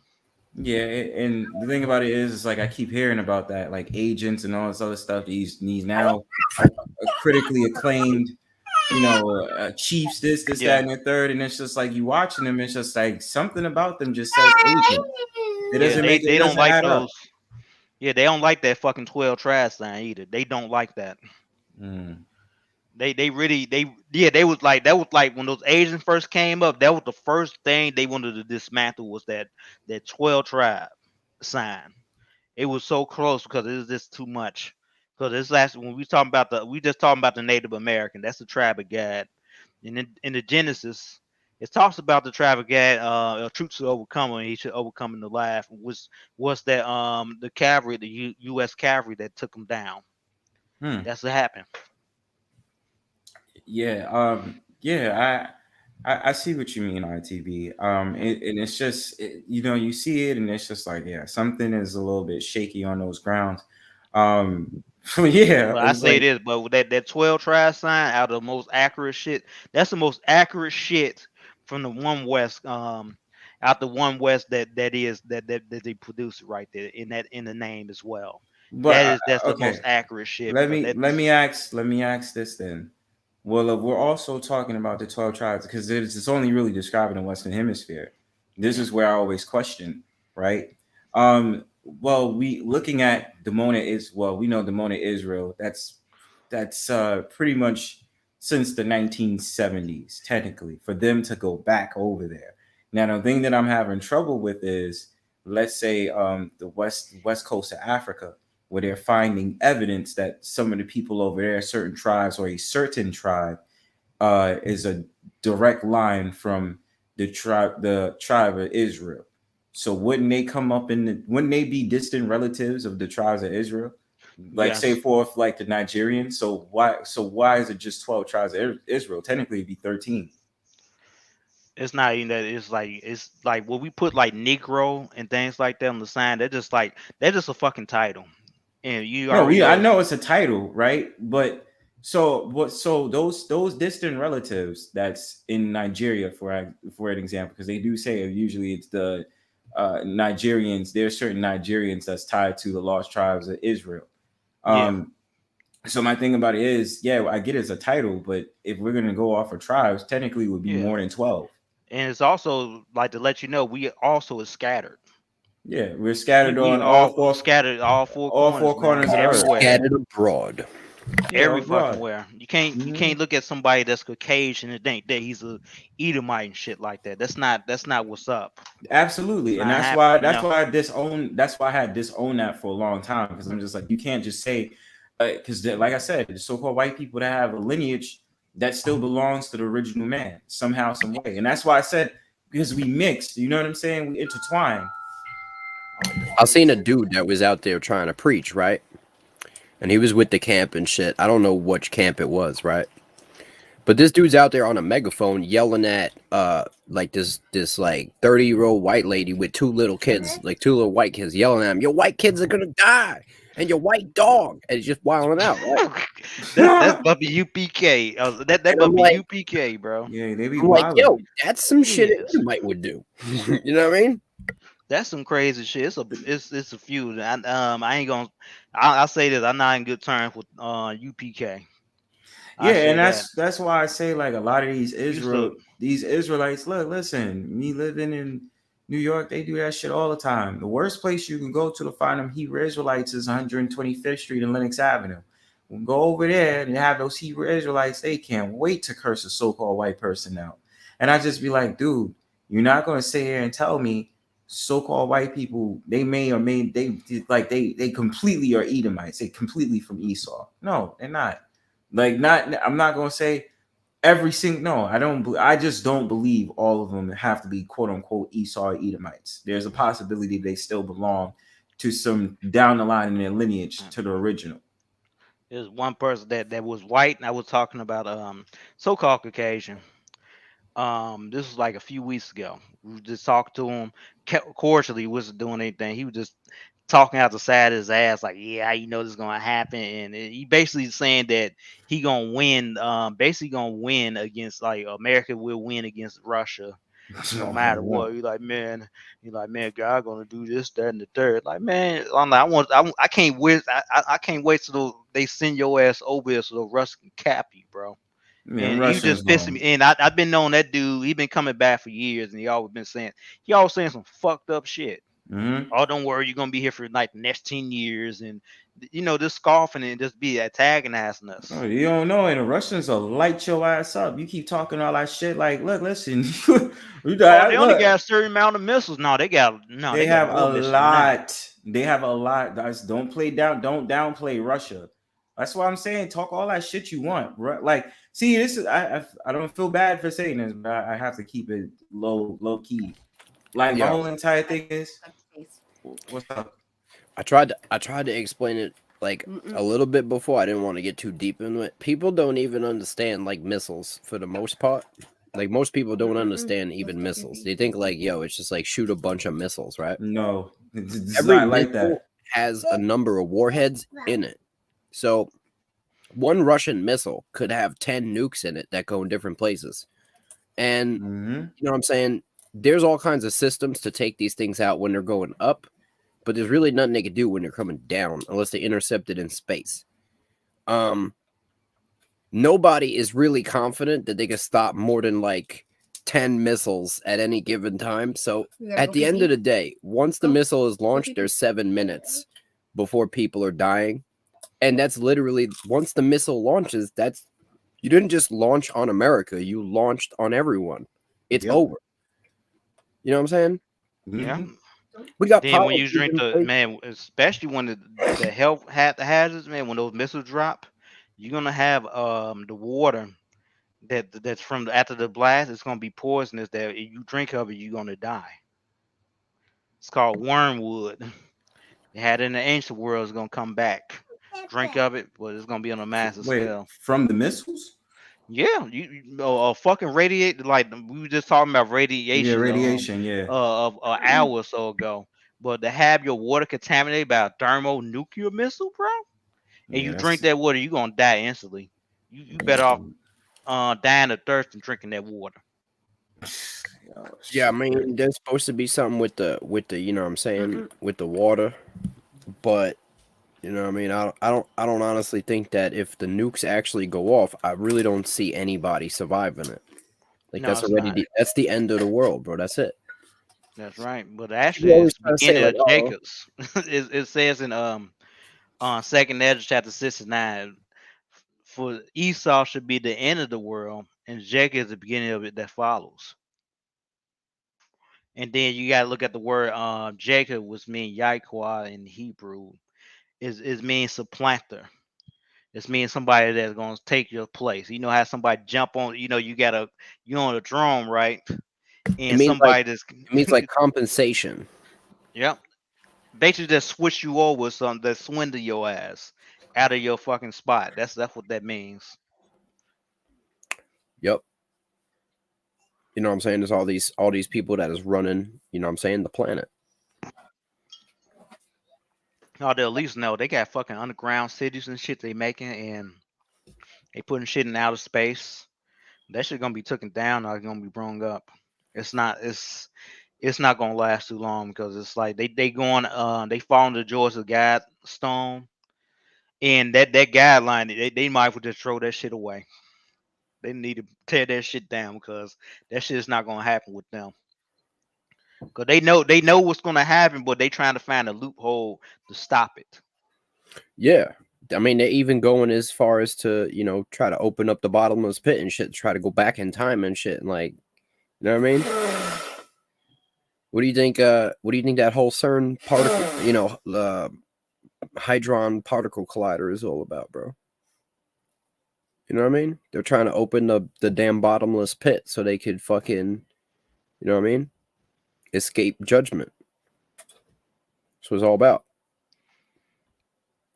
Y'all ever seen the CERN commercials, bro? The what? CERN, bro. The big I know about CERN. Yeah. All right, I'm talking the commercials that they be putting out is all showing crazy ass, you know what I mean, occult rituals about, you know what I mean, opening the bottomless pit and, you know what I mean, all this crazy shit. They want to open up a big ass portal, bro. Well, I mean, they've already. No, I mean, wait. I remember discussing that with you one time, like what they would do of trying to, Yeah, the open up Hadron Collider, bro. They're over here, you know what I mean, creating black holes and shit under the ground in Switzerland. You know what I mean? And they got more copper wire in this machine, bro.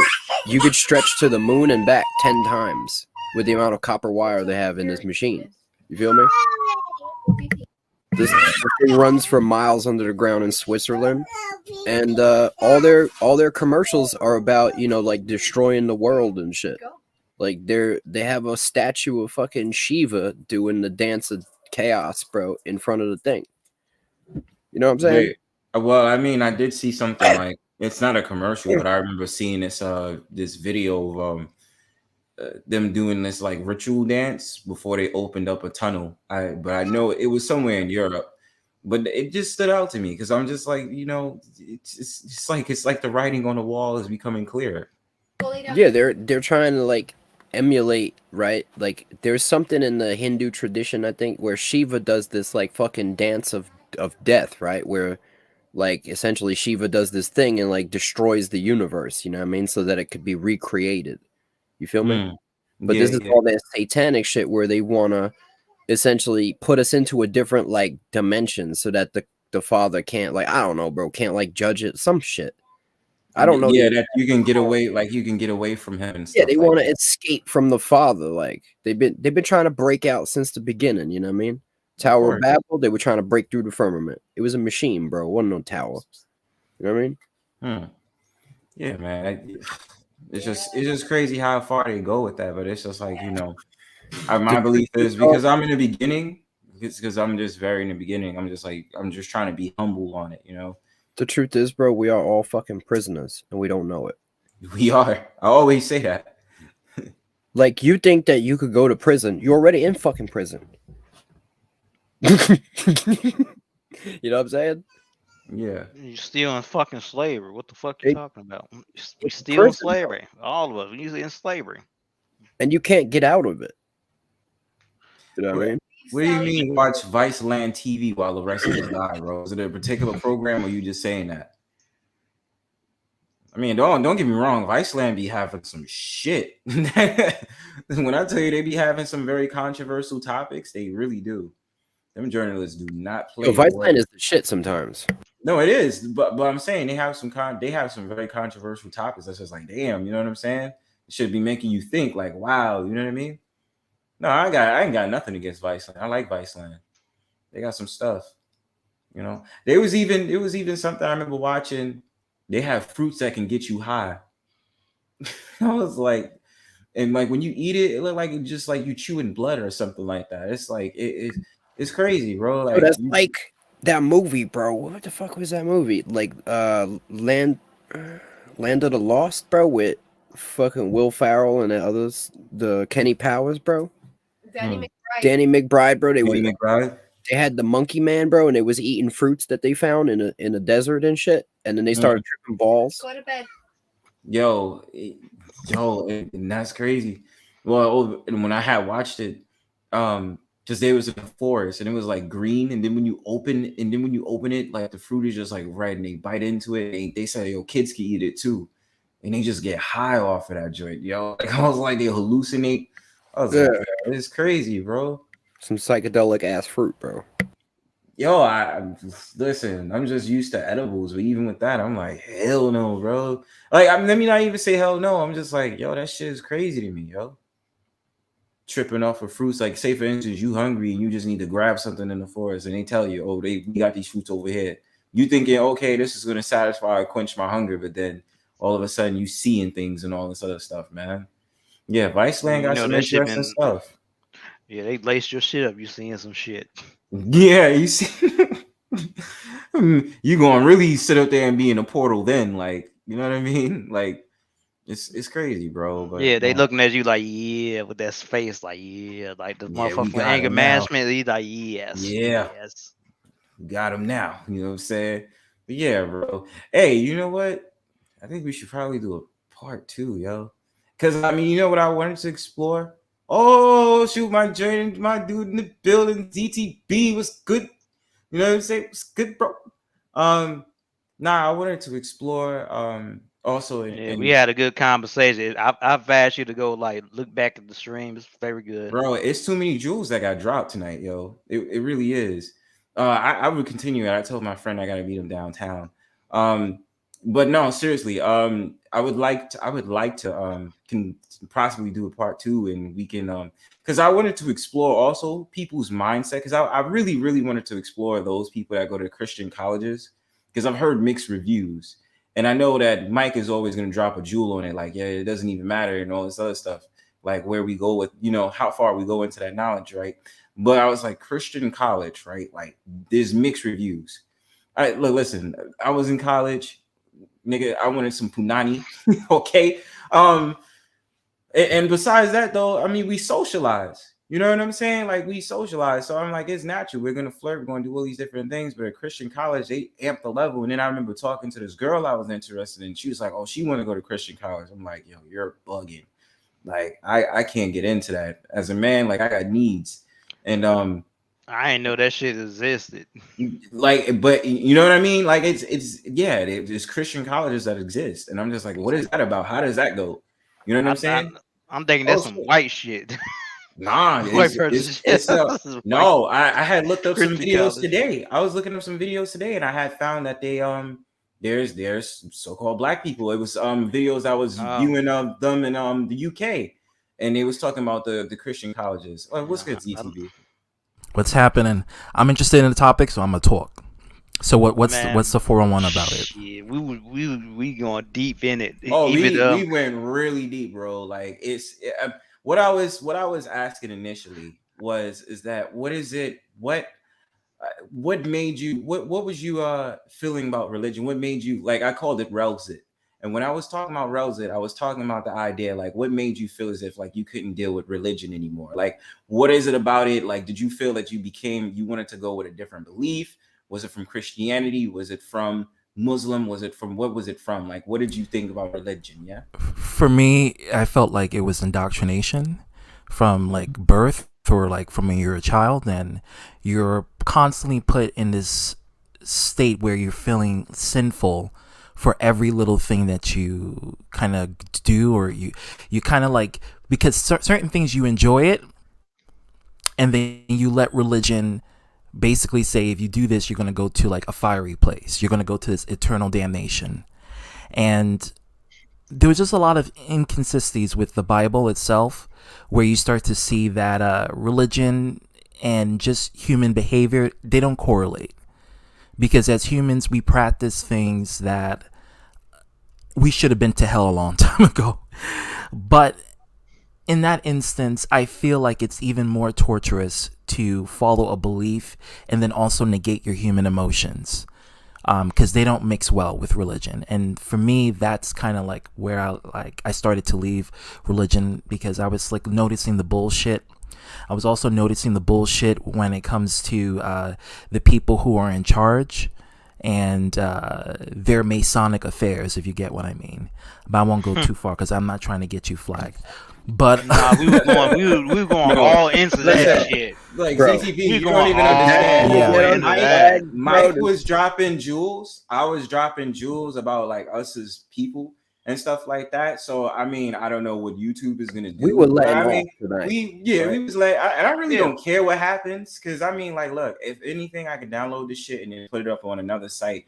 But my thing is, no, we really dig deep in tonight. But I mean, yeah, keep it to some certain things, to keep, just like, oh, chill.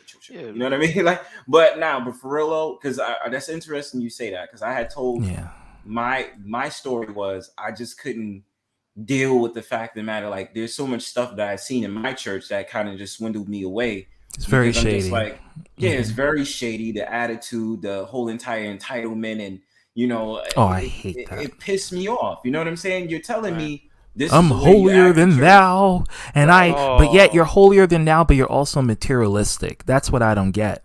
Like Right. you talk about you being holy, but yet here you are with your new fancy Gucci made stuff, and then you're going in there and you're showing off your new clothing to try to show that you got style, and that's nothing wrong with that. But there are No people doubt. who going into these churches, they don't have the fortune that you do. So they don't have the luxury, and then it just becomes a competition. And then that's the aesthetical point of view. You know, I think religion to me it's like going to school. It's like an indoctrination. Yo, you For, nailed it just it. always into has been that like shit. that. It's like a religious school that you're going to every day or whenever you Every go, weekend. Yeah. every I ain't weekend, gonna. every Nailed one thing, midweekday, bro. and it What's just this guy's name? Bronzebird? What's this guy that just Oh, came sorry. in? Let me I can't see his name. ZTB. ZTB. Yo, your name tag fell off, bro. No. ZTB. Oh, it's right there. Yeah, Yeah, right it's right there. Yo, you Yeah. got ITB and ZTB? Is this That's Yeah. right. That's right. It's a coincidence. Alright, Yeah. yo. I wish you was here earlier. We had like, you know, Yeah, it was we kind was of thinking heated, but we and was like yelling over no, it each was other. still Okay. respect. No, that's No that's the respect best right part of there. arguments. You can actually have a It heated was debate more and of it a gets debate than an nasty. argument. Yeah, that's all it That's the was. best part. Yeah, it was really On good other because y'all on was other dropping panels, it'd be jewels. like screaming and yelling and shit. Like, man, fuck that shit. I'm out. Yeah. I don't be Fuck yelling your at people. theory. I don't care about No. that. Give a fuck. But He's like Eric, like he be you yelling and shit. nailed down one thing, bro. Go Yeah, he mentioned invited it. me. Mike invited me to his Discord. I'm like, know what? I'm glad he's go on his on Discord, so I'm on his Discord. Yeah, bro. I mean, we got the Bible bot. You know what I'm saying? We just, you know what I'm saying? We be arguing and throwing scriptures at people and just, you know what I'm saying? The goal is to get to the truth. You know what I mean? Truth can't be argued, but ZTB really nailed down a point if you really listen to what he said, right? I was peeping it. He said the word Thanks. religion, I want to say at least 10 times in that one little paragraph of statement. And the problem is, in fact, religion. It's the legion of Ra. And you'll notice that the majority of them all tie back into sun worship in one way or shape or form. So you can't really have a Ra legion. You can't have a religion, but there is only one truth, right? And so I walk in the truth. I don't have a religion. You know what I'm saying? You can only have one truth. And the thing is, you can't have a doctrine because it is subject to change. You know what I mean? Available information Yeah. is the only limit of how much truth we have. And so when new information becomes available and the collective work of all the people on the planet, you know what I mean? Working on the internet, doing their, you know what I'm saying? Doing their work, all this information starts to come out. We have to constantly evaluate all the new information and weigh it against old information. And you know what I mean? That's the process. So that's the goal that I follow. You know what I mean? That's the path that I follow. I just To think me, that, I, you know what I I mean? think if you're in a religion of peace and truth and tolerance, you will not discriminate against anyone who follows a different sect or a different belief or whatever. If they want to be atheists, if they want to be some other higher form of spiritualism, like maybe agnostic, there's nothing wrong with that. But don't discriminate and condemn them and say they're going to go to the pits of hell because they don't follow your truth. It just, for me, it's like, it almost becomes a social kind of brainwashing because like you go to these religion, you go to whatever church you go to, and then it's like you're there to be programmed every day, every time you go, and then you come back out and then you're like, okay, well, I'm gonna start treating people like this, and I'm gonna start looking at people like this, and it's not for the benefit of the vast majority. It's just to put a pinpoint towards how you're going to do this and what afterlife benefits that come out of it. And it really makes me question, are you doing this for an afterlife benefit, or are you doing this because you're legitimately a good person? If you were to exclude the afterlife benefit out of your belief and your religion, how would you be as a person? That's my thing. Because it becomes very cynical and almost kind of scary when a lot of people base their morals on the book itself and not on their human interaction or human understanding of things. And if they base their morals strictly on that book, that's very problematic. because it means you don't know what it is to truly be moral on a human standard. Your entire logic is based on a book that was written about 2,000, 3,000 years ago. If it's maybe even sooner, I don't know. But yeah. The thing is, if we don't if we don't have a guideline for our morality, where do we derive our morality from? Exactly. Say what is moral then? Okay, let me read this. Because it's making me scratch my head because I don't know if she's talking to me or just the panel. Crystal says, when you became an adult, did you find it important to differentiate your beliefs in a higher power, and what was true? I guess this is to the panel. I think she means your personal faith in terms of spirituality and like your spiritual journey, which is separate. I don't consider spirituality and religion to be the same. A lot of people like to put them the same category. It's not. It's different because it's your own, I guess, nirvana of trying to find your own higher power or your own connection with the universe and the reality itself. Whether you want to go to the scientific route, whether you want to go to the unknown route, which is outside of this cosmos, that is based on what you travel for. And for me, that would be kind of like being agnostic, Right. I think that would be it, I found out when I was about 18. I'm 30 now, so I found out when I was 18 that I realized, listen, religion is just not for me. Man, I started questioning when I was 15. I did it. Yeah, I was doing it back then, but I felt that I didn't want to disappoint my parents, and I didn't want to have them. You know what I mean? Like you were doing it. It becomes to the point where it's not about you anymore; it's about them. And then after that, then you start to see, well, shit, this is just not for me, and I'm gonna be completely dishonest. Can I ask you a question about it? Sure. All right. So you experienced the religion. And you said, this system of morality, this ain't for me, because there are things that you believe that is moral that isn't considered moral by the standards of, the book, or, the opposite way around. Something had to cause you to not believe, right? Yeah, vice versa. If all of, imagine if all of your moral beliefs that you already had lined up identical with what's in that book, right? Would you then accept it? I mean, yeah. I mean, it depends. It depends, because if it had everything that I believe in stand for, then I would have to look through the book and look through something that I can fully gravitate towards. There's just a lot of things in that book. Like, for instance, even though if, let's say, for instance, your moral beliefs are there, but then you see one belief that says if a woman wears certain amount of clothing, she should be casted to death or stoned to death or smacked in the face, kind of. Then it just really, and that's in the Old Testament, by the way. So then it just kind of like, you really start to be like, what the fuck? Like, is this what people used to do back then? It's including, let's say, your moral beliefs is in that book. So essentially, what we got in the book is a portion of what there is, but then you have to realize at the end of the day, before any of these things could be done, there has to be a judge. That is a judge that would be anointed and appointed by the Most High himself. So without that judge in the earth, no man can sit here and stone a woman for anything. There is no judge appointed in the earth. But the problem is there were men that wanted to be that appointed kind of individual, and they take control, and this is where we get into masonry and Christian masonry and Freemasons. It's a level of selective power that they authorize, and it's kind of like a secret villain gang, like Austin Powers, and they try to congratulate. I mean, not congratulate. They kind of congregate into this setting of control and power. It's about social conditioning, and it's about how you can program people into following and weakening their minds, and not having them being independent thinker. Hey, real quickly, Mike, so I can answer Crystal's questions. I'm sorry. Oh shit! No. It's cool. It's cool.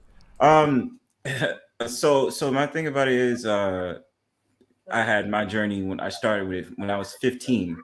One of those type of things, my family just did not understand exactly where I was coming from. They just thought, oh, he just doesn't want to go to church anymore, whatever, blah blah blah. And no, it wasn't about that. There was definitely some things that I just felt some type of way about. I just felt the church that I was at. It's a lot of just BS. And I think mainly on a social behavior, because I'm guess like instinctively I know that people were imperfect. I knew that. Like I knew that not everybody was going to be 100% with God and this, that, and third, but you try though. And it really bothered me because church was just full of allegations and a lot of things that people were doing, and Molestation, rape, adultery.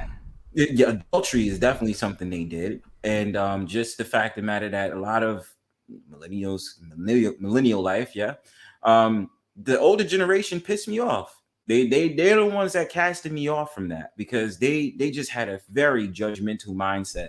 And you come into church to some type of way. Tell me about it. Yeah, you come into. I'm a millennial. I'm 90. I'm born 91, so it's like you know what I mean. Yeah, and it's like when they casted me off, and I just really did not like the older generation. But then I'm just questioning God, like, why you got me going through all this nonsense? Why you got me going through all, like, where you don't understand how messed up my world is, the environment in it. Why you got me going through this? So it definitely was a game of questioning God. But even after that, I just stopped attending that church and I attended another church. And then, after that, it was just like my own personal journey, just understanding where I sat. And then, I started, I had my whole entire depression stage, and I was just like, God was sending me messages in my dreams, like twice in my 20s and stuff like that. And that's when I just realized I think I'm fine with just where I'm at on my journey. Like I don't try to prescribe to religion. I do believe the Most High. I do believe in the power, higher power. I do believe everything is instinct, right? I do believe that. I think Crystal Lynette said a good, interesting point in this one. It was 18 and 15. Yeah. From what you've been hearing from those elders, you can still pull out. Yeah, you can pull out. That's the thing, and that's like the double and tear with the Bible, is that there are certain things you can use for your own life. Even when you're an atheist, you can still use certain quirks from the Bible, like love thy neighbor, respect thy parents. Those are things that even the Bible says you can still put that into perspective. Because I think that's a good way to apply that to your life. But when it becomes to the point where it just becomes kind of like a situation when you start to notice, like, what the hell is going on? You say one thing, but yet this book says another, and you're doing one thing, but yet the book says another. You're not following exactly what the book says. You're picking and choosing which one suits your agenda, and I think that's where it becomes problematic. And it's like I started questioning as well. Like I was like, why do I need to go to church to prove that I love God? You know what I'm saying? What's the point of that? Like I could go ahead, read the Bible, pray, and this, that, and third. I know my own connection. Maybe my connection with God is mainly unorthodox like others, but I know your exactly body where is a temple, really. You know what I mean? I know where I stand with the Most High. So Yahuwah, you know what I mean? Like that's the type of thing. You don't know what's going on. You don't know how to stand. You got to come to our church and be part of God and truly worship God in this place. Yeah, pay sides. The tithing thing happened. When Karina hit, I found out my old church started to have an app just so people can send in donations. I was like, fuck what? that shit. I'm sending donations to this crusty church, motherfucker. Fuck y'all. Sorry. Yeah, they the only. I noticed that the church is the only thing that's getting built in the black community. How you notice that shit? Check this out, right? When you don't have the church in one building, then you don't have people reporting there as like an echo chamber, right? So now, check this out. Yeah. Now what we have is people that genuinely believe in the Creator and are trying to seek the truth are all connecting, but not all the same people all the time on these different streams. You got people constantly going and talking about things, right? So now these conversations are not being had in these echo chambers. They're being had all over the place. And so the truth will eventually destroy the bullshit. You just have to have enough people telling the truth so that the truth will spread to other people who will tell the truth. But you said a key word there, and that's echo chamber. That's exactly what every church is. Nobody in that church will question the pastor or the leader who's reciting each scripture or telling their own testimony within the topic at hand. It is one big echo chamber, and everybody in that seat has to agree with everything that everybody is saying. Or you'll get shunned into disagreement. They'll look at you. They'll be like, "Take him out. Take him out." Not like, only take them out, but like, I mean, escort them out. You know what I mean? It's a lot of gaslighting that's gonna happen too. Like, oh, I'm gonna pray for them. I'm gonna pray for him and all this other stuff, and then just be like, why? Because I disagree with what you're doing and what you're saying. Well, what makes you so? Everything you say is just golden. It's peer pressure. It's peer pressure in church. You know, it's like you think you go through that in school. No, church religion is, and that's I think religion is even worse about peer pressure. Yeah, yo, and that's why I just tuned out. I was like, yo, I'm good, man. You know, after the age, it's like I gotta make my own decisions. I can't live through y'all. You know what I'm saying? I'm my own person. I'm my own man, so I can't live through y'all. Like, y'all keep talking about this journey with God, like you have to allow me to have mine. And if mine is, yo, I'm not going to church, or you know what I mean, I don't have to do the same things y'all do. Y'all gotta respect that. You know. I know I'm gonna sound like an asshole when I say this, but I think a lot of people who go to church are mentally weak. Yo, church is a New Testament invention, bro. We never had no church. It's like if you have to rely on church to sustain your mental stability, then you're not mentally strong at all. You can't sustain yourself. No disrespect to anyone who goes, because no, not at all. I don't go to church. It's your opinion. If you look up the word on church, it's mean to gather 2 to 3 people. Yeah. It doesn't mean anything about no building, paying like tithes and shit. That's what church means. It means. But we don't have a church like building, bro. You know what I mean? This is an invention. Like, for instance, you had 2 people that got the same belief, and they together, and you got 2 people. That's a church right there. Your body is a temple. Essentially, it says 2 people that gather in His name. You know what I mean? Yeah. Well, for church standards, the building is the temple. Yeah, you gotta pay tax. But technically, for spirituality, the body is the temple. But for them, it's about the money and the building. Hey, how y'all notice that the churches that's built look like a goddamn court? Yeah, that's the weird part about it. Yeah, it's a fucking court, bro. I'm like, man, I still to this day don't understand why people have to wear suits to go to church. As well, because a lot of but see, here's the thing. When we get into that, because I was trying to ask a question, I think the suits and the ties tie into the masonry. I think that's why whenever you go to church, you can't like wear jeans and regular your regular outfit. You got to put on this dress clothes. You got to dress like you're going to work or something.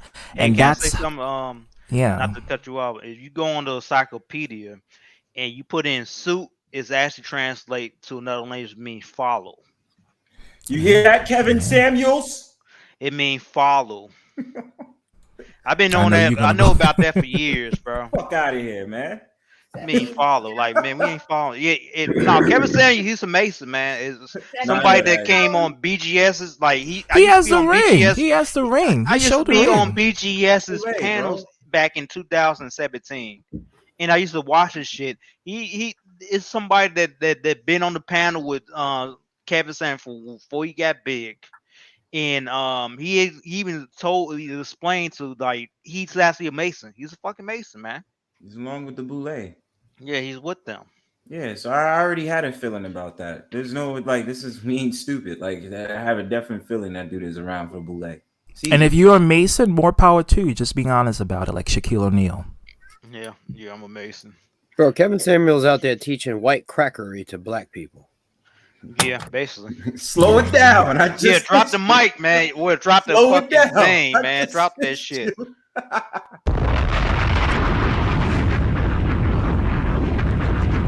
Yeah. Learn how to be a civilized Negro like me, a high value Negro. High value man. A high value Superman, to be exact. That don't exist in this world. I got so fucking pissed off when that situation came up. I'm like, motherfucker, you couldn't convince me to wear a suit if you tried. I can wear whatever the fuck I I hate want suits, man. and quote unquote corporate. Or I can do the other way and have my own job and have my own income and not worry about that. But see, when corporate, at least you're getting compensated. At least you know that's where your money goes. Bro, how's that guy getting any women when he dressed like a metrosexual? You ain't getting shit, man. Matter of fact, getting these shit, they don't like that shit. Matter of fact, other gay dudes looking for you, man. Like bisexual guys, they looking at you. Is you dressing up like that? That's Why is he putting out that image, right? If he out there looking for women, right? He should look like, you know what I'm saying? Just a regular dude.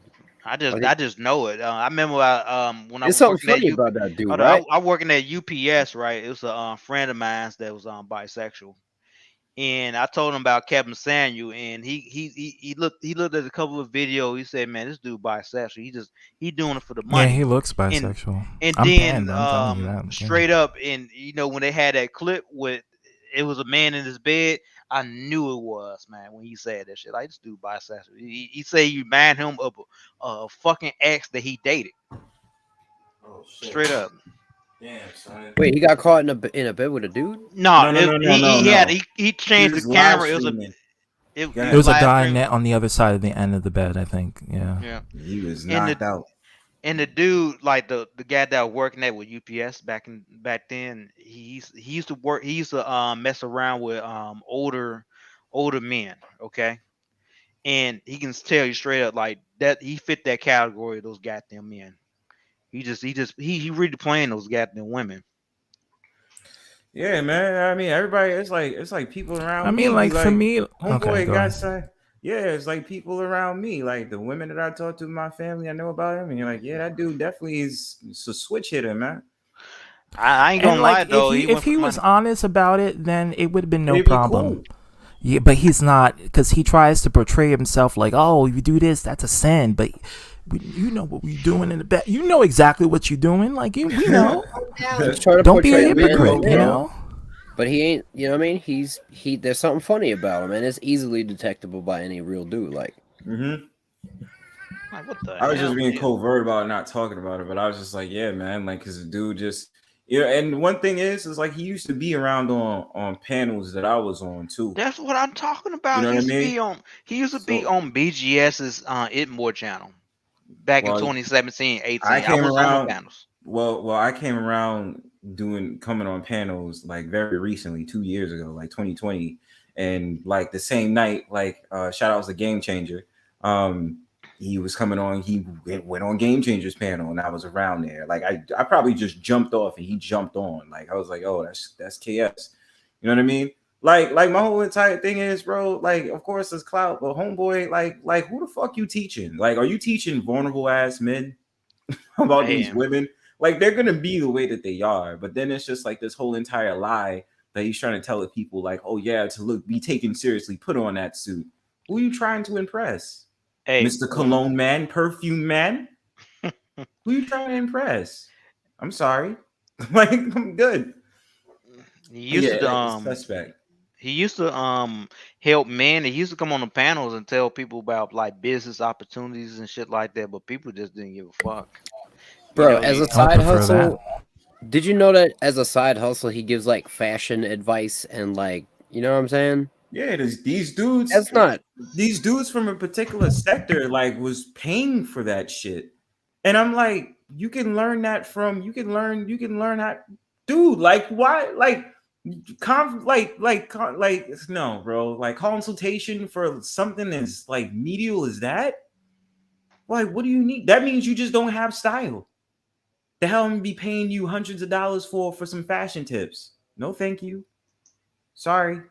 And we got the internet for that, and I'm pretty sure everyone got their own fashion sense. People dress to look good. Some people dress to feel comfortable. It all depends on the person. Male fashion hall, like can you just YouTube this shit, bro? And there's like a million videos on it by like professionals for free. You can go to if you want to. You can go to a male clothing store. You don't have to wear no suit and tie like he got. You can go to Macy's. They'll tell you they do it for free. They got the sales associates that will do it for free. They will literally go and tell you, like, you want to pick up this outfit, and they'll tell you if does it look good on you, and you don't even have to buy the outfit. It's do it for free. Yeah, I remember. Yeah, I remember. My mother told me about male clothing store where you go in the store and they line you up and see what stuff that fit you. Especially it was a black male clothing store, and they had the flyest shit ever. I ain't gonna lie. When it comes to male clothes, I usually go to the black ones here in Chicago. It's like they always had the flyest ones.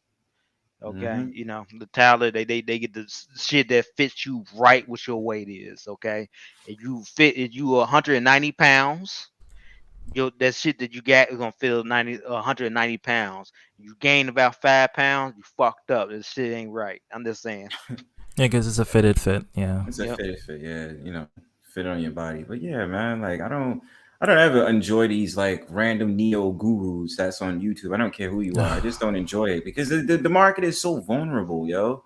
And it's like the problem is so many of them want to make a point to say like, yes, I got one over on a woman, and it's like, bro, that's incel like behavior. That's like the people who just losers. Like they're desperate.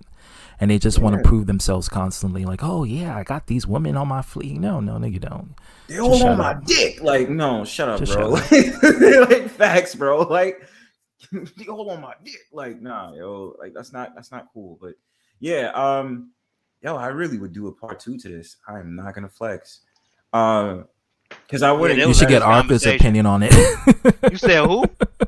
You should get Arthur's opinion on it. Oh yeah. no. Because he is against, I think, religion too. So yeah. No, it's not against religion. It's like if I was in that like the discussion me and Mike had, he been like, man, he been going on. Well, you don't know what you're talking about, ITB. Exactly. That's not how it goes. He made shit like extra heated and personal. No, but I would like that. If he was there, it would bring controversy. I would like that. Yeah. So you're like, you're just going to hell. Nah, I don't know. He just like with Arthur, he like free form and shit like that. He just watched all the he believed like he's an Israelite, but he watched all the content of everybody. Like, damn, you can't be doing that. He be watching those IUIC from like Atlanta. He be watching IUIC. He be watching UPK, GMS. He watched all that shit. He don't give a fuck. He just watched all of it. Yeah, he watches. Comes to his own interpretation of what he believed. Pick and choose. Is this like, oh man, you can't be doing that, bro? Hebrew Israelite music, which is just rap. When the intros of the videos, I be seeing that. Yeah. Banging on Esau. Yeah, I'm banging on Esau. What the fuck? that shit cringy as fuck. That shit cringy as fuck. Yeah, we out here banging on Esau. Yeah. Banging on Esau, like no, like, yo, chill out, bro. Like, just relax, dude. Oh shit, y'all motherfucking crazy. Yeah. I wish he was fringes. Part 2, make that happen. No, yeah. I'm gonna make a part 2 because what I wanted to explore was the mindset of like primarily like college students, like because it's gonna connect more to like Gen Z millennials, like it's close. Oh, they're gonna be like all of us right now. Yeah, of course. You know what I'm saying? Yeah. Because the thing about it is you're finding more like 18 to 30-year-olds leaving the church, and I was like, okay, let's dig on that. Let's expound on that. And I was like, okay, I don't know too much. I know about Christian colleges, but I was just like, what is it like? Because I met someone who was like, oh, I'm gonna go to a Christian college. I said I couldn't do it. Like, I am not too holier than thou. I like to have sex. I like to socialize. You think they're not doing that in those Christian colleges? They're doing that shit all the time. But I guess what's being presented. Is like, oh yeah, be classy, and I'm like, fuck that, yo. I feel like getting drunk, yo. And I remember the days I used to get. I used to have those when Four Locos was popular. Shit. I already know where you're going with that. Yep. Yeah. You already know CTV. We don't gotta talk about it. Man, 4 times the crazy motherfucker. What Four the Locos fuck? used to put you out. What? I can't fuck with that shit. Yeah, that shit used to put you out. Hey, but you it got tasted so 27 good. likes. God damn, your channel grown like a motherfucker. I see. I'm so happy about that. It looks like Yeah, my channel grown, but it's like it's more of a gaming channel. I get my little ICB podcast. yeah, dude. But yeah, I'm so happy about that. But on the real, like, yo, yeah, bro, because it tasted good, but it still was that liquor that hit hard at the same time, bro. So it's like you're drinking soda with like fucking liquor, yo. Mad just sugar and just the flavor just compacted in there. But seriously though, no, I really That's do some want to good make. shit. Yeah, it is, bro. And they had to get rid of it because it was so bad. Um, but now, yeah, I'm gonna make a part two. I think because I already have the video saved that I was gonna watch whatever. But yeah, I know my friends probably hitting me up right now. Where you at? Yeah, yeah. So I'm gonna make a part two. You guys definitely be on the lookout for that. But yeah, thank you guys for coming up because I gotta get Oh, dressed no and get worries. out of I here. love these kind of topics. I Yeah, love ZTB, partaking you in always it. drop. You already know you come through and drop jewels. So I already appreciate you being here, of course. Yeah, I'm just, You're stating dope. my. I like that we all have different opinions. I don't like a hive mind. I like that we all have different perspectives, but we can come to like a conclusion when it comes to certain things, and it just becomes That's right. very interesting. It becomes a dynamic that I seek for on a community. I don't seek for Reddit. I seek for truth. I seek for perspectives. That's what we talking about, man. That's like I said the same shit with who's getting a little scuffle. We're just getting a little I debate know. with me and Mike. But I'm looking for Yeah, truth, bro. man. No matter what, I gotta look at both sides. You gotta be It's a reason why these judges that be in the cities. I know you got it in New York too. That Mm-hmm. they, Oh they yeah. judge these high value criminals and they lock them up. It's a reason why they're in the gated community because it's got some people that think that they did that person wrong that's gonna try to fuck them up. Okay, Mm-hmm. it's Yeah, just and they want to be that's just an protected as example. much as possible. Yeah, You got absolutely. to really be a judge No, I like couldn't. that. I couldn't be a court judge. I'm sorry. No, I'm just I'm making it as afraid an people be example. sniping me when I'm in my own bedroom. I'm just making it as an example. Like Following you and shit. you gotta really make like you gotta look at the evidence and things like that and be persuaded by your own mind and know what's the truth. That's what it is. Facts. Yeah, thank you guys for coming, Mike. You're always dropping jewels, man. Yeah, Mike, I can't wait to see you for part two. This is really good. I'm definitely making a part two now. I have to. Like it's too Yeah, good. it was good, man. It's too good. I would drop it in the Discord ZTB. So Give it to Arthur. I don't know about Like, Arthur. He's seriously. on my Facebook. Yeah, I'm not in his Discord server no more, so I don't know. Okay, so that definitely. That's also something I gotta make a Discord. I'm gonna be just so busy this weekend. I Yeah, know it's you're gonna Saturday. blow up if you make a Discord. You're gonna blow Yeah, up. I'm gonna be. Yeah, dude. Like, cause I gotta start making some more moves. I'm gonna be so busy outside of this YouTube stuff, other stuff too. But Yo, yeah. Bronzebird, What's feel up, bro? free to make your Discord and then drop your Discord link in my Discord, and we'll try to get, what I'm saying, a lot of people in your joint too, because, you know what I'm saying? Yeah, for sure, bro. And I'll let you know on that. And I still email me about the other conversation we was gonna have because I'll still be down to do a live with you on that. Which one, dog? The one about the flat Earth.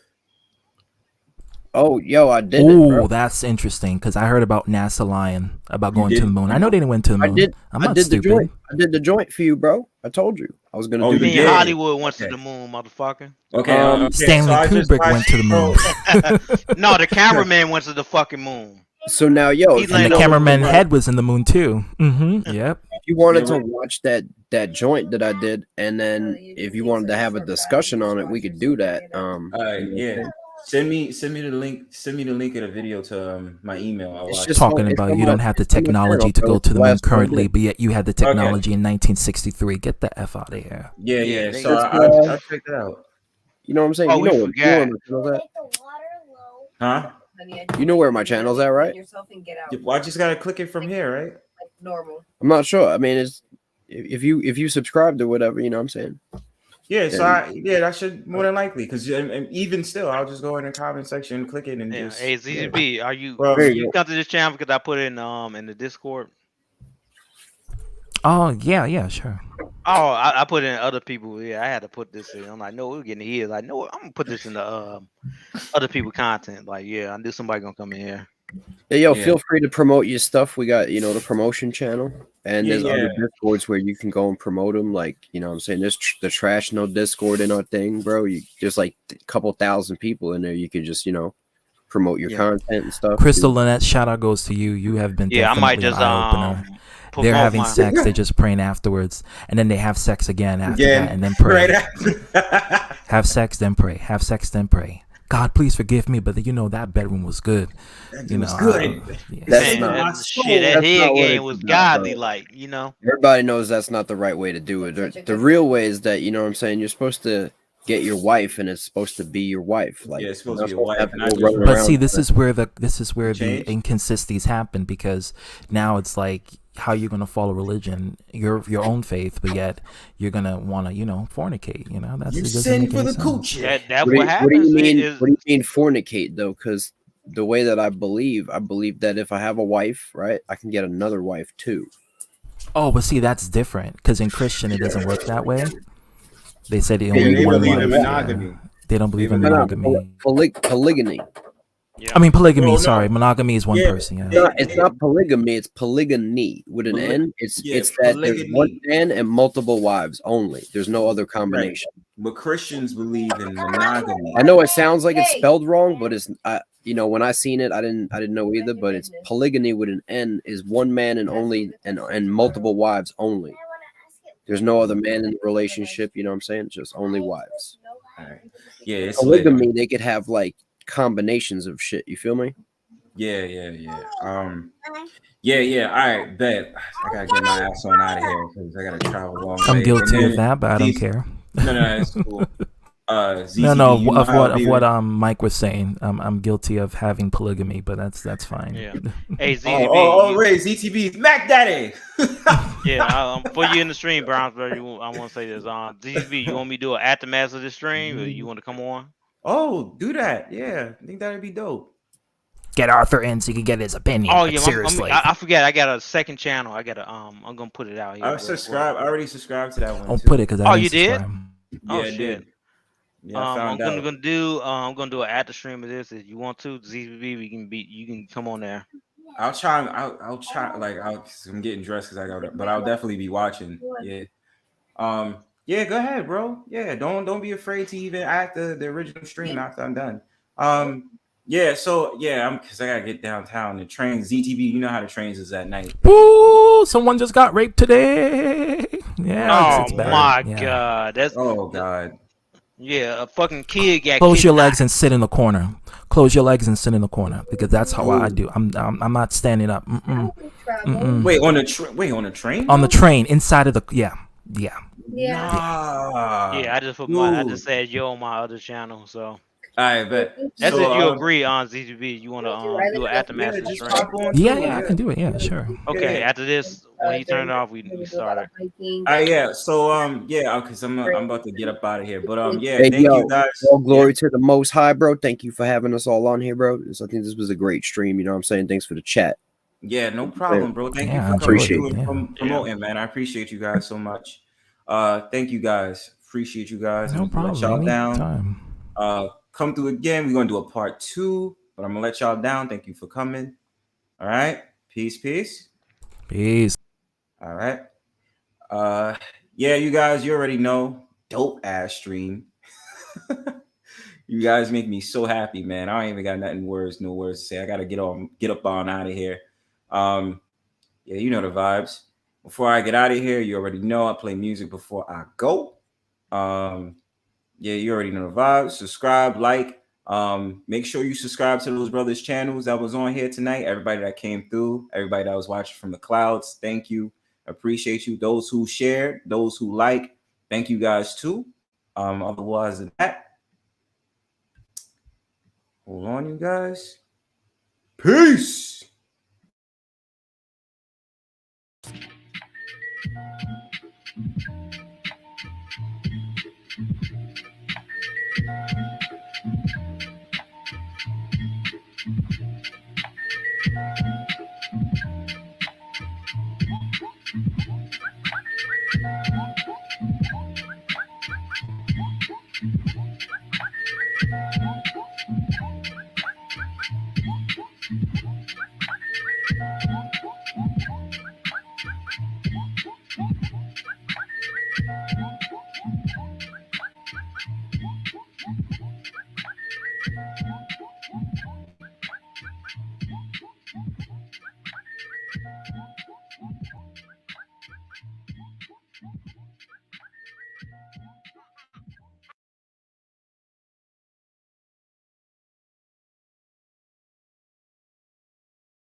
Ain't shit changed, still loitering.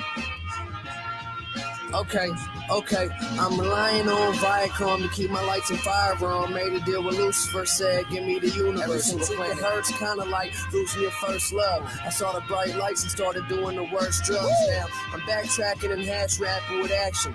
Throwing hand grenades at paddy wagons and passing. Old fashioned soul grabbing, snorting on the coca.